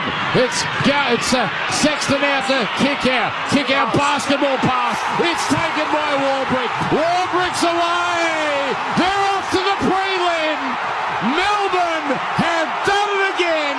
Will Warbrick under the posts. And the Storm are 80 minutes from the grand final. Don't you just hate Melbourne Storm?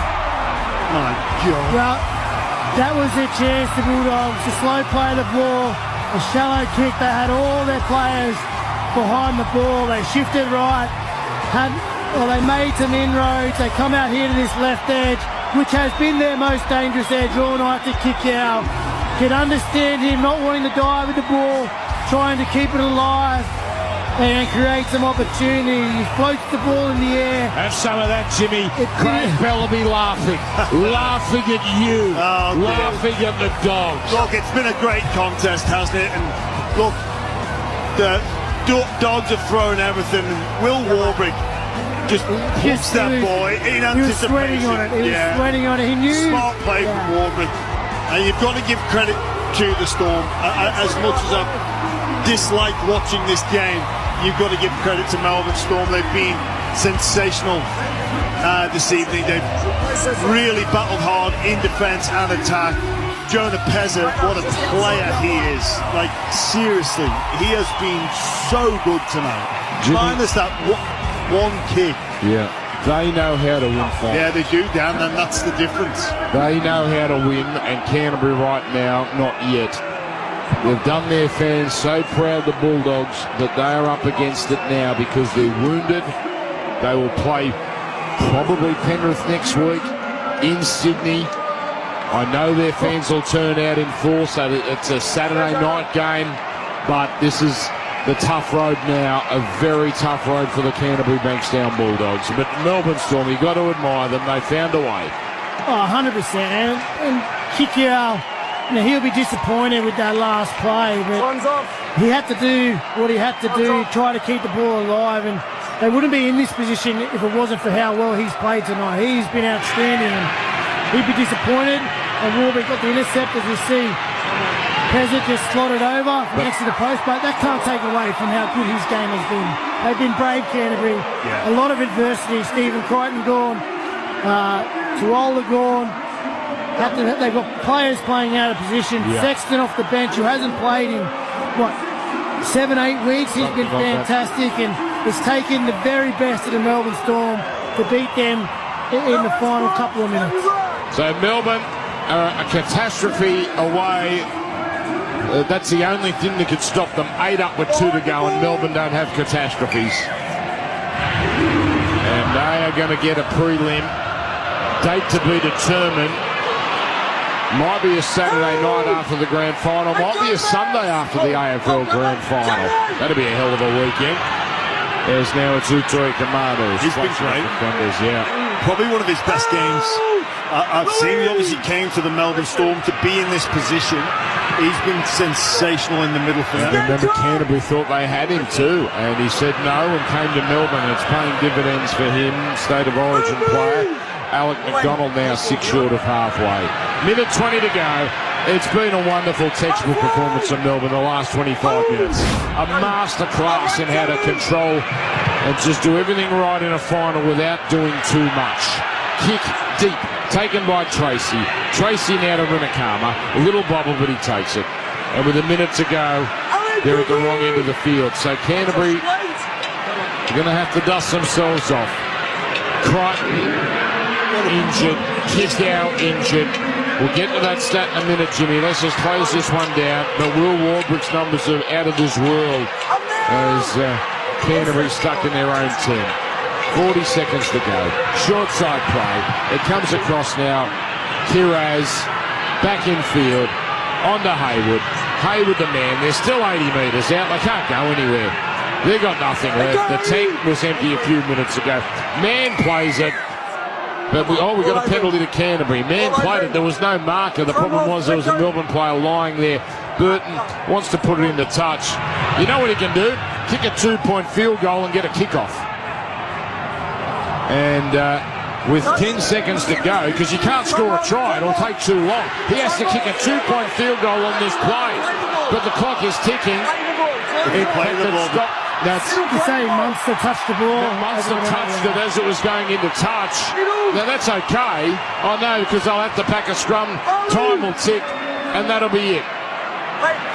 So play the ball. 6 seconds left. By the time,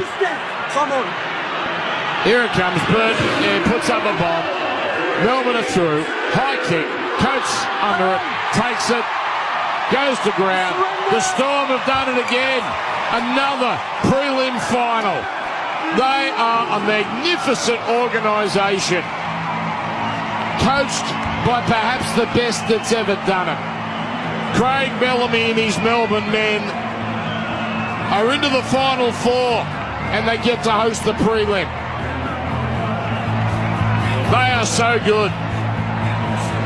They have had 9 prelim finals, rather 8 qualifying finals here at Amy Park. They've won 7 of them and get this passage straight through. For the Canterbury Bulldogs, that is heartbreak. They will go back to Sydney wounded, and they will go back knowing they had their chances. They had their chances tonight, but in finals, you have to do the little things right, and Melbourne did it just that little bit better. 26-18, the Storm 1 game away from the big dance. Sam, these two teams have set the standard now. There's 6 teams watched at home this evening, and they need to replicate that. The start to the finals has been met with one of the greatest contests. You could see it was end-to-end injuries.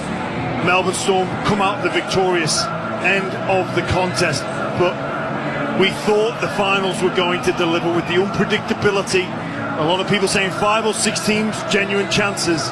That is what finals football is all about. Both of these sides arguably limped in. They both delivered. They have set the standard for the rest of the competition to follow. So Canterbury's path, Penrith or Warriors next week. That is definitely in Sydney, and then the winner of Canberra-Melbourne in week 3. Melbourne's path, pretty straightforward. They're at home, and they'll play someone on the other side, either Roosters, Sharks, or loser of Canberra-Brisbane. So that explains that. But Jonah Pezzett was outstanding, Ben Dobbin, and he's with you right now. Come the hour, come the man. Firstly, congratulations through to a prelim for the Melbourne Storm. When did you actually know that you'd be starting? After Husey went down last week, we sort of had a little chat in the sheds and sort of planned from there. And then, Bells are running me Sunday night. So that we got a good full week of training in, so it's good to know early.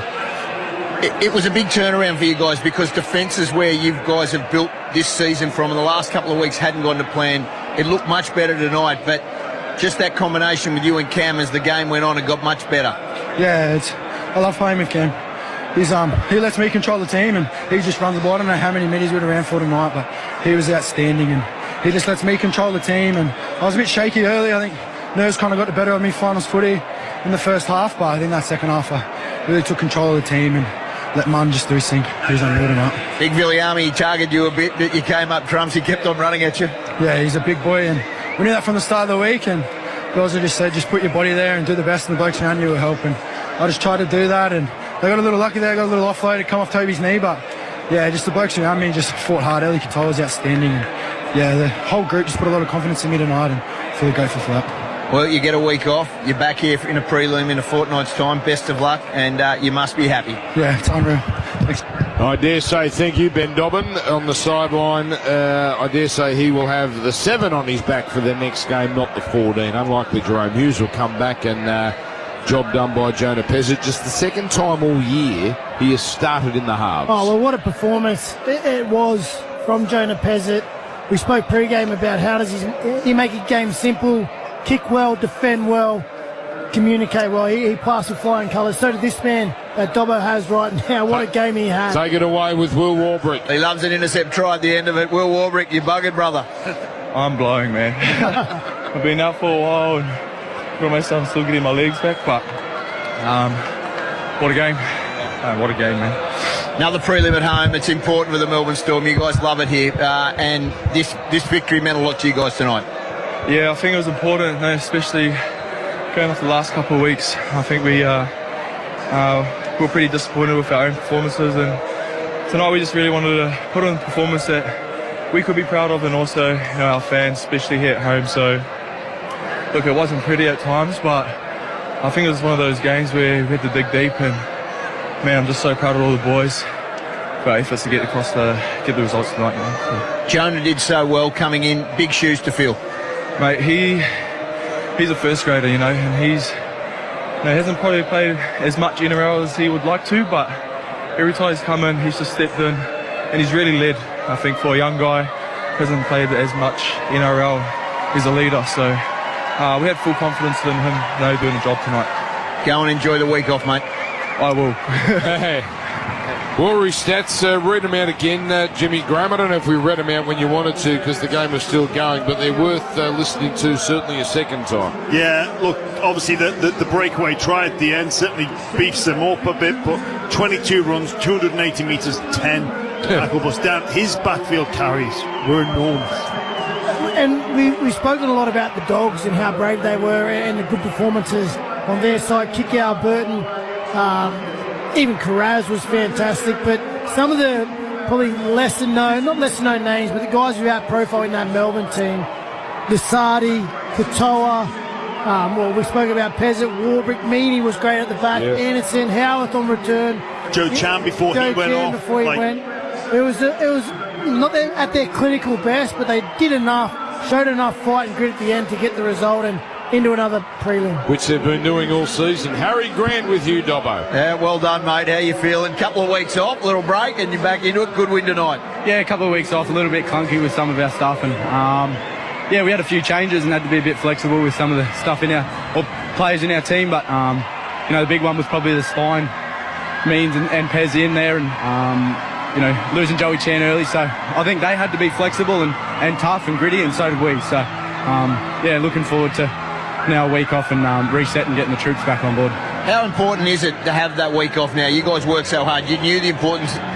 Frank Manisi said we don't talk about it, but another home prelim here, it just gives you guys such a great opportunity. Yeah, it's the opportunity you set out to do, and is play footy and ultimately be in the last game of the year. And we're one step closer now, but we can't get too ahead of ourselves. And we were playing to get in the prelim tonight. But, not sugarcoating it. That was the goal tonight. So it was a real good opportunity for us.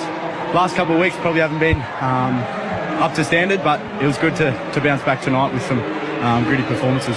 You talked about the spine, Cameron Munster. Geez, it was leadership tonight by him. Yeah, especially when he went back to fullback. He just wanted to run the ball finally. I was trying to get him to run the ball all the first half, but he's so dangerous with the ball, and the more he's running, the more he's sort of thinking about his footy is better for our team. And he's awesome to play with, and he stood up tonight. Go and enjoy it, mate. Thanks, Dobbo. Cheers, guys. Well done, Harry Grant. Well, here's another example of why the week off is so important. That game, it could have went either way, right? For the majority of that game, the result was in the balance. Melbourne get the job done. But now the Canterbury Bulldogs, they have to dust themselves off and try and recreate that effort, repeat that effort. That's going to be so hard. Crichton's probably long odds of playing. We'll have to check on Tuala. Kick out, his eye, and some of the effort. Josh Curran, he played the whole 80 minutes in the middle, 45 tackles. Every single one of those, would have had an effect. And you need to put all that effort into the game to try and get the result. But the consequence of all that effort is when you don't get the result, you need to get back to work on Monday and get ready to go again. Look, you do go all in, and the Panthers and the Warriors will be going all in. Just on tonight's performance, I'd love to know the conversations that Melbourne had in the week around them trying to counteract what defences are doing to Xavier Coates and Will Warbrick on last play. Yeah. Because for me, it was fascinating to see them go for not just go for it's not a trick play, it's an attacking quick kick grubber. But it's the second or third option, in my opinion, what's the most effective. And the Dogs dealt with it once. Yeah. But then, that's like a one-trick play. But they kept going to it again. And they've been tipped off that the NRL's going to be lenient on escorts. But no, I don't. I think it's went the other way. Teams got the email saying they're going to be harder on escorts. And you know what? I saw that too. Yeah, it's still their best play. Well, even if you plan all week. But it's still, I'm flabbergasted. Honestly, I'm so credit to Mel. I'm more intrigued around how and why they came up with that idea and then why they stuck with it. Well, it'll be something that they look at in review, because I agree. Maybe you test that little kick out once, but ultimately it's a foot race between a half and your chaser. And most halves are pretty cluey. They can sort of anticipate that little kick. Getting behind there becomes a foot race, which is a 50-50 battle. Xavier Coates in the air, that's not a 50-50 battle. Yeah. That sways to his side of the percentages by a long way. So it's something that they'll review, because I only really remember him going up for one contest. Yeah. And it was at the death, at the end of the game, chasing down from midfield. Yeah. We used to see at the end of every set them giving him an opportunity to get up and bring the ball down and find a result for his team. So Melbourne, week off. It's hard to see Canterbury recovering from that, but they're going to have a big crowd on their side next Saturday night. And well, no Crichton, no Tuala, no kick out. Colin, mate. Well, that's not getting any better anytime soon. It depends if there's one headache solved for Serrano. It's Toby Sexton halfback, Galvin 6, Burton centres. If we see anything from tonight's performance, that's fair. That's fair for the position they're in. Oh, hang on. Well, we can do the tabloid stuff. We've got all week, as I said, to do it. You have Burton at 6, and you say to Toby, we'll get this sorted in the off season. I would say, I suppose with no Crichton. I would say with no Crichton. And we still saw Burton. He still comes in field. He comes in and kicks. Him playing outside kick out if kick out is available next week. I like that combo. I wonder what Bulldogs fans are thinking. The way Sexton played. I wonder what they're thinking. Well, I know what Catalans are thinking. We've got a good one. Je ne sais quoi. Toby Sexton. Oh, can you please not make that noise there? Sacre bleu. Triple M Rocking Finals are off and running. It was a cracker. And it was Melbourne again, 26-18 over the Canterbury Bulldogs. By the way, AFL score, Hawthorn is giving it to Adelaide. I'm sure they'll take that well in South Australia. 88-55. Is that straight sets for the Crows? Always been very good fans, Adelaide, so I'm sure they'll be taking that with good grace. Triple M rocking the finals. More after this. Specsavers Audiology. Rediscover the joy of everyday sounds with the Specsavers hearing expert today. The Triple M NRL Play of the Day.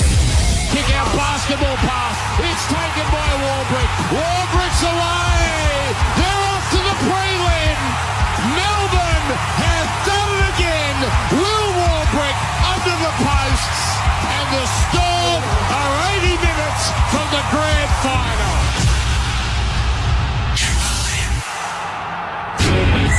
The verdict. Thanks to Tui's. How do you feel? I feel like a Tui's or two. I'm voicing this ad without undies. Completely pants-free. Why, you ask? Just because. And because Bailey Ladders has got together with Tradie Undies to give away Bailey Ladders undies. Just spend over $200 on Bailey Ladders and or Bailey Fall Protection gear. Get a free pair of custom undies. Get some or go pants-free. Details at baileyladders.com.au. Please wear undies responsibly. Pants to be worn over undies on work sites. Ow! This month on Disney Plus just got bigger. FX's Alien Earth is coming in for landing. Save yourself. Now streaming. And strap in for Marvel Studios Thunderbolts, streaming August 27th. This could get messy. This month is Out of This World on Disney Plus. It's here! The Supreme and Leader Caravans nationwide Super Spring stock sale is on now. Save thousands on brand new Supreme and Leader Caravans. These Aussie-made legends have delivered style, comfort and unmatched quality for over 39 years. Make an offer. No reasonable offer refused. Hurry, these are never to be seen again prices and they won't last long. Sale ends NRL Grand Final weekend or while stocks last. Visit your nearest Supreme or Leader dealership today or jump online now at supremecaravans.com.au or leadercaravans.com.au. Anytime is 7-Eleven time. Like when it's 10:27 p.m. after watching your team win and you're craving a pie. And maybe something to soothe your hoarse throat. Pick up a post-footy feed anytime at 7-Eleven. Grant's Triple Wood Scotch Whisky is aged in 3 types of wood: virgin oak, American oak, and bourbon refill. And these 3 types of wood are what gives Grant's Triple Wood its smoother, richer taste. It's great with cola and even better with friends. Grant's Triple Wood Scotch Whisky. Triple Wood for a smoother, richer taste. Please drink responsibly. Get the saving you really want with 3K off Australia's favourite 4x4 Ford Ranger across XLT Sport and Wild Track, but only until September 30 while stocks last. 3K off Ranger at participating Ford dealers right now. For full terms and eligibility, see our website. It's final season and footy's the talk of the trade site, especially if your team loses. Whether you're working hard or barracking harder, you don't want your gear to be cracking under pressure. That's why at Totally Workwear, we stock the brands you can count on in big moments. Brands like Fuse, FXD, Anthem and NXP Workwear. So this September, pull on the boots and wear your jumper with pride, because it's game on at Totally Workwear. Love your work. For 125 years, Aussies have chosen dairy farmers' milk for a little something special. Oomph! The goodness and vitality of milk from over 50 local dairy farms across New South Wales. Grab some dairy farmers' milk today and start with oomph. The verdict. Thanks to Tui's. How do you feel? I feel like a Tui's or two.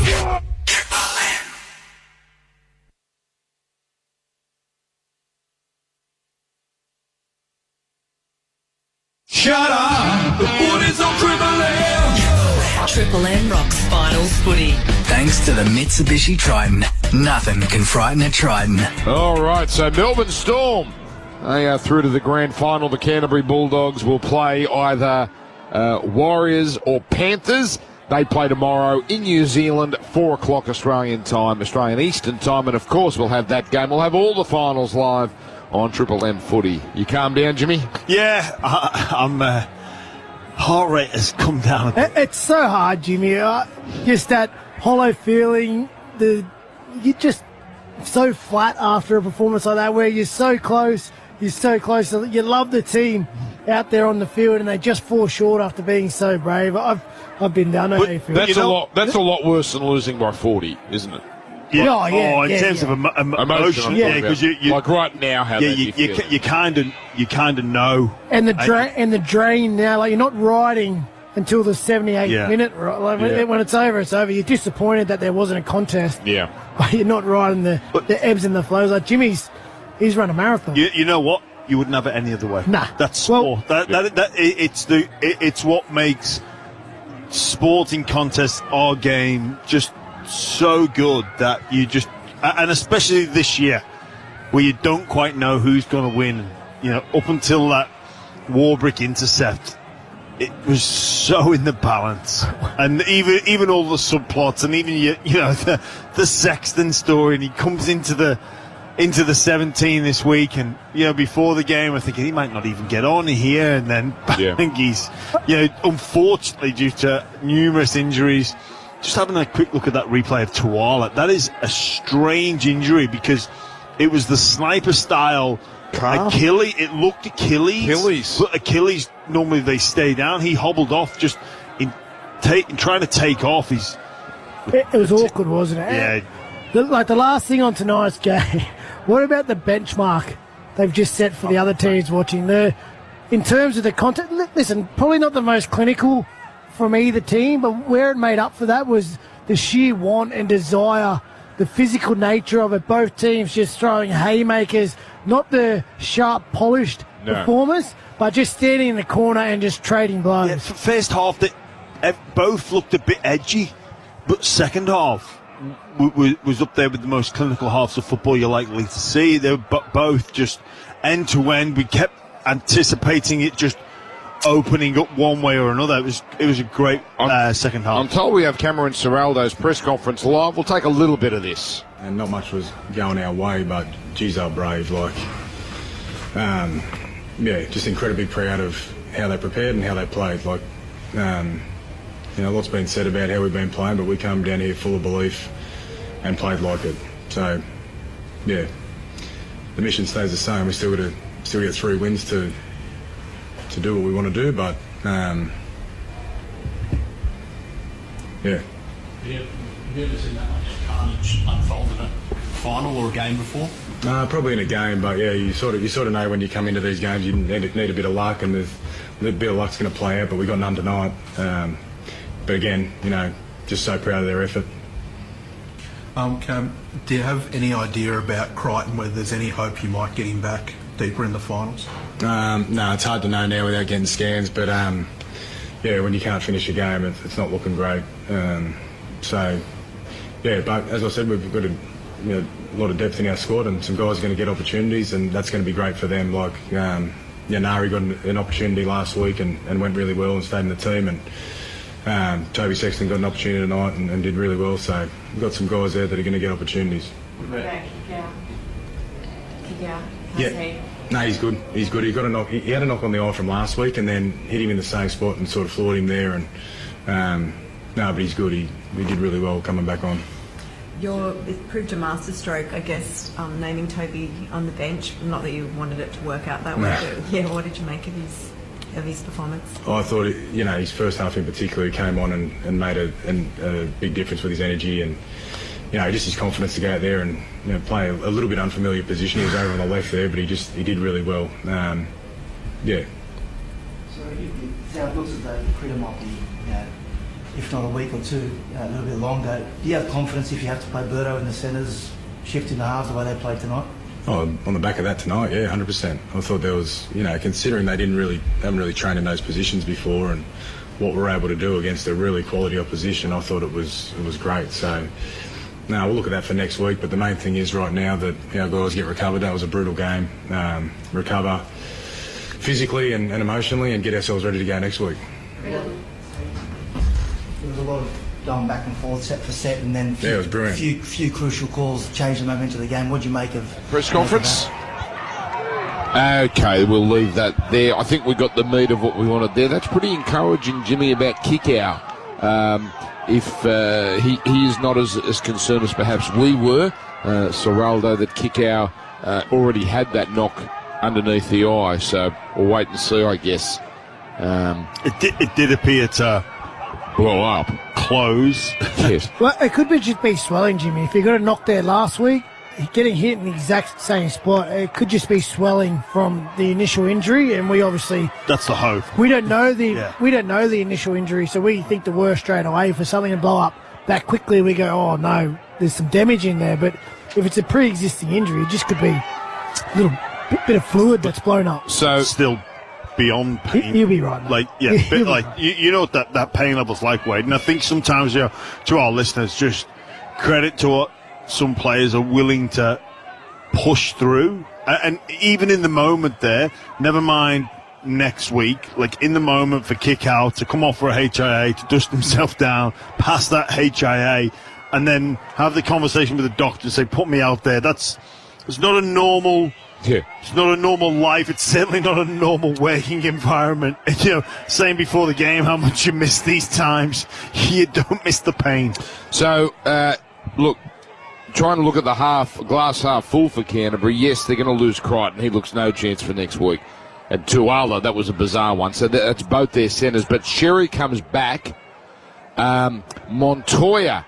Now, obviously, the story last week at the match review was his injury wasn't as bad as feared. If he comes back next week, I guess he'd come in for Rinakama. Did a job, Rinakama, but you're going to get much better ball running from Montoya. Tell you what, though, Rinakama, like... confident under the high ball. Mate, talk about, like, players that should be playing first grade, Jonah Pezzett. Well, Rinakama's... He ain't playing New South Wales Cup next year. Yeah. Well, he shouldn't be. So, I mean, if Kickow somehow plays next week, it's not anywhere near... Oh, look, Crichton's a big one. That's your leader. Yeah. That's your match, that's your X factor out wide who can, influence games significantly. So, obviously, it's not a great night, but it might not be as bad as perhaps it could have been. Yeah. Just quickly to Melbourne. Now, obviously winning tonight means they only play 3 games in September. Which leads into no Nelson. Oh, yes. That's right. They had to lose tonight and then keep winning. I mean... It was unlikely. It's so not something you planned for, but when you think back and how the trajectory of the run into the GF could look, like he was sorely missed last year, and he will not be available. I'm going to say something contentious. Whoever comes down here is going to like their chances. Now, that may be fool's gold because you're playing Melbourne in Melbourne, or whether it's Roosters, Brisbane, Canberra, Sharks. They're at least going to come down here going, there's some vulnerabilities with this Melbourne. They used all their championship qualities to get over the line tonight, but they're not playing anywhere near as good as they could be. No, definitely. And there's some reasons for that. Obviously, a lot of changes in their spine. That cohesion, having your best players out there. Like Jerome Hughes fully fit, Munster fully fit, Pappenhausen fully fit. That's your bread and butter of your team, right? They create the opportunities for everyone else. Because of the change, like Pezza was fantastic, but his ability to unlock other players, he's not quite there because he hasn't played with those players enough of the time. And he will get there given enough time. But again, no game next week. Got to reproduce that in the prelim. It's a tough ask. I think it's always tough to come to Melbourne, but it's not like coming to Melbourne 3 years ago, 4 years ago, 5 years ago. This is a different team, and they're not quite at that level that those great Melbourne teams were. No, but they're good enough to make another prelim. Who's got the CPAP Man of the Match award? Let's give this the official title. The CPAP Direct Triple MVP. Yes, I knew it had a fancy name. Triple MVP. Get expert advice and unbeatable prices at CPAP Direct. Visit in-store or cpap.com.au. That's me tonight. Dan, 1 point with Warbrick. What an impact he's had since he's come back. His stats tonight absolutely through the roof. 22 carries for 280 metres. No wonder he said he was tired at the end of the game. He's earned that week off. My 2 points, Stefano Utoikamanu, his second stint, when they were sort of teetering a little bit, some of his carries, some of his physicality to lead that team north-south against a great team with line speed, that's a lot for a young front rower to take that role on and go, oh, give me the ball, I'll show you the way. He bumped off Josh Curran, created the offload for Harry Grant, who sent Wishart over. That was a big-time second stint for Utui Kamanu, and man of the match for me, Jonah Pezzett. First starting game in at halfback, did what he had to do, kicked well, got the team around the park, but more importantly for me, it was his defence. Like some of his one-on-one defence on kick-out, last line of defence down there on Burton to save a try. That's just every goal he had leading into the game, just tick, tick, tick. He did his job and helped secure our prelim final for the Melbourne Storm here at home. All right, so that is it from us tonight. We'll be back tomorrow, 3 p.m. Our league game coverage commences, but on from midday with the Saturday scrum. Dead Set Legends for those that get that show. And then 4 p.m. kickoff, and then it's off to Shark Park. So after the Warriors-Penrith game, off to Shark Park. Cronulla versus Roosters footy all day tomorrow. Triple M rocking the football. Well done to the Melbourne Storm, winners again in week 1 of a final series. Triple M rocks finals footy. Full game highlights for Mitre 10 Trade. Huge tradie brekkie, September 19 at Mitre 10 and Home Hardware. Check the website to find a brekkie near you. The ball is burdened and the finals are underway. Kickow is down and he's in trouble. He's touching at his head. He copped an accidental elbow. Yeah, it's a category 2, so he has a chance to be back. It's a cat 2 for Viliami Kickout. Munson to the right. Pezzett gets it on. It's Cartella scoring in front of the Slater stand. Goes left to Salmon. Salmon to Kickout. It's play on. It looks like it's been knocked on by Sexton. Well, this will be the most remarkable start. He's celebrating like he certainly scored. He was confident that he didn't touch it, and it's all knee. It's going to be a try. What a start to this contest for Toby Sexton. Is that first touch? First touch. Last tackle. Centre field. Sexton. Runner. It comes away now. Galvin. A beautiful cut-out pass. And over untouched is Jacob Kiraz. Melbourne have been caught out. Pezzett from nowhere has drilled a 40-20 to completely turn the momentum. Last play, Munster, Lasardi. He's confident. It's a try. And that's Munster at his best. Then the Melbourne Storm defence hold up. Comes back open side with Salmon at second receiver. On to Sexton. Sexton to kick out. Kick out of Burton. Burton goes for it. Burton scores. Dogs in front in Melbourne. Canterbury are producing an inspired second half. Inside play from Grant to Utoi Kamanu on to Grant. Here's Wishart. Over. Wishart's in. Of course, Tyron Wishart scores in the second half. And you just knew Harry Grant was going to make his mark on this game. Kick out basketball pass. It's taken by Warbrick. Warbrick's away. They're off to the prelim. Melbourne have done it again. Will Warbrick under the posts. And the Storm are 80 minutes from the grand final. The Storm have done it again. Another prelim final.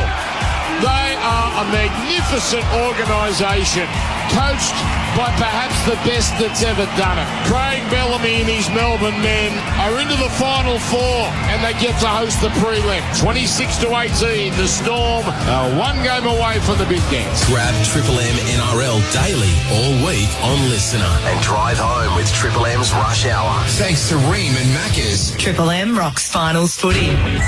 The verdict, thanks to Tui's. How do you feel? I feel like a Tui's or two.